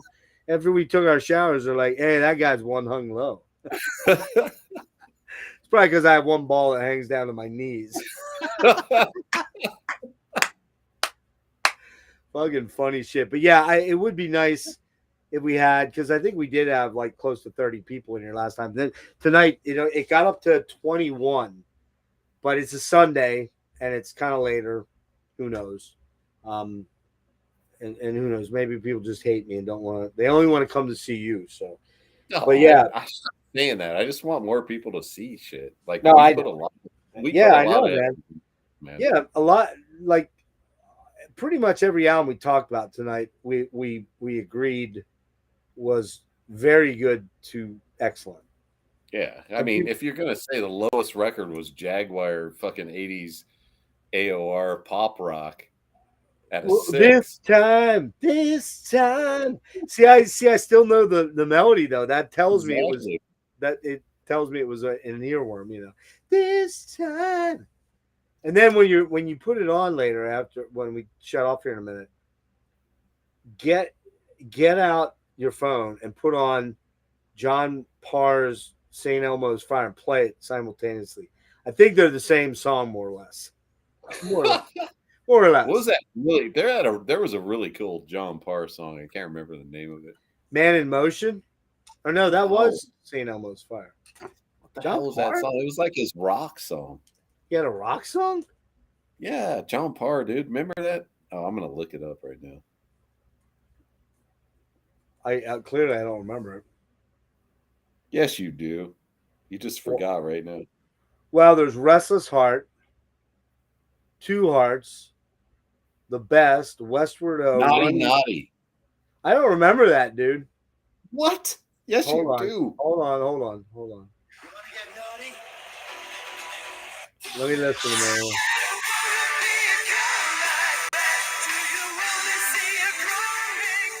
man. Okay.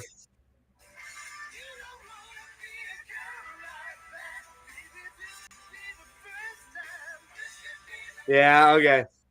Hold on.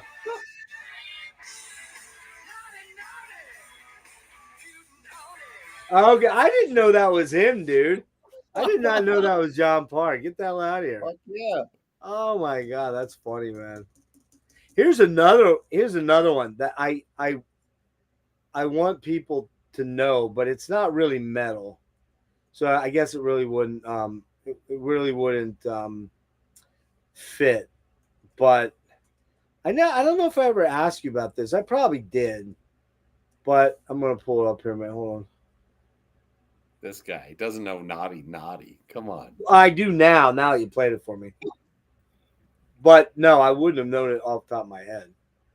This album, which I guess I can do anything I fucking want since it's my channel and whatever. Right? But I want to talk about this album. You know that one? I know the cover. So this is 79. Is it 77 or 79? I can't remember whether it was 77 or 79. I think it was 79. And I lived in Houston, Texas. I just started working my first job, like legit real job, where I was making $2.85 an hour, something absurd like that, $3.35. I can't remember.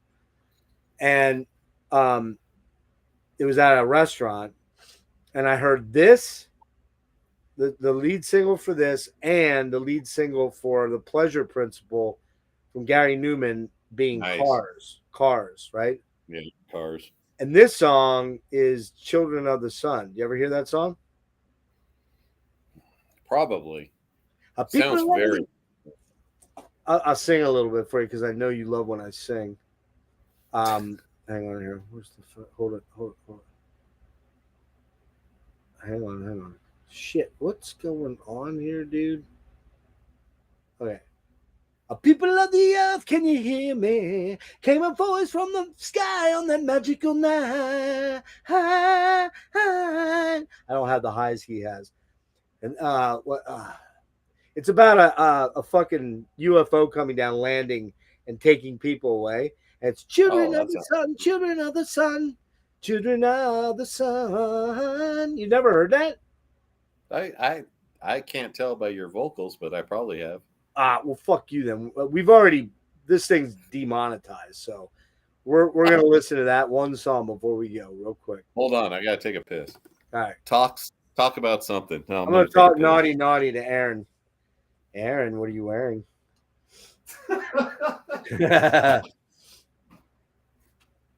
I gotta play this song, man. It's probably gonna get me booted. I was in love with this song for so fucking long, man. What a great song.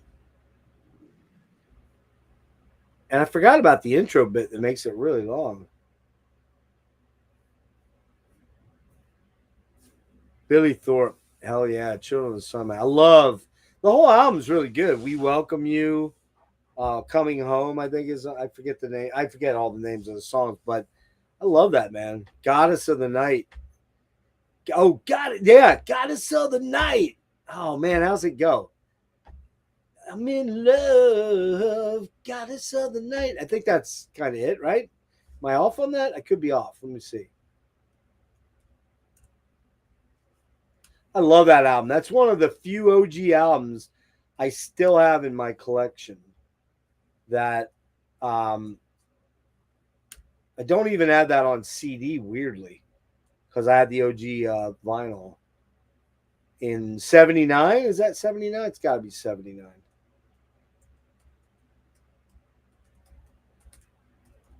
That's right. I forgot about this song.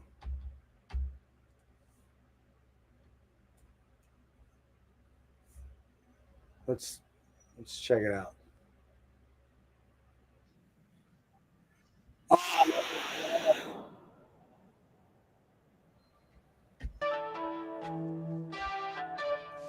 Man, I forgot about this. I love this song.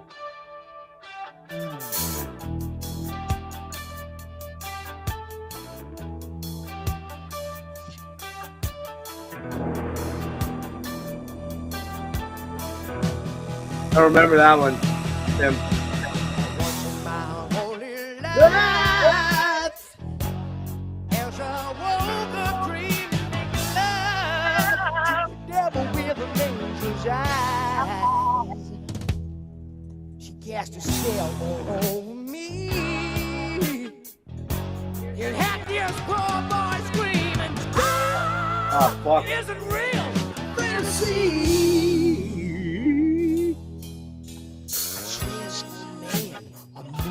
Night, a mystery.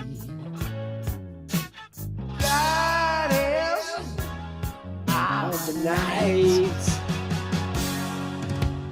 Goddess of the night, make me worthy of you. Goddess of the night, right now. Goddess of the night, once in my holy life.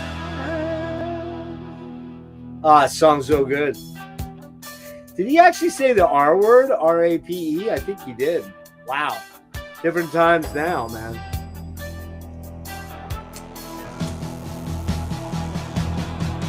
In a dream, I dreamed a dream.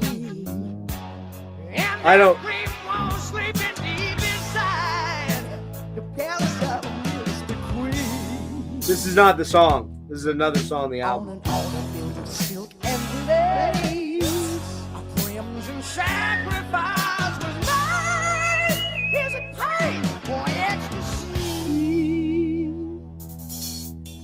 A transformed man, a moonless night, a mystery.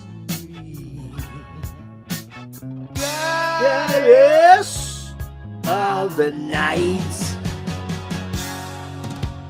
Goddess of the night, make me worthy of you. Goddess of the night, right now. Ooh, youch. Goddess of the night, just wanting my holy life. Just once, wanting my holy life.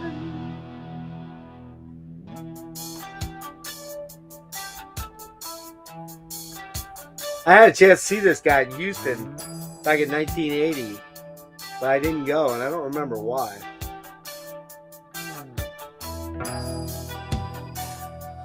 Ah, it's cool. Love the artwork too.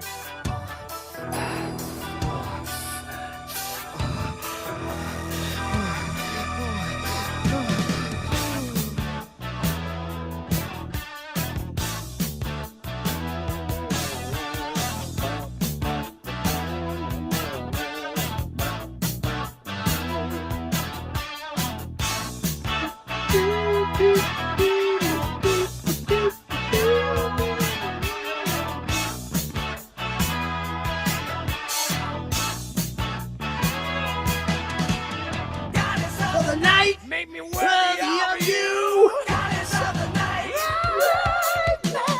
Goddess of the night, just wanting my holy life. Goddess of the night, I am worthy of you. Goddess of the night, goddess of the night, just once more in my life.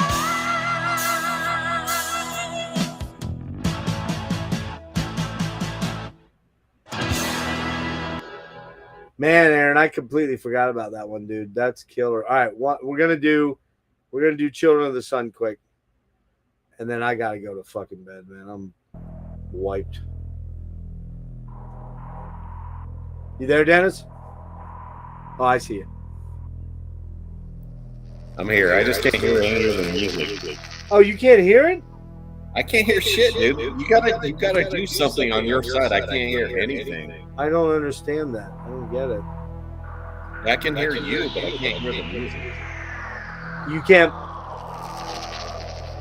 Can you put it on your phone and listen? Yeah, I can hear it on my phone. I mean, it's delayed by like 30 seconds. Oh, is it really that much? Wow. Are you listening on your phone? Yeah, I heard that song. I was Okay.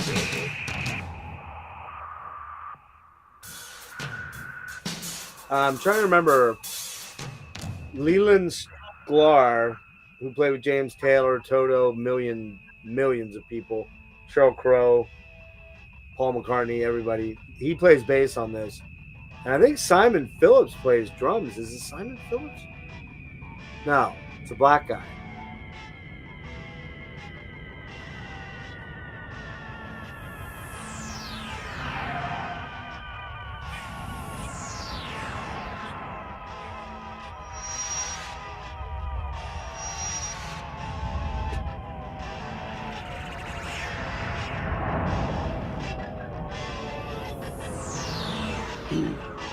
People of the earth, can you hear me?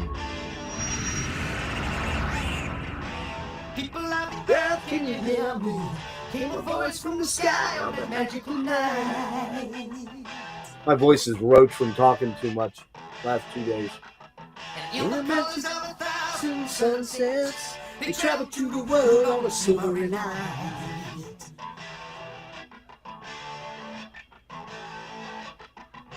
The people of the earth stood waiting, watching as the ships came one by one. Setting fire to the sky as they landed, carrying to the world children of the sun. Children of the sun. All at once came a sound from the inside. Then a beams made of light hit the ground.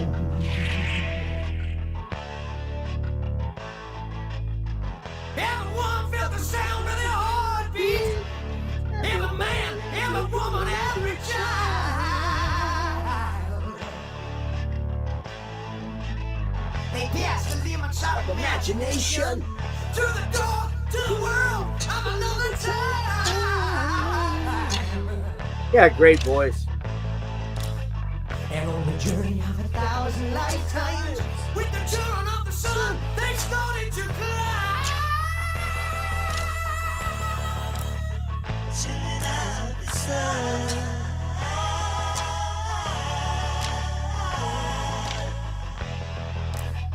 Children of the sun.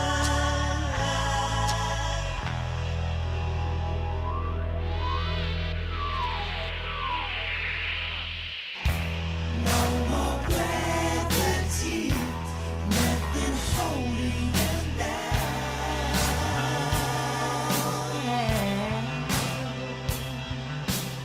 Those drums sound terrible though. Endlessly, as the ship leaves the ground. Yeah, I know. Tim knows more than we do. I know. Through the walls of time. I gather you're going to use one of these. Yes.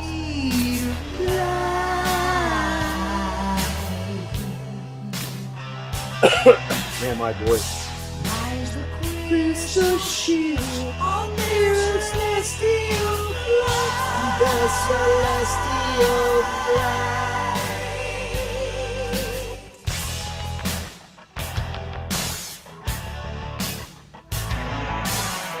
Children of the sun, children of the sun.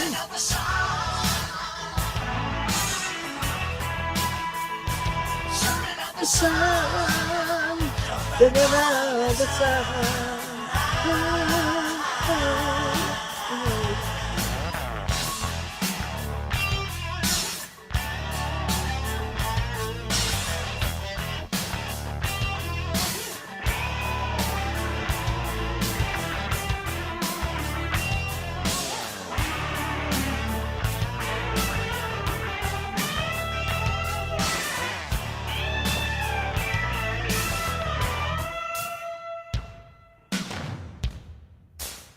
This is like so late 70s, early 80s. Bow. Bow. Bow. Bow.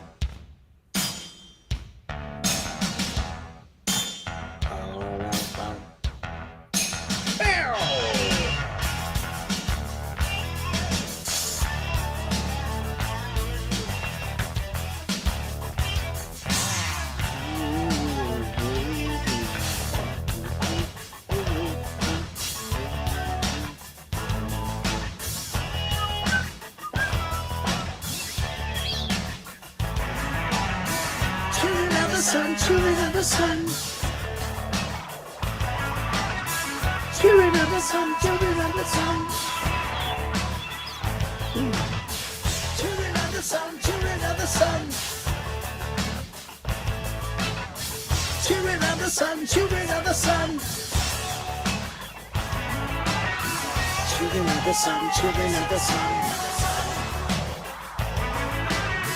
Children of the sun, children of the sun, children of the sun.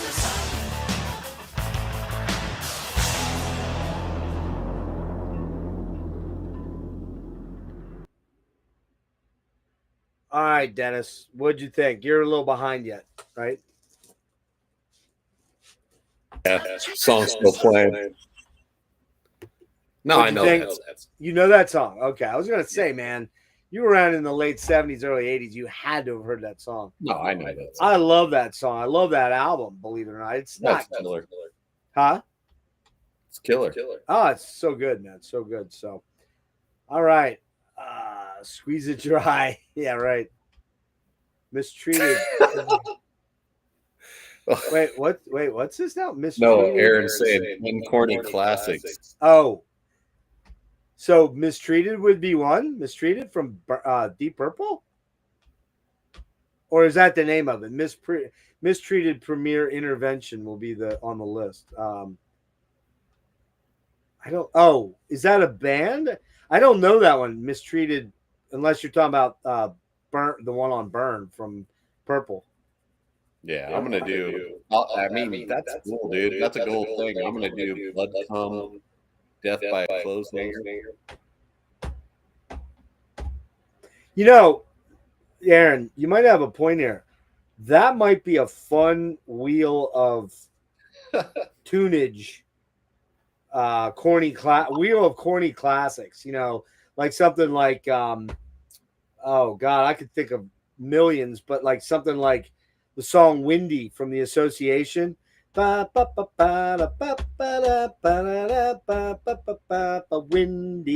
or so, you know, like shit like that was really popular in the 70s that were just kind of like one-hit wonders, or you know, the Association with like 59th Street Bridge song, Feeling Groovy, you know, or fucking, you know, shit. Oh, god damn it. The Zombies, like, what's it called? The Zombies. It's the time for the season for loving. What's your name? Who's your daddy? Songs like that are like, you know, they're basically all the band ever did that was really worthwhile. Like one really killer song. What's that song? Brandy. Oh yeah, Brandy, you're a fine girl. What a good wife. That was called The Looking Glass. That was The Looking Glass. Yeah, I would love to do a 70s one-hit wonder shit, like, you know, like Everybody Was Kung Fu Fighting, or or like Disco Duck. Yeah. Mistreated from France. I don't know them, man. No, I don't think they're corny at all. But I meant like one-hit wonders, or, you know, the wheel would be fun, and to have people on there that don't really know the stuff would be even more fun, because us old fucks could go, you don't know Looking Glass or Brandy by Looking Glass? What the fuck's wrong with you? So good, dude. Or like so fucking good. Or like oh god. Cliff Richard that did She's Just a Devil Woman with Evil on her mind? Yeah. Or you know, all those like singles that came out in the 70s. You could have a field day. Just, I mean, I know how to put that wheel together pretty simple now. I could do it a lot quicker than the first time around, because I was doing a lot of the sourcing. But that was fun. I mean, Dennis, you missed that because you were out. You didn't get there a little later, but we had a good time with that. I think that went actually quite well. That's good. AM radio hits. Yeah. She's Not There, yes. But actually, I think the bigger version was the Carlos Santana cover, I think, if I'm not wrong. Because he did a cover of that on Moonflower, I believe. So, Elvira. Oh man. Okay. Elvira. Elvira. My heart's on fire for Elvira.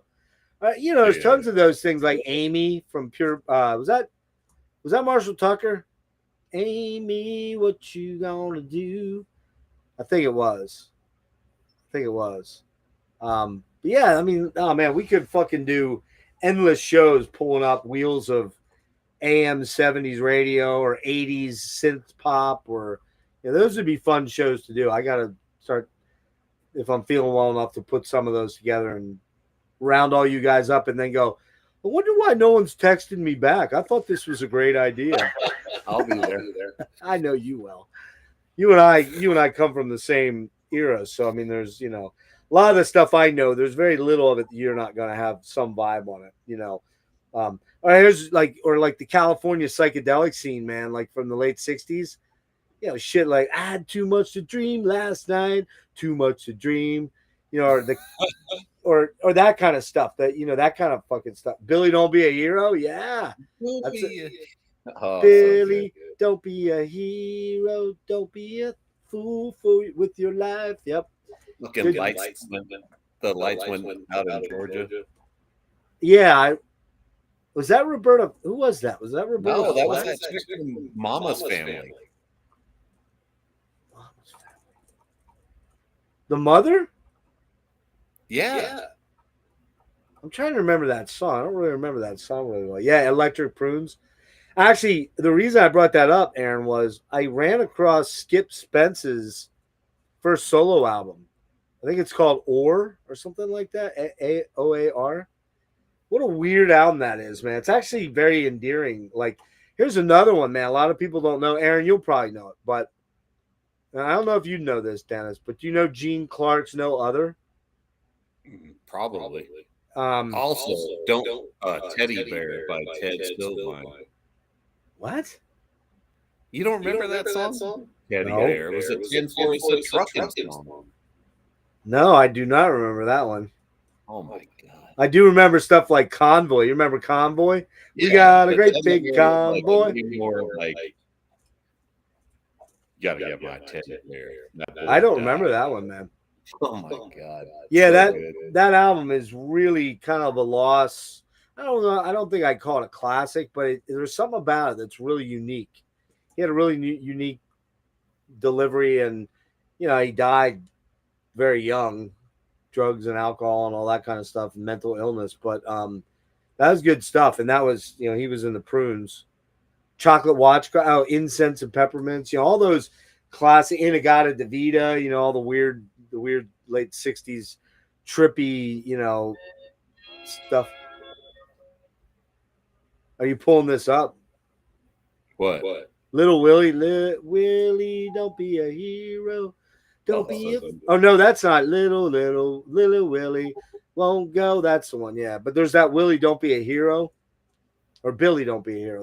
You said that. That's right, Billy, don't be a hero. Lot of stuff to choose from, man. There'd be a lot of fun to be had there. But the problem is you couldn't really invite somebody like Logan or the 20-year-old guys. Although Logan's pretty well versed in a lot of genres, he probably isn't going to know anything about the Electric Prunes, I doubt, But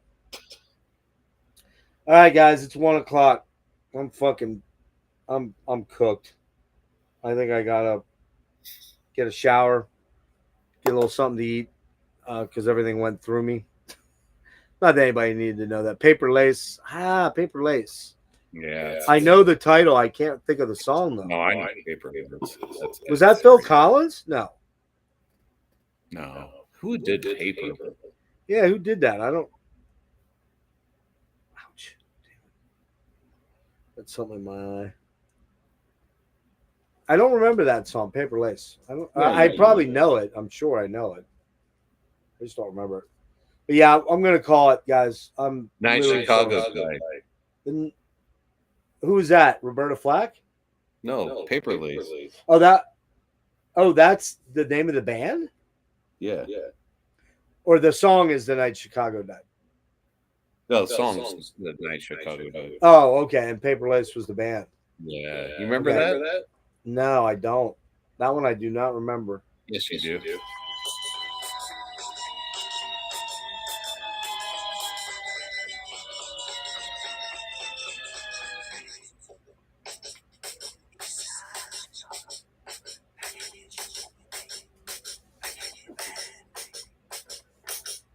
the heat of a summer night, in the land of the Gardens. Okay, yeah. Now I know it. Yep. Yeah, dude.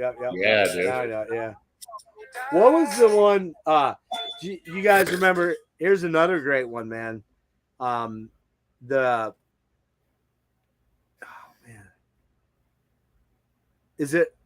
was it Gilbert O'Sullivan who did "Alone Again Naturally"?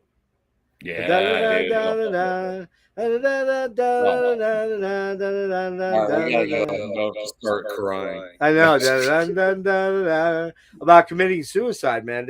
Did he? No. Is he still alive? I don't know. I don't think he is. Let me look quick.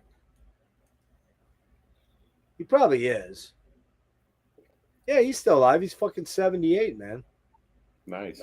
I didn't know he was still alive. I thought for some reason, maybe he was gone, but I don't. Paper Lace may have done Billy. You might be right about that.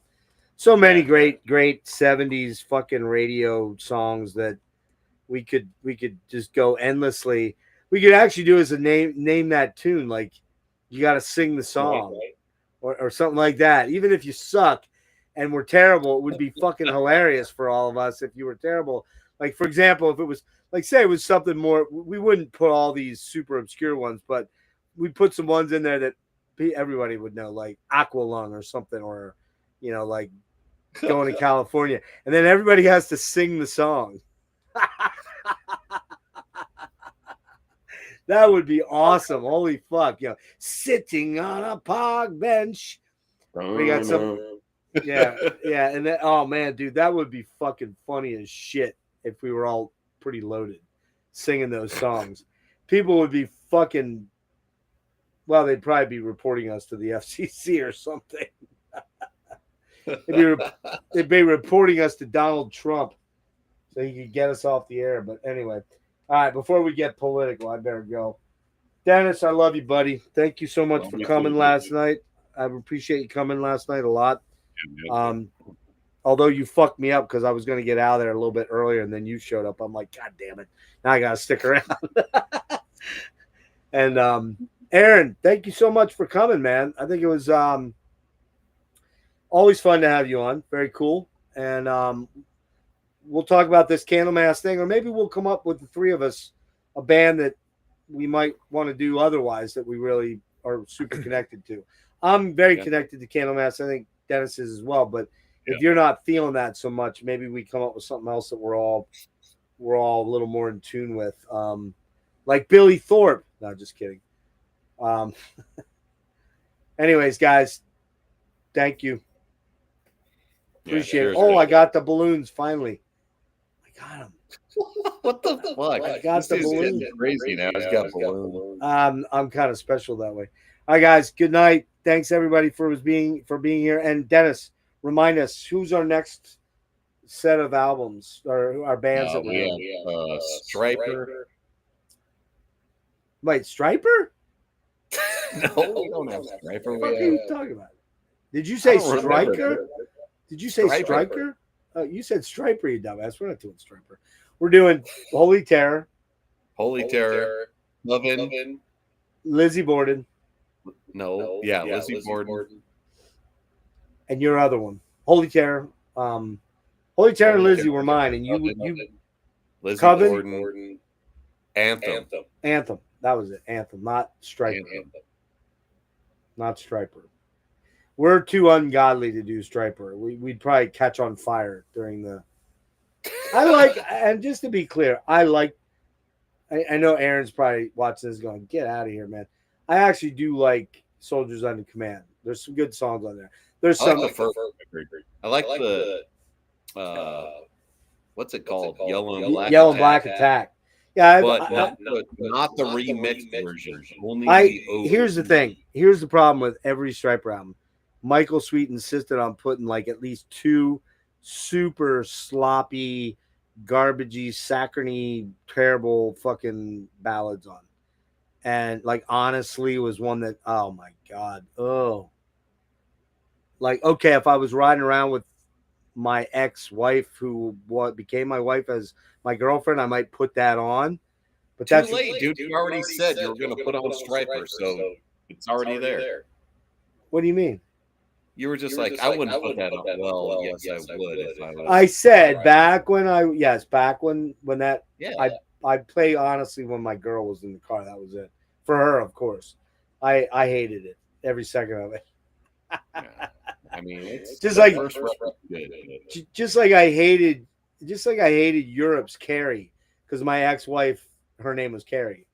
So, but when we were together, I'd be like, "Honey, this song's for you, sweetheart." Good one, dude. And then my final conversation with her before we got our divorce was, she was late for a meeting to discuss the kids and custody and all that stuff. She got there super late. It was a really cold night. We had snow, and she she was coming from work, and I'm like waiting an hour longer than I should have been waiting, and of course things weren't good. There was a lot of tension. She walks in, and I'm like, "Where the fuck were you at?" And she's like, "I almost got into a horrible accident. I slid off the road and hit one of those big barrel things that have like foam or whatever in them." And I said, "Oh, it's a shame you didn't hit the fucking it's a shame you didn't hit the bridge button instead." Oh, damn, dude. Yeah, I was pretty cold back then, man. I was pretty pissed off at her for a lot of reasons. 2 hours later. I did apologize to her later, but yeah, we gotta go. All right, that's it. Good night. See you, Dennis. All right, guys. Cheers, Later. man. Thanks. Bye.